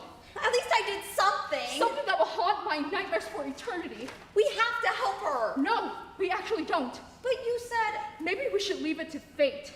Fate? I didn't touch her, right? If Galena Novolsky wasn't in here, she would have fainted somewhere else. She'd be unconscious either way. So we just what? We hide her. We find her after we compete. Help me! They hide Galena under a pile of coats from the rack. Stevie's phone beeps. My mom wants me to come and get the Starbucks. What do I do if she wakes up? Can I trust you, Peyton? Stevie offers her the figure skate. Can I trust you, Peyton? I don't know if I can. Can I trust you or not? Reluctantly, Peyton takes the skate. You can trust me. I'll be right back. Don't disappoint me. Stevie moves towards the door. Just before she can get there, though, there's a knock. The door opens. Hey, sorry. Coach was wondering if anyone has seen Galena. Tell Isabel Swain-Holdsmith that Galena Novolsky isn't here. Galena Novolsky isn't here. Cool. I'll go ask. Wait. Yes? You used to be friends with Stevie, right? Regretfully. So, you know her pretty well? Better than I want to. Okay. How hinged would you say she is, in general? On a scale of 1 to 10, or... Is she capable of committing terrible acts of violence, for example? Probably. Yay! Oh my god! Did something happen? Can you keep a secret? Depends on the secret. Okay, what kind of secret would you not keep, hypothetically? The kind in which someone might get hurt? In that case, it was nice to see you, but... What is going on? I think Stevie might want to murder Galena Novolsky. Murder her? Hypothetically, and hypothetically, you might have already made an attempt. Oh, please don't tell your mom. Okay, first things first, is Galena okay? Yes. Are you okay? Yes, I'm so great. Super fantastic. Never better. Okay, then second, just remember that thought crime isn't actually crime, even though... No, Isabel Swain-Holston, I am not okay. I almost died. I thought Galena Novolsky almost just died. She did, but it was partially my fault. Things were really tense, and then we were shouting, and I got caught up in it, and I made a joke like, haha, why don't we drink and steal her blood and steal her you? Right, because that's the origin of vampires. Exactly. But I suggested it with, maybe a little more conviction than intended. And Stevie's intense and thought you were serious. And she almost stabbed Galena. She almost stabbed her while she was talking about donating blood to Cancer Octavia. And in that moment, I knew I would jump in front of that selfless war orphan. I was ready to take a skate to the heart.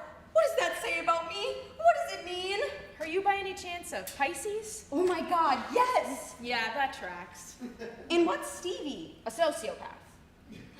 What do I do? First of all, you're getting really upset. Can I fix your makeup? But that's like so nice. Why would I be mean to you? I don't know. Stevie's always made you sound... Stevie? Friend dumped me. The wipes are on her side. Isabel fixes Peyton's smudged makeup. Can I ask your opinion on something? I don't really want to talk about Stevie anymore. No, it's actually about, you used to train with Coach Kyle. No, but my older sister did. Why did she stop? My mom said he wasn't challenging her anymore, but I think it's because he has a reputation for giving really hands-on corrections. To everyone? Not just to very promising mature skaters with beautiful technique and D-complex lives? According to the Rink Moms group chat that I definitely wasn't supposed to see, it's an ongoing problem. Oh no. What, did he touch your boob or something? I kissed him! Oh, and he kissed you back. Okay, he kissed me first, but I let him, and I was excited about it. Like, I wanted to. All right.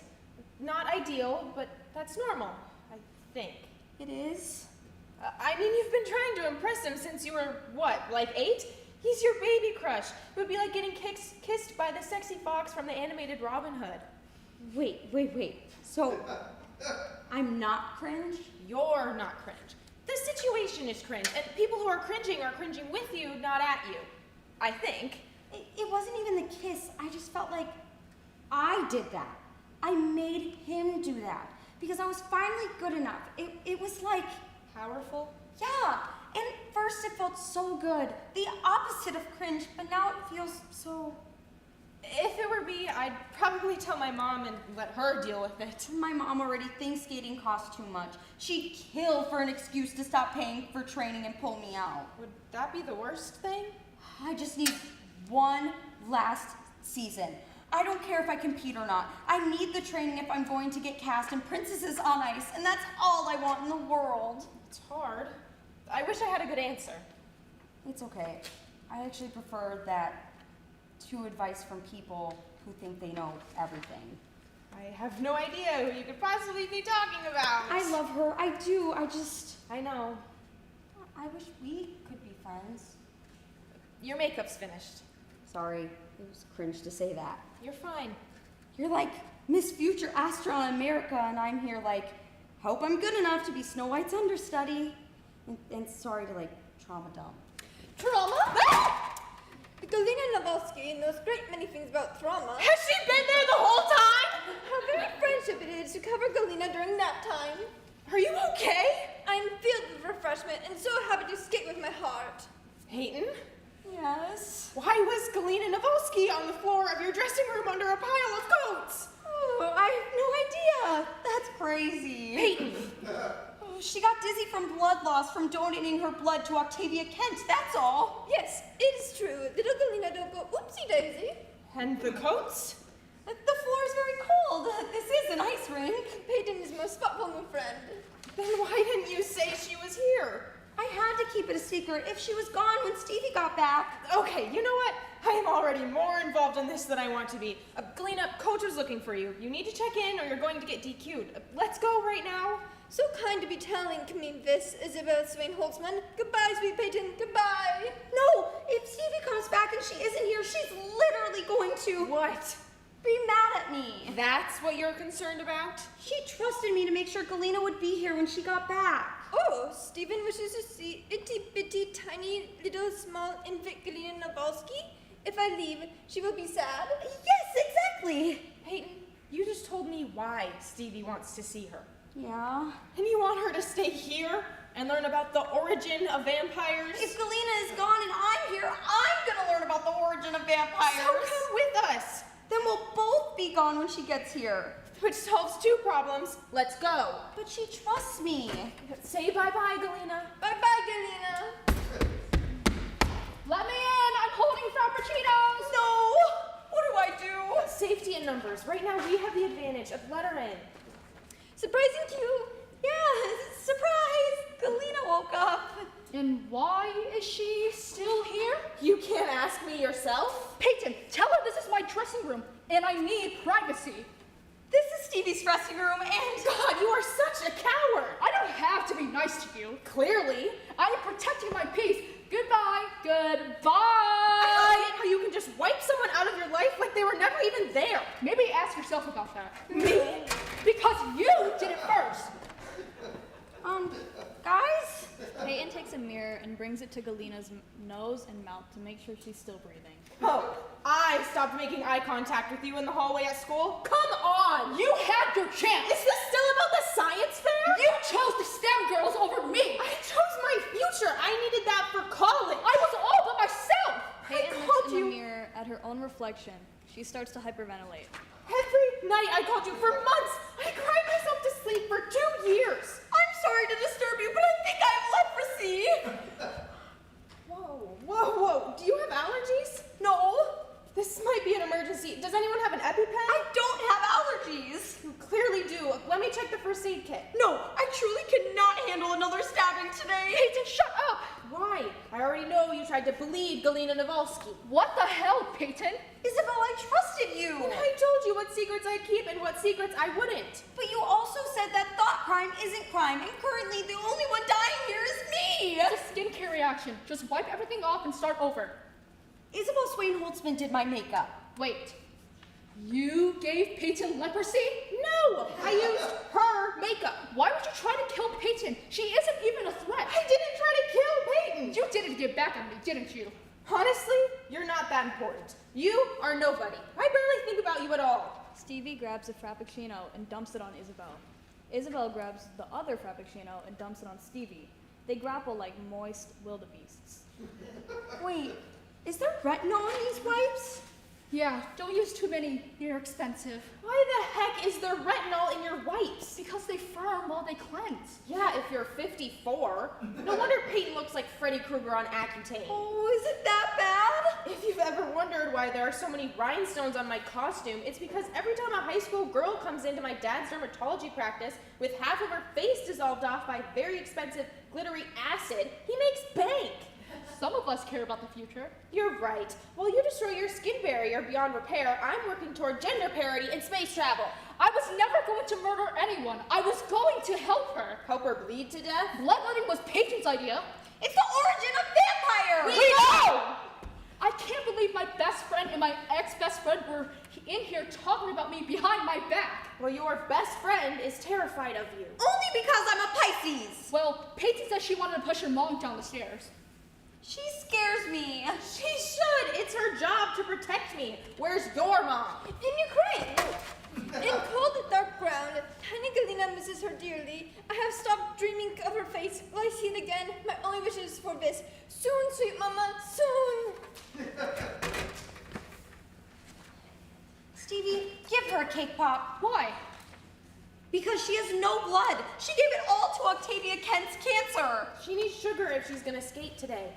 Yes, I must skate for sweet mama, inspiration of my heart.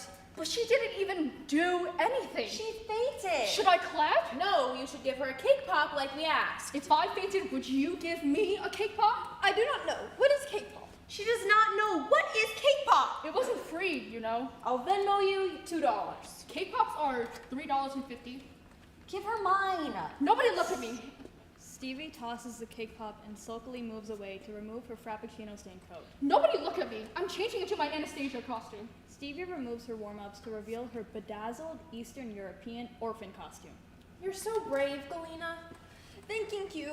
It is hard to live tiny life of Galina Novalsky, but each day there is great beauty. Beauty of Isabel Swin-Holzman, Peyton Lynn, and cake pop. That was really inspiring. All she did was call you pretty. Nobody is talking to you. Galina Novalsky has never said anything inspiring in her life, ever. Neither have you. And English is your first language. Don't listen to her, Galina. She is so jealous of you that it's seeping out of her pores. I feel so sorry about your pores, beautiful Steven. Stevie snaps. She rises, grabbing a figure skate. I feel so sorry about your jugular, dead Galina Novalsky. Stevie lunges. There is a ridiculous, albeit savage, tussle. Octavia enters. Hello, friend. Welcome to Joyful Wrestling, time for girls. Who are you? Did you just ask who she is? Yes, I'm asking the name of this girl so she may join in our fun time. Yeah, we can see that. Wait. This is interesting. You really don't know who she is? Don't tell her. I want to hear from sweet, tiny baby, dust-smoked fetus Galina Novalsky. I do not know this girl. You're probably just confused from the blood loss. Maybe you need another cake pop? Galina, this is Octavia Kent. You donated blood to her, remember? No, she didn't. Yes, I did. In morning hour. Today? Yes. I didn't get blood today. Sorry. What is blood meaning today but earlier? I haven't needed a transfusion in a while, actually. I've been doing pretty well, and I've never seen this girl in my life.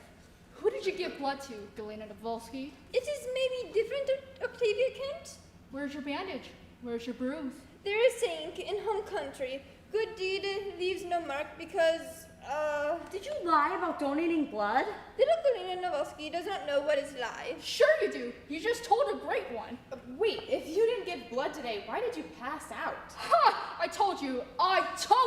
There is no limit to the deranged depth to which she stooped. Galina? Octavia Kent is Munchausen girly! I knew it! Yeah, I wish. She's really not. I visited her in the hospital. She's the only one who did. Thanks, guys. True friends, all of you. Why are you then having this beautiful hair? That's what I said. It's called cold capink. Look it up. It's a real thing. I'm not a Munchausen girly.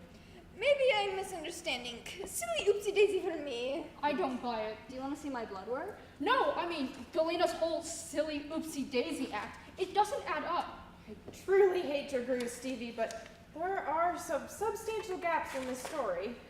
Ha ha! That's proof. We're all on you. What do you have to hide, Galena Novolsky? What do you have to hide? Oh no, you loud voice. It has reminded tiny Galena of homeland. The bombs, I can see them in the back of my eye. Mama. Should I go get my dad? Why? He's a doctor. She doesn't have PTSD of the dermis, idiot. Wait, if he's a dermatologist, why didn't you call him when I broke out before? Because Isabel Swade Holtzman is a maniac who likes to stab people. Like someone else I know. Galena probably should see a doctor, though. She did faint like 3 times. Oh, better! I think her judgment is impaired. It is only skating in big contests makes Galena nervous. I cannot eat, and so my head gets very light, and I do the oopsie daisy. But hooray for cake pop! I can go get Coach. No, I'm fine. That was just short mental breakdown. All better. Hooray for little Galena. Hooray for America. Now, excusing me, I must go check in with... I don't think so. This is clearly a bad time. I can come back later. No! I want you to witness the downfall of the mighty, phony Galena Novolsky. Tell us, slight, negligible, insignificant, imperceptible Galena, why did you lie about donating blood to a dying girl? I'm not dying. Nobody's talking to you. Why, Galena? Why? It wasn't my fault, okay? There was a weird misunderstanding, and it got bigger and bigger, and then it was too late to tell people the truth, so I just... You're not even Ukrainian? I am. Her name is Galena Novolsky. That's what she wants you to think. It is. I know what you really are. I've heard of other orphans like you. You aren't really 14. You're a 45-year-old con woman, and you're here to kill us all. Here's the truth. If the judges learn the truth, you'll be disqualified. Oh, crud. Is that a confession? No, I still need to check in. You don't need to escape so easily. Why have you come here, imposter? To drink our blood and steal our youth? She's not an ancient vampire. She holds titles in Ukraine, which means she's really Ukrainian. This is her picture, see? I have dual citizenship. My mom was born in Ukraine. Your dead mom? My living mom. You have more than one mom? Yes. All of my moms are lesbian. What do you mean, all of them? All of them. All of my moms are polyamorous lesbians. How many polyamorous lesbian moms do you have? Including the dead moms? Are you even an orphan? Where are you from? A small village. Where? Very, very far away. In Europe? In Edison, New Jersey. A non-refugee, non-orphan from the war-torn land of New Jersey? I moved here and someone heard that I was a Ukrainian ice dancer, which is true, but wires got crossed and they assumed I was here on some kind of special visa. And somehow that misconception was never corrected? When you go to a new school, you always think about how you'll be different. This time, and I was. They loved you, right? Exactly. Nobody ever loves me. I don't even love me. Infinite adoration, and all you had to do was portray your entire personality and identity and perform every minute of every day until you either faded into obscurity or died. Ha! Even Octavia Kent thinks you're a fraud. Octavia Kent can speak for herself, and for what it's worth, Octavia Kent can relate. Thanks. Sorry I lied about the blood. All good. You'll get me next time, Slugger. If you aren't skating, why are you even here? If you must know, to sing the national anthem. I didn't know you could sing. Oh, I can't. I'm like completely tone deaf. Then why? Why not? I'm inspirational. They're all gonna give me a sobbing standing ovation. Okay, but what does this have to do with the evil imposter in my midst? Can we get back to that? Why? Does it change literally anything other than making this strange child feel bad? Oh, hold on to your hats, girls. Here comes the expert. I'm not allowed to make an observation? Let me see. No. Hey, while you guys fight, can I go check in with the judges? Hold up for a second. Why? Believe it or not, I came in here for a reason. You all might want to hear this. But I'll be disqualified. Oh no, what a tragedy. You heard her. Stay a while.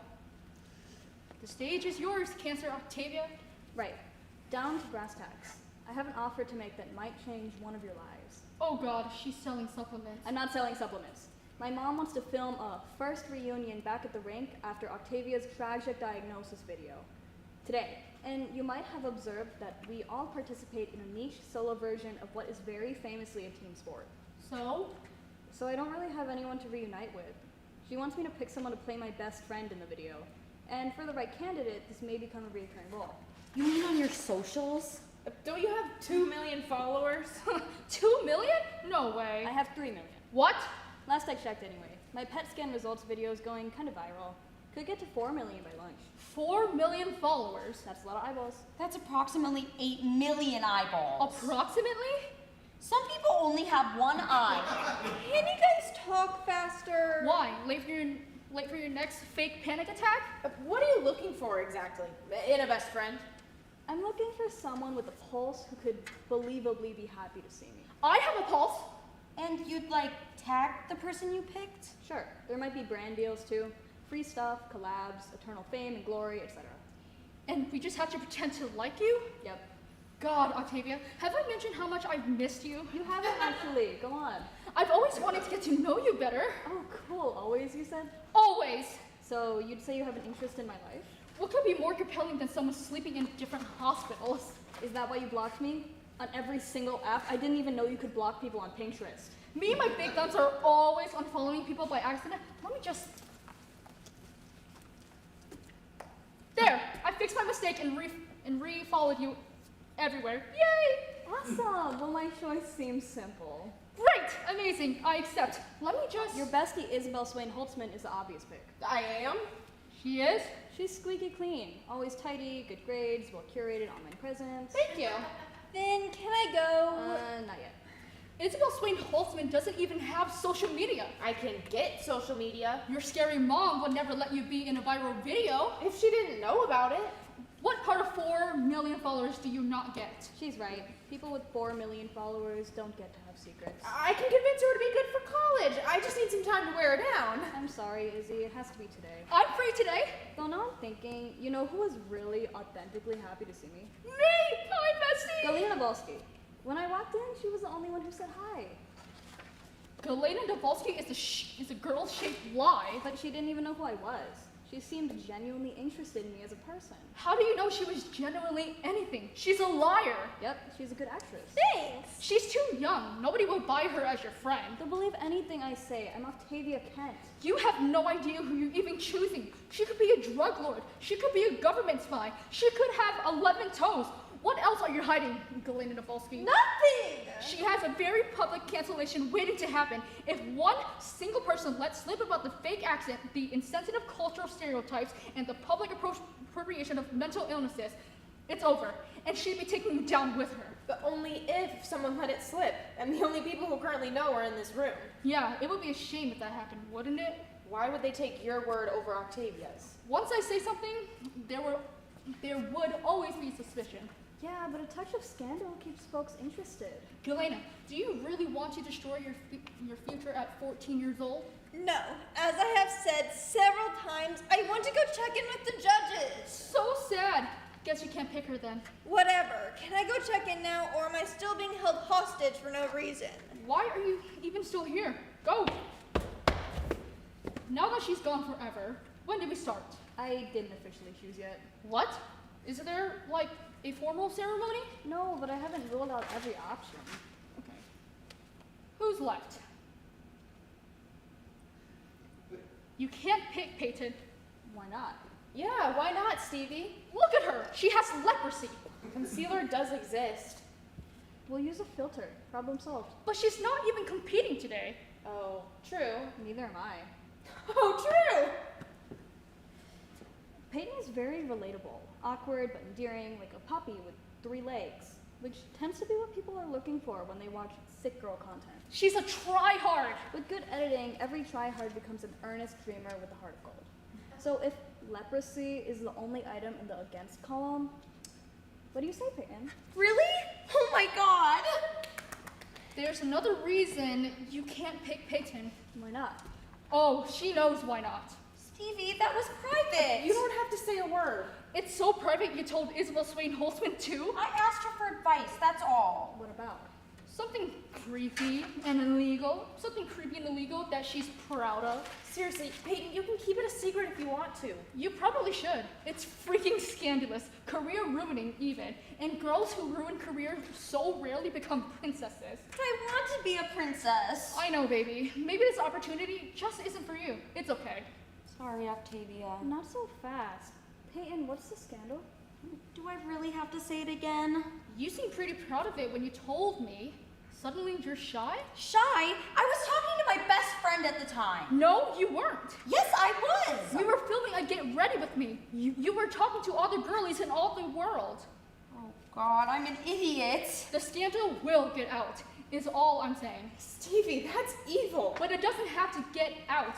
Octavia can easily choose someone who isn't involved in any scandals. Someone who tells it like it is. Yeah, to a fault. You're disgusting. I'm goal-orientated. This scandal, can I have a hint? It's about, Tell her or I will. Peyton. I kissed my coach, or he kissed me. It was weird and good and bad, and I can't take it back. And I didn't want to ruin anyone's life or career or anything. I just wanted to be good enough and pretty enough. And he finally made me feel good enough and pretty enough. But it didn't last, and it wasn't worth it, and now I feel like a weird, desperate freak. Yeah, that's... yikes. So there, see? There's only one choice left. Maybe this year actually isn't a bust. I knew I deserved this. I knew it. Peyton, I told you. Peyton, I'm about to get 4 million followers, Peyton.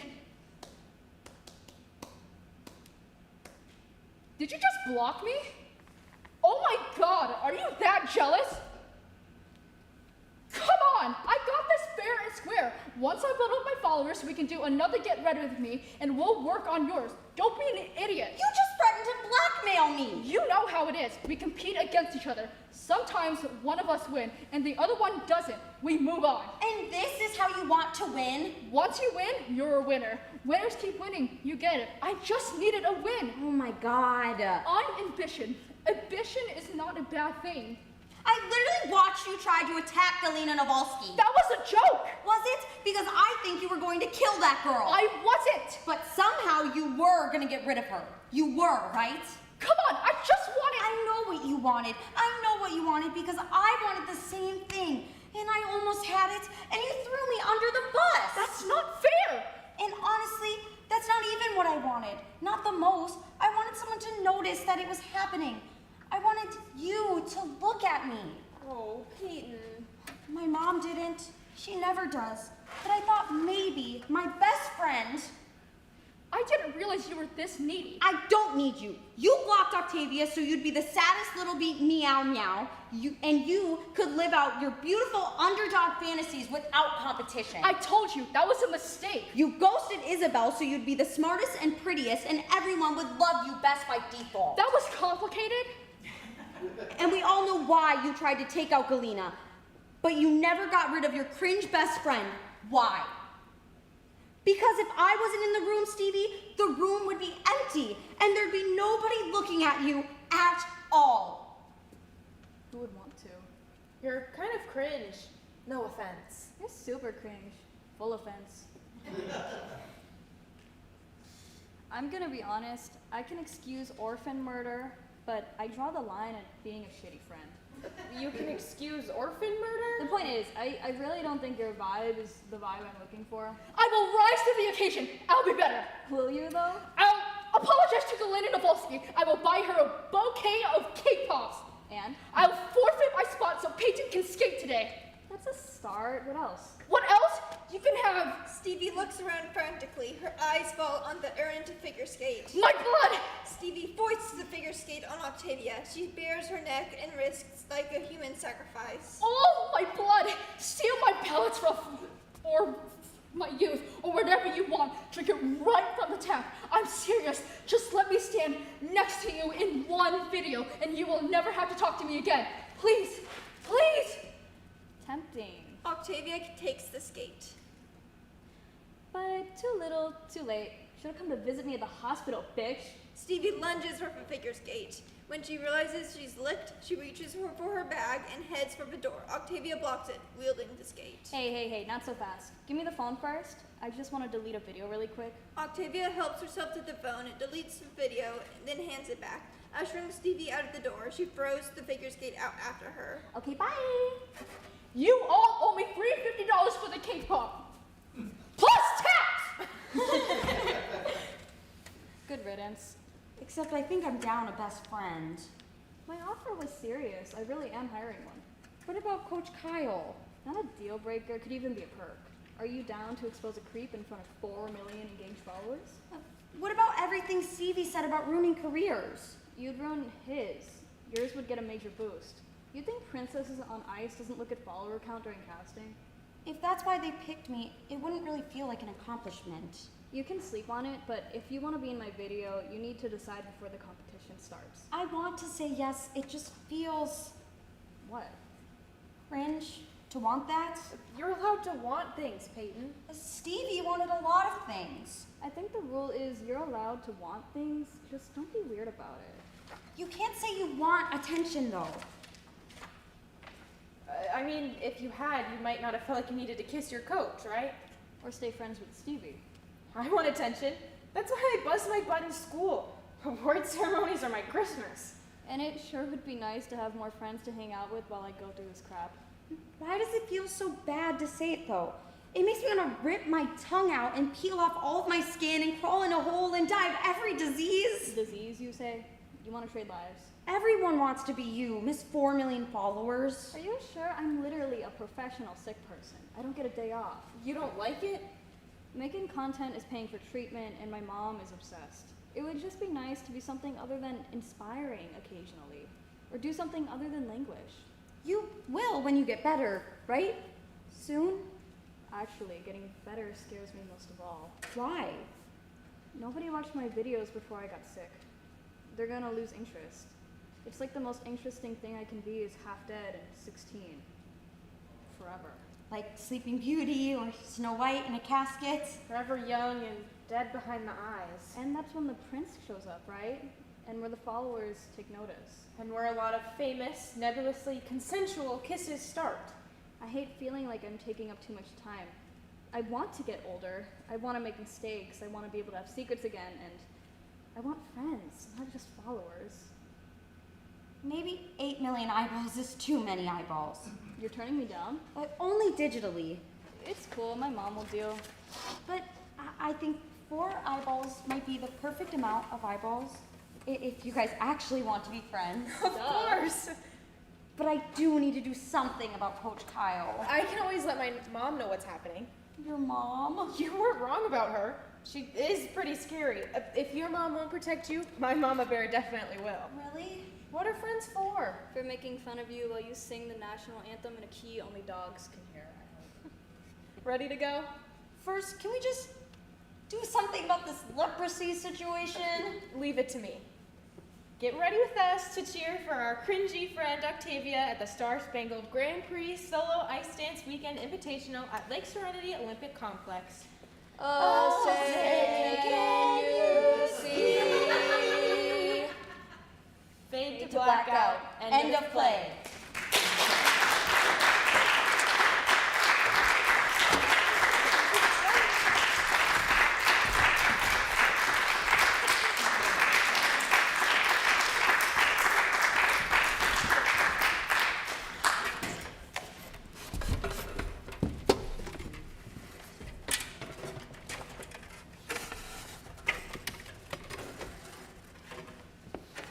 All right.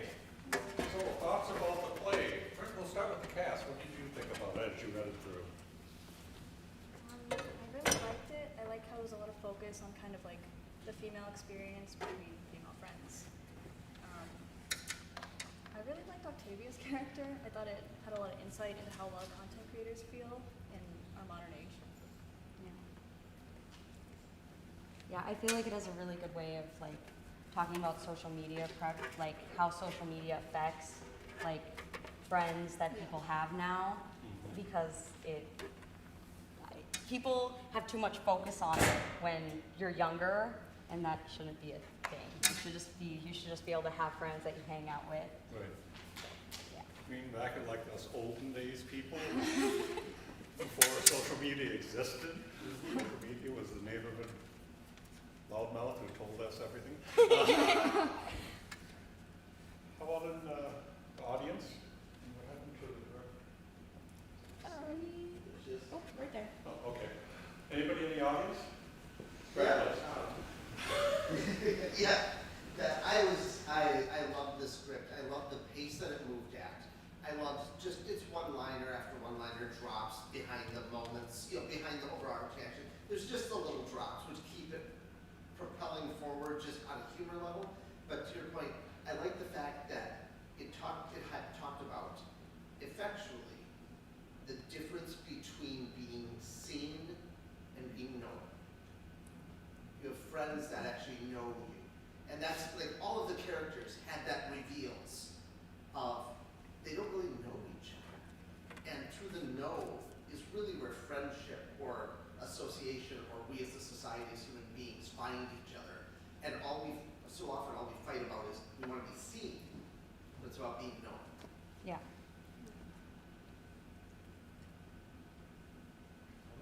So, when I was on the reading committee for this, and as I was reading this, and the storyline started to develop about the coach kissing her, I just felt like more and more uncomfortable. Like, oh God, this is terrible. Oh God, I hope that these kids don't think this is okay. But then I was like, oh, but wait, they're kids, and so that is how like a kid would get preyed on, right? Mhm. Like the person taking advantage of that kid is going to make it seem like, oh, you're special. And so I was really happy that it got to the point where like they were gonna, help her with that, and she's coming around to like, oh, this is like gross. I thought it was good, but it's not. And so but it was interesting because this was submitted as theater for youth. Right. But the topics are not for a younger audience necessarily. Right. I think it was in theater for youth because the cast that the playwright put out there was like 13 to 15-year-olds or 16-year-olds. So it was a young cast as opposed to, this wasn't for youth by any means. And that would be one of my pieces of feedback to the playwright is I wonder if actresses of that age range as suggested would truly be able to bring all this to life, especially because there's so many drops of, again, the humors and behind the scenes. I wonder if it does need a little more lived experience behind it from the cast, like individuals that can play younger roles, but have a little more lived experience behind them to fill that out. Some of the And the playwright, I contacted the playwright to let her know that it was going to be the students here from Inver reading. She was thrilled that it was, a young, because sometimes it's tough to get enough young people also to read those roles. Brad was lucky; he has a daughter that wrote in a whole bunch of people to come from Bradford. So it was great that have this. I would say just from working on the play, it was that long, that first scene is long, structurally that first scene is long between Stevie and Peyton, and it's sort of hard to know, we didn't have a ton of rehearsal time, but we decided it's Peyton's story, but it was a little bit hard to know whose story it was that we were telling here. And I think in the end, we realized it's Peyton's, but I wish that Peyton had more, I guess, and, some of the other things that we talked about. Nadine and Stevie. Yeah. Stevie. Oh, yeah. Yeah, Stevie. Stevie's such a major character, and then the three of them become friends in the end. I almost wish that if the story's about friendship and caring for each other, that they didn't totally reject Stevie, and Stevie wasn't totally thrown out. Because she has a lot of good points about, wanting to win, and I also thought it was really interesting that the play before this and this play were both about not necessarily social media, but about just things getting overtaken in our world and out of our control, and the things we're focusing on. And I thought, wow, the play before this and this play are both kind of about that, social media and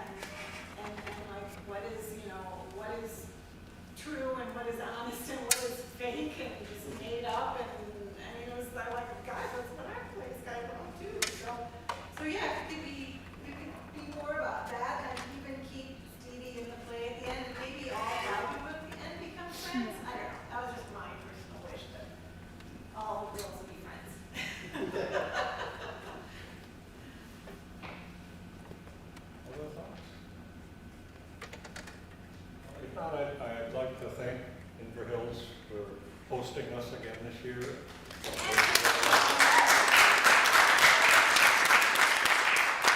It's a beautiful facility, works out really well. Works well for me because I only live about 15 minutes away. Brad not so much, he goes all the way. Might be a little different. But it's a beautiful facility. I was thrilled, found out we were going to have a bunch of students in one of the readings, and we had another student in something like 10 minutes. So it was great to have so much support. We had a really good crowd this year, and thank everybody for attending, and thank Annie again for doing all the tech for us. We tested streaming this year, and it seemed to go very, very well. So it might be something we could do for next year's contest for those who can't make it, especially like playwrights who are generally not in the state of Minnesota. It was rare to have two from Minnesota. Thank you for two that showed up. Yes. And the readers and the people who pick the winners have no idea who the playwrights are. This is all done blind. I'm the only one who knows, and I don't get in on the discussions, so I know who the playwrights are and where they're from and everything. Quite often we had a winner from New Zealand, or Australia, but especially New Zealand. We had a couple of playwrights that they were trading off every other year. That would be a winner. They didn't get in this year, but again, the 10-minute category was so strong, and so was the one-act category. So the full-length category was the only one that was a little bit weaker this year, but that's good because it's tough. You can't have 4 full-length plays in a festival. It kind of kills the day, you know. And as the program indicates, there was one other play that was a winner, The Father or Dadless, by M.J. Vessel, who we were able to read the play today. So it was actually a subject matter that would not be appropriate for the current time. Yeah, the play was a play about a school shooting. And we were putting this together right around the time Annunciation occurred. And the play was very well written. It was written from the standpoint of the father, and the son comes back from school, and the son was a shooter, and it's the father's interaction, and you see the moments leading up to his arrest. And so just considering our world situation here in Minnesota, we felt that may not be, it was a well-crafted play. The author should be commended. It just maybe wasn't the time and the situation.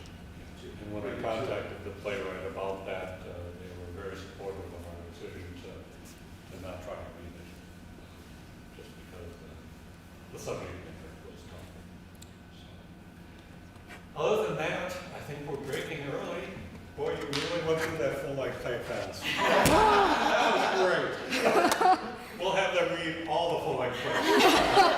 Please don't. Any other thoughts? Otherwise, we are done. Once again, thank you to Jim, thank you to Marlo. She's our opponent. Thank you all for being part of this. Jim Rock.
Will you put the chairs over against that wall again?